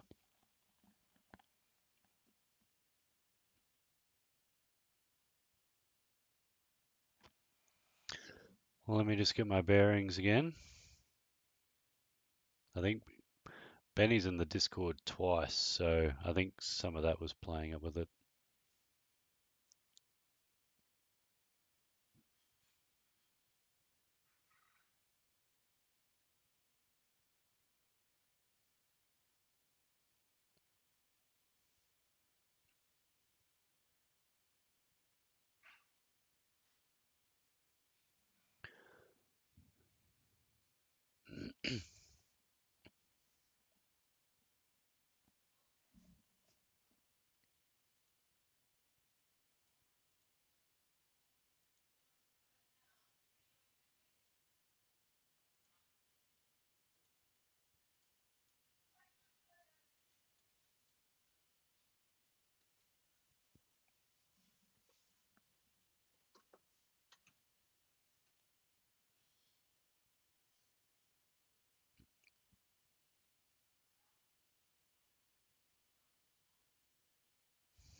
Jackson's a good man.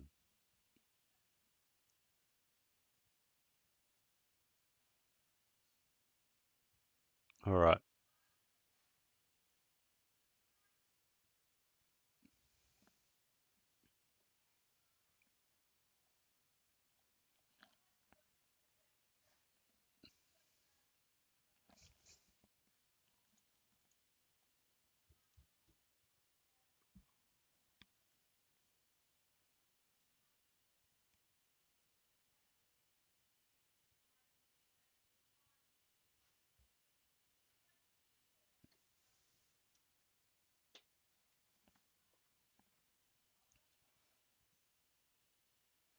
Yes, Dibber. So yeah, there's the Unison Warrior 2 promos out there, but yeah,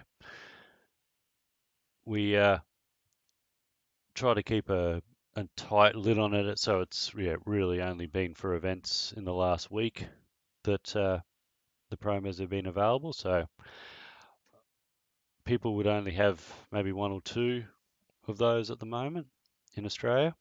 So yeah, not full play sets and stuff like that like people have over in the US at the moment.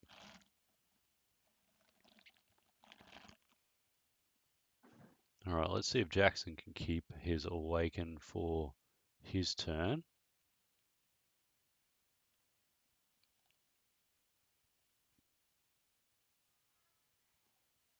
He's got to have another negate in hand, considering he's got the one energy open.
So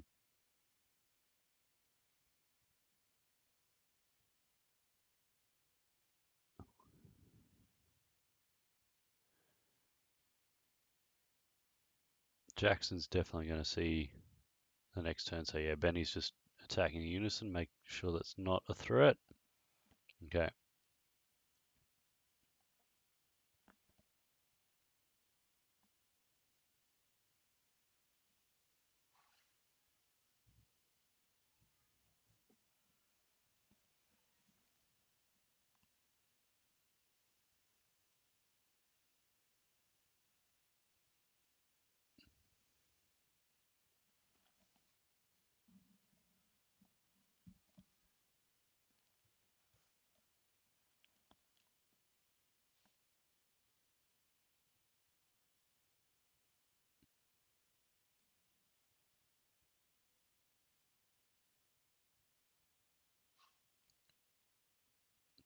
So there you go.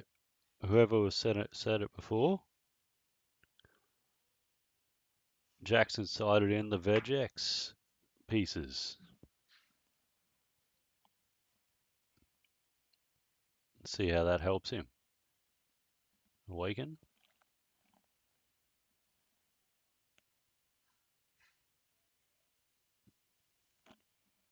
No more reveals today. We've revealed them all. We'll run through them quickly again at the end of this one, just before we run the lucky door prize for today.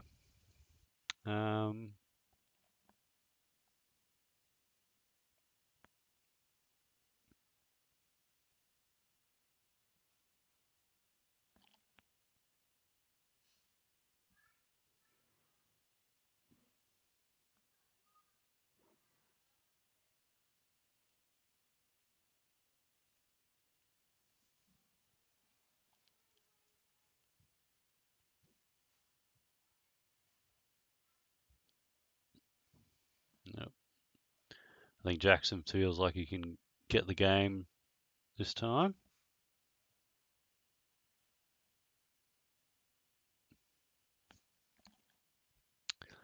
Look, so we got 2 minutes left in regular time, and then we've got 10 minutes of extra time. I think we can get a result.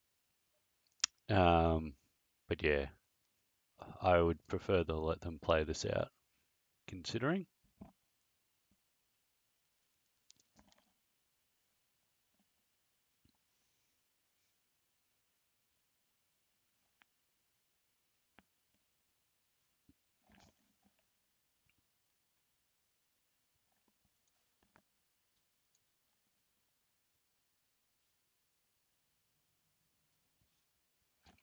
If we are, yep, we are. So yes, look, I would prefer to let them play it out, so let's just let them play it out.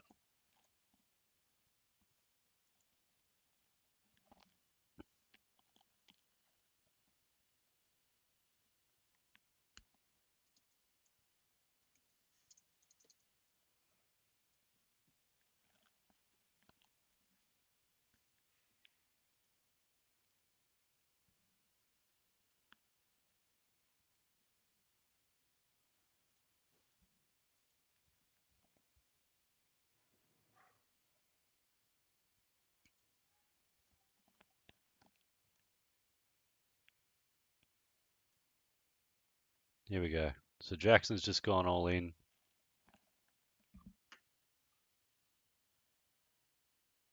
Can he do it?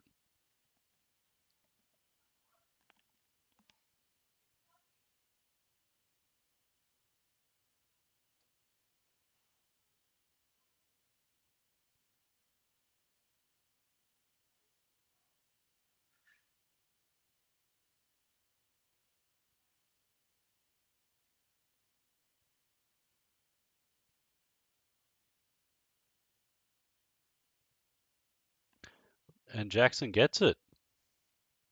Good game, Jackson. Let's see if I can get these boys up.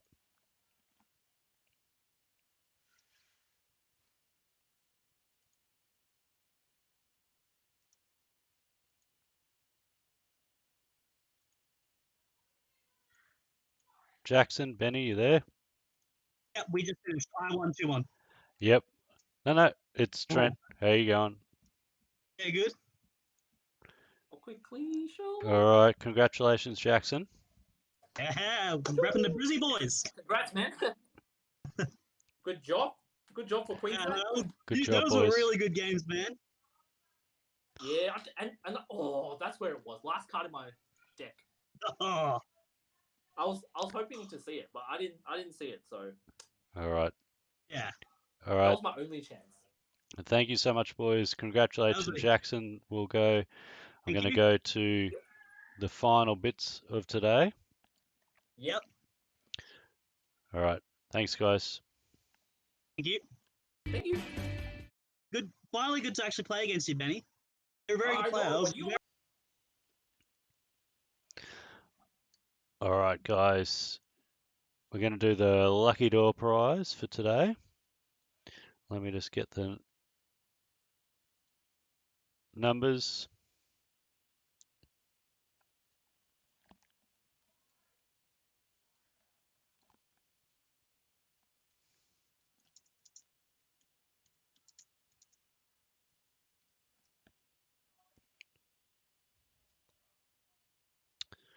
All right.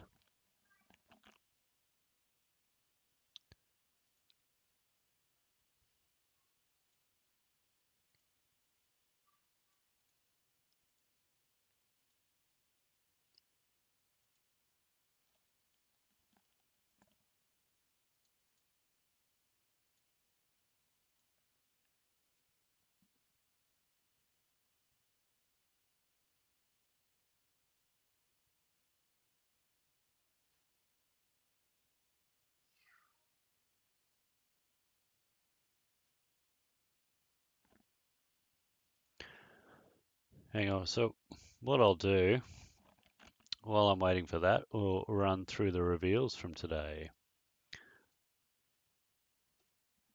So we've got the Freezer Army token, new clone token, meta token, the Chilled Army token. We've got new mutant machine mutant token, Saberman token, Silver Foil Power Burst for participation. So this is, and then the top 16 gold foil. They both look hot. New Barbary for the AOD, and then one of the winner. So the Gotenks Absolute Unison alt art as well.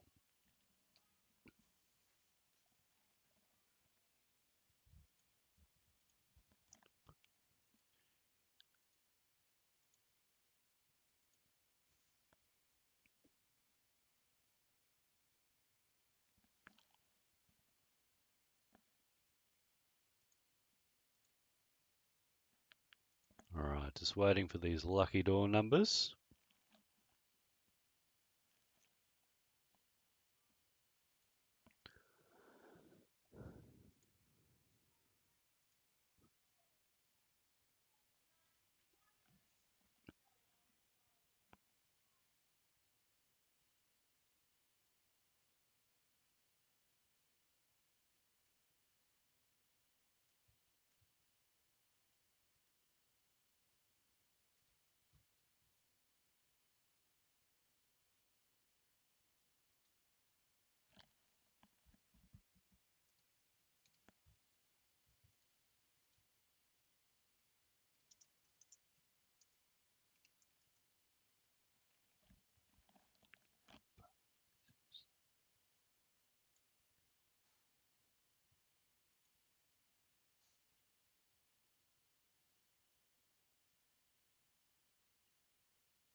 All right.